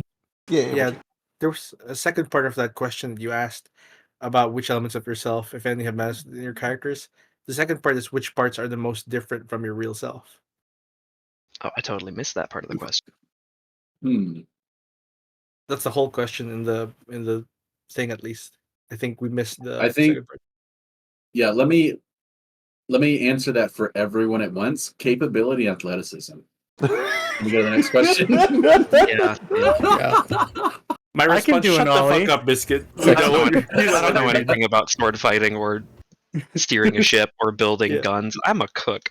Sex Yeah, appeal. like quite honest. Drake, I assure you, you are sexier than a cat. Not his true form though. I still think you're sexier than Demon Tech. Damn. He's inside you somewhere, right? You just gotta let him out. You just gotta Let out that demon. someday. Sorry that I wasted so much time designing him then. What? There's just no lose. Yep. I'm Just sorry. rock in a hard place. Maybe you should. Yeah, you should have just drawn a fucking self-portrait for your Excel format. Sorry, that was a stupid joke, and I hate when people do that, and I shouldn't have done it. I'm sorry. It's okay. I totally forgot his ears in this picture, and I'm just realizing. What were you about to ask it? No, the wild folk questions. Yeah, we had a lot of questions, right? Yeah. Drake was about to ask one earlier. Yeah, I'm gonna be selfish and ask one that is just for me. With the events at the end of last episode, Tex has cemented himself as explicitly evil. What would it take for Tex to have an eye-opening come to Jesus moment? in time to remain with the party?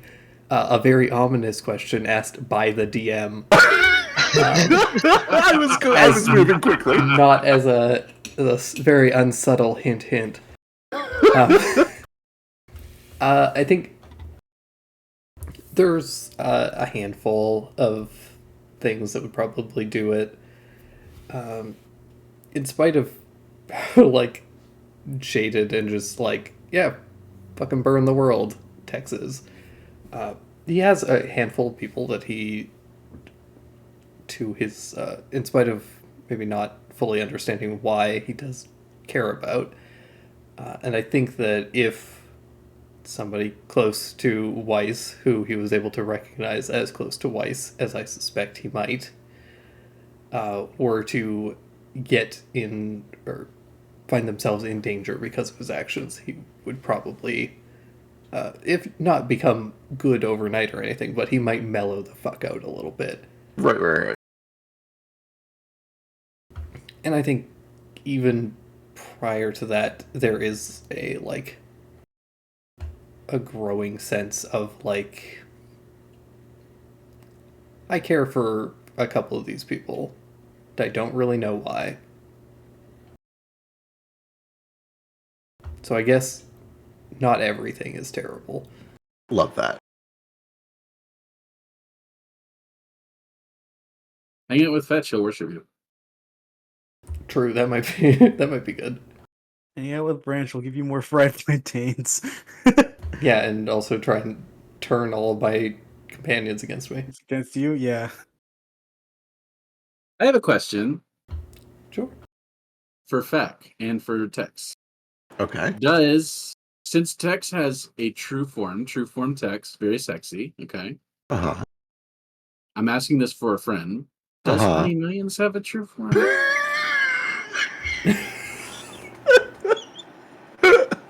Does anyone in Madame Katya's Lady What a Katya's great have question. true form? This feels innocent enough that I think I can peel back a little. Let me go open up my Because notes about Weiss how has a true form too.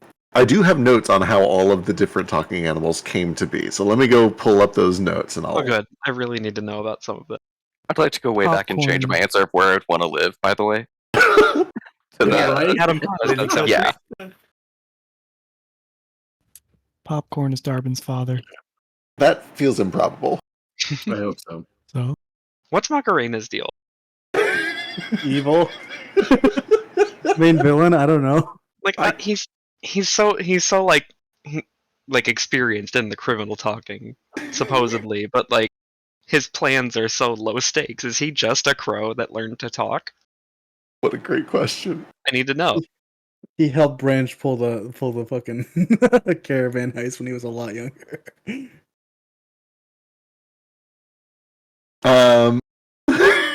Just go down the list, Beck. No, I'm not going to do that. It's too much to give away for free. But I will tell you that Honey Millions, who sometimes goes by Millie, she's a natural anomaly. She just came about through wild magic up in Applebend. Just a That swarm doesn't of bees answer my that learned question. how to talk, huh? Uh-huh. You've answered a different question. Does she have a true form? What you were seeing is her true form. Crap, Okay, I know you're not going to answer about every single animal at True. Lady Cotton's, but can you tell me about Macarena and Popcorn? What do you want to know? We already know about Popcorn. Can they join the party? I want to know what led to Macarena learning to talk. Is that a... Because, like, I know corvids can learn to reproduce some sounds. Did he just get really good at that? Macarena. Oh man, how much do I give away for free? Somebody roll me a d20. You want 11 and up? I'm doing it.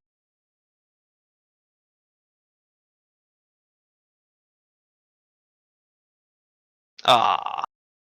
Oh, Hey, we were made twinsies. for each other. What's a Macarena?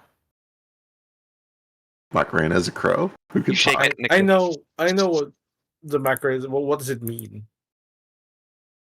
Hey, Macarena. It doesn't song. I actually don't know the literal translation of Macarena. Let's go find out. Let's learn together. That's what the internet's good for. We're gonna find out it's something filthy. It might be. Have you seen those dance moves? Touching all up on themselves. Oh, Are yeah, you that's fair. are you saying that Macarena was banned at your school? No, we're just wondering if like Macarena has like any literal definition or meaning. I'm just yeah.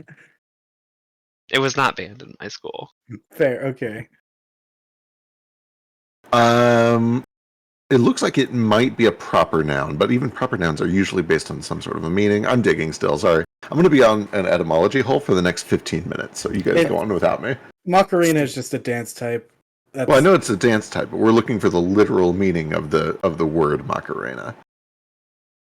The song is about a girl named Macarena who cheats on her boyfriend with 2 friends while he's being drafted into the army. Oh. Sounds terrible. Apparently. I didn't know that. Okay, here we go. It comes from the Greek makarios, which is happy.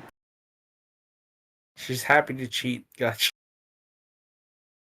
How much has your character deviated from your original thoughts of where they go so far, if at all? Oh, that's a fun one. Extremely. I was expecting to not Completely different try character. and blow up a town. And also, I was originally expecting to play an entirely different character. I'll be right back, but I'm listening. Now, after kind of settling on text, I think it's roughly where I'm at. I'm still having, like, he's such a, like, polar opposite character for me to play, so I'm still trying to, like, settle into that more, like, aggressive and quippy, and he's much more quick-witted than I am. Yeah, and it's hard to do that. Yeah, it's very hard to sell that, so. Dado Narafi, he's kind of cutting and sharp. I'm not quick. I feel like everything that you've done as Narafi must have gone through the filter of, are you capable of doing it? Does that mean I'm not good at it? Help. No, it means you're doing great. Oh, okay, thank goodness. It means if you weren't good at it, you wouldn't be able to act as him doing it. It's mostly improv, and I always worry if it's like working or not, because social interaction is hard. Yeah. Especially when you do customer service all the time. I can't imagine. Also, I'm bad. Welcome back. Thank you.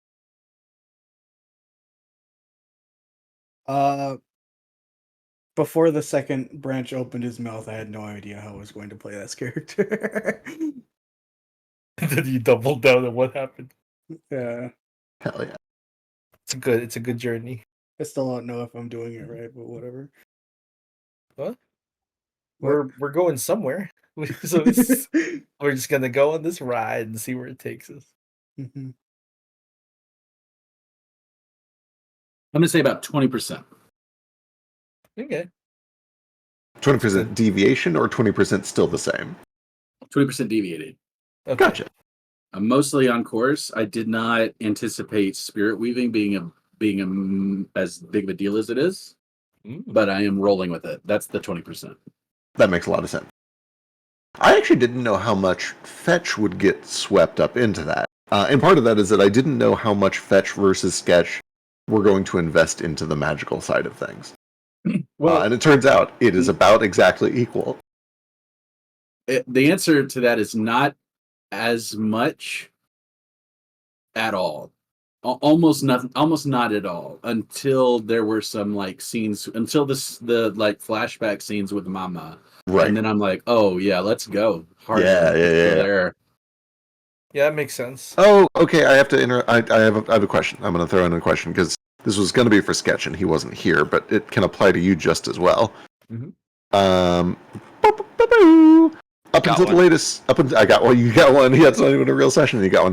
Up until the latest session, Sketch hadn't had any nightmares about Switch, and Fetch had. Why do you think that is, and why did it change? I have to know. Why did Fetch get the dreams? I honestly don't know. If I had to guess, it has something to do with ley lines or something. I don't know. Exposure to certain types of magic or whatever. I dig it. I have a theory. I have one too. Hit me. You go first, right? Okay. Expose it. I think it was Meta Monarch and fucking what's his name, Foxboy. Argus.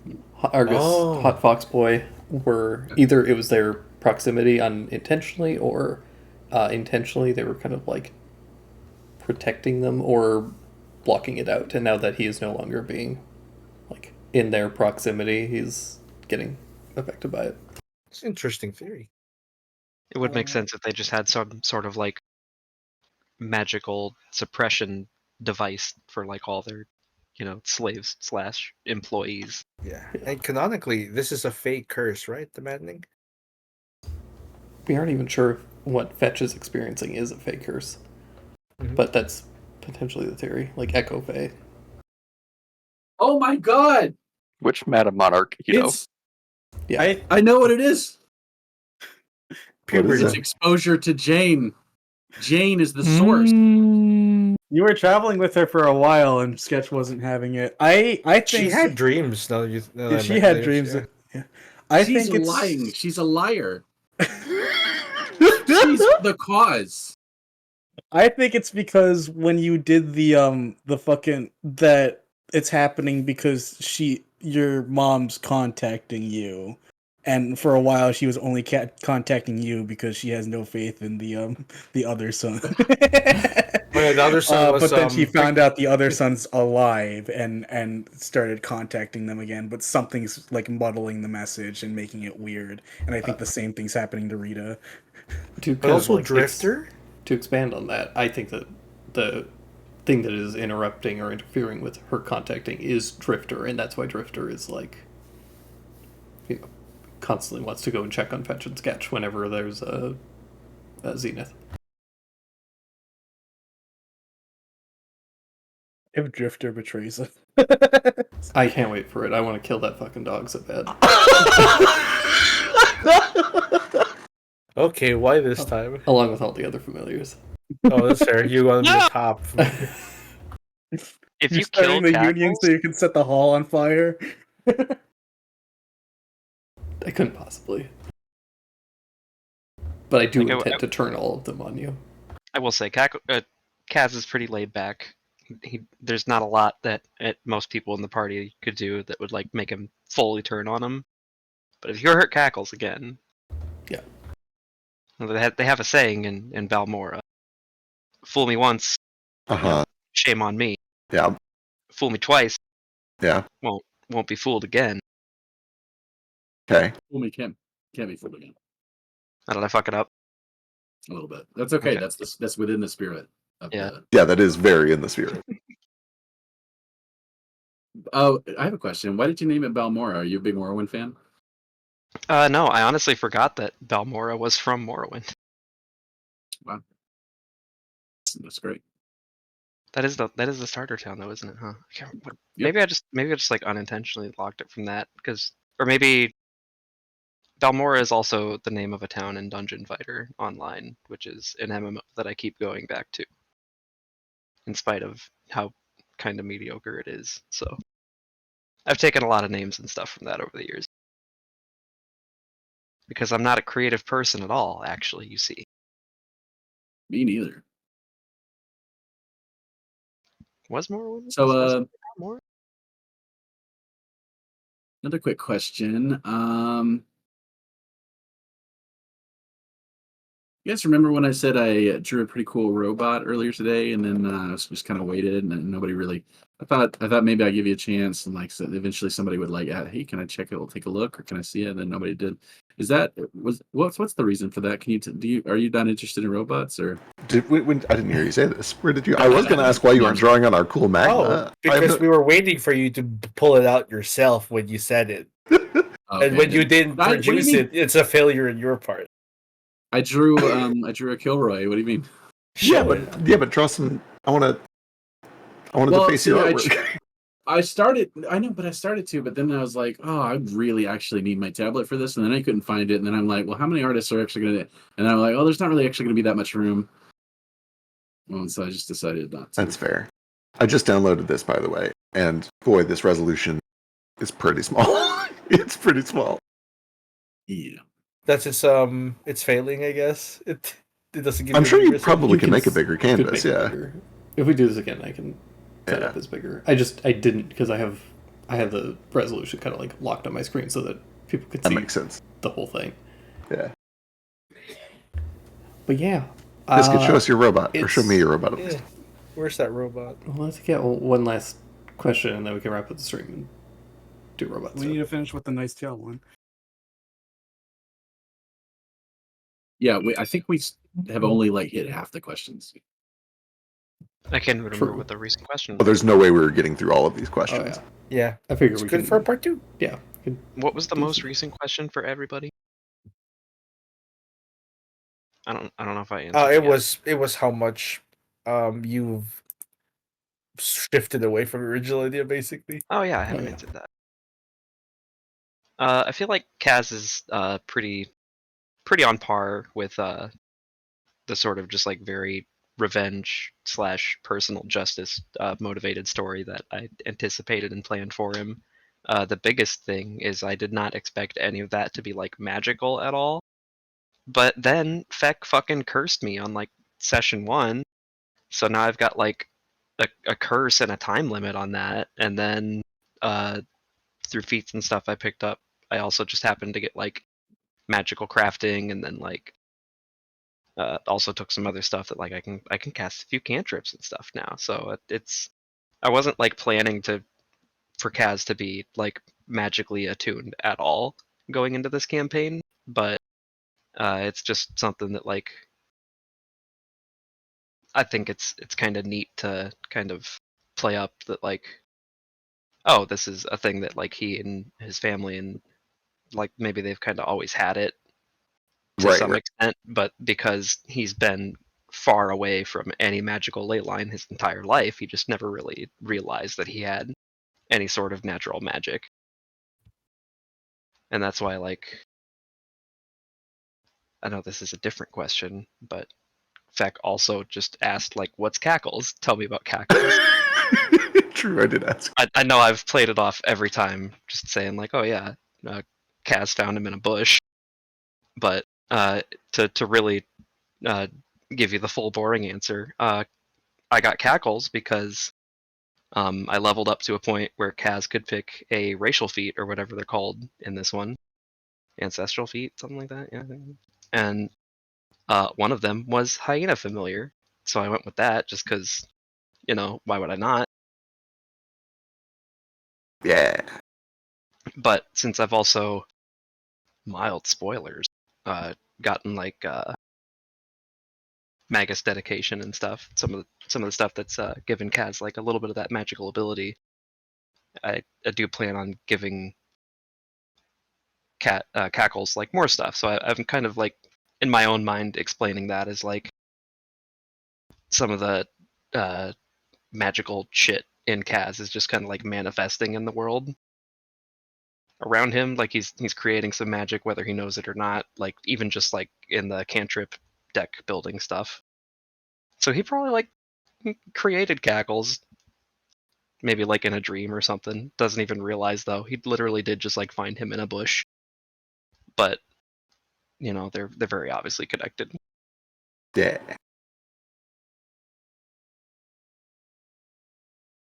I guess the real answer to that is I'm not sure what Cackles is either. What about Foster? Boy, I mean, kind of like I said in character creation, I didn't really go into Foster with many expectations of how this was going to go. I put all the heavy lifting on Vex, so thank you. You betcha. I actually, in all the time that we have played D&D, I think this is the first time that I was handed a full-on Amnesia character. Apart from some weird Jerry stuff near the end of his arc, but even that wasn't fully Amnesia. He was, yeah, he thought he knew what he was doing. So that's been the fun. amnesia came from you. True. Which is neat. Still destroys me to this day. Yeah, so you can't, I'd say no deviation, because there was no plan. Beautiful. Yep. Yeah. Let me know how that goes in a couple months. I'm hoping it's real lucky real quick.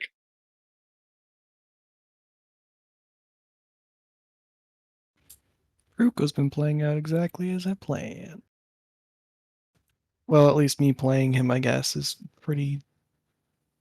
I don't know. Came into everything with an open mind, and everything still tracks for what he knew or kind of expected to know, at least subject-wise, which has just been expanded upon.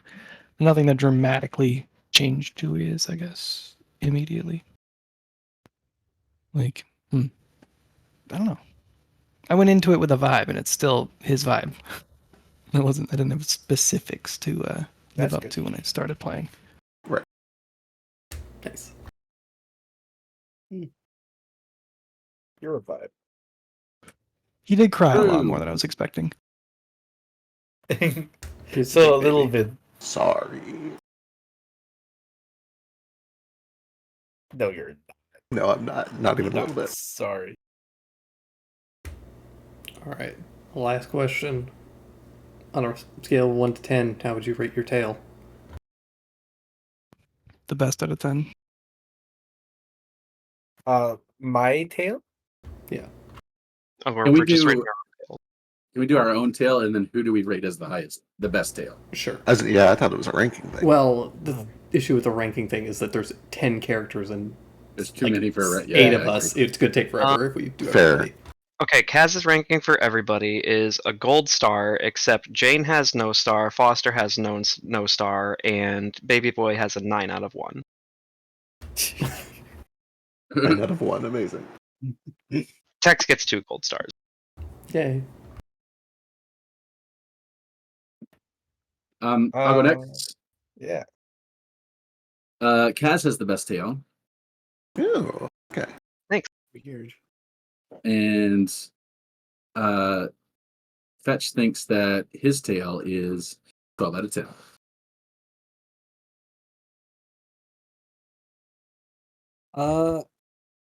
Branch thinks that Baby Boy has the best tails because they're very comfy to sleep in, and and he gives his tail a 2 out of 10 because he really wishes that got cut off instead.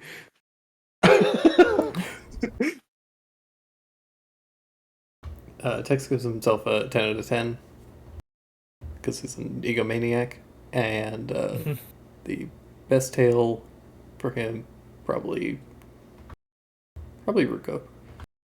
Good choice. Good choice. Bless. Narafi rates his own tail 7. It has good balance, but it's long enough that it could be a liability if grabbed. Overdo that. Don't do that. Don't grab anything back there. It's a bad idea. And he rates it's a toss up between Ruko and Baby Boy. I think Ruko's is the nicest shape for him. Baby Boy has that quantity. And also the problem with Baby Boys is it's usually hidden. Yay. Foster gives their tail a 0 out of 10. As is customary. He's got that little tailbone. Best tail, PC is Ruko, overall, Cackles. Oh, yeah. It's just wagging all the time. Oh, He's a happy little boy. not Eelwold? That's a good point. I gotta stick with my gut as Cackles. Damn. Doing your own familiar dirty. Jane can have a ponytail. Thank you for following your heart. I'm not Oh, trying okay, to I did the date change Fetch stuff here, all the but it time, is so. true that short tails are better. True. Mm, So it is short is best, and then extremely long is next, and then like middle is the bottom. long or short? Yeah, exactly. I like Kaz- extremes. Kaz wishes his was longer. Either extreme is Rat good. tails are long. Yeah, but they're naked. That's fun.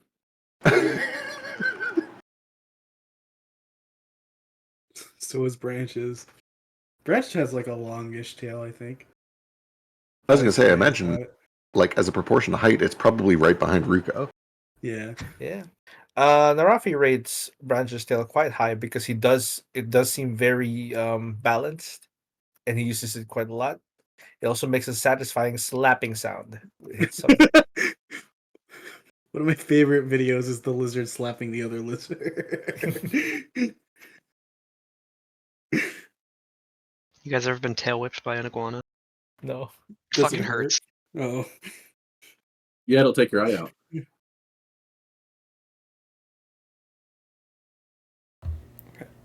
we get everybody? Missing anyone?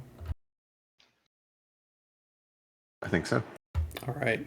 Cackles loves his own tail, but also thinks everybody else has a great tail. Rate all the drawings. We gotta recap this. Well, I think this will get posted up onto the Discord. And if you want to be a jerk, you can rate them. True. But yeah, thanks for joining us, everybody, and thanks for hanging out and drawing and answering these questions. We still have a bunch left over, so I imagine that at some point we might do another one of these. Hopefully, we can get Zeke and Neo in here properly for the whole thing. Yeah. But yeah. Thanks for hanging out. If you're watching Have this a good night. and you didn't have a chance to get a question in, get a question in now because we'll do it again. True. Yeah. Also, thank you for organizing all of this. Yeah. I did almost nothing.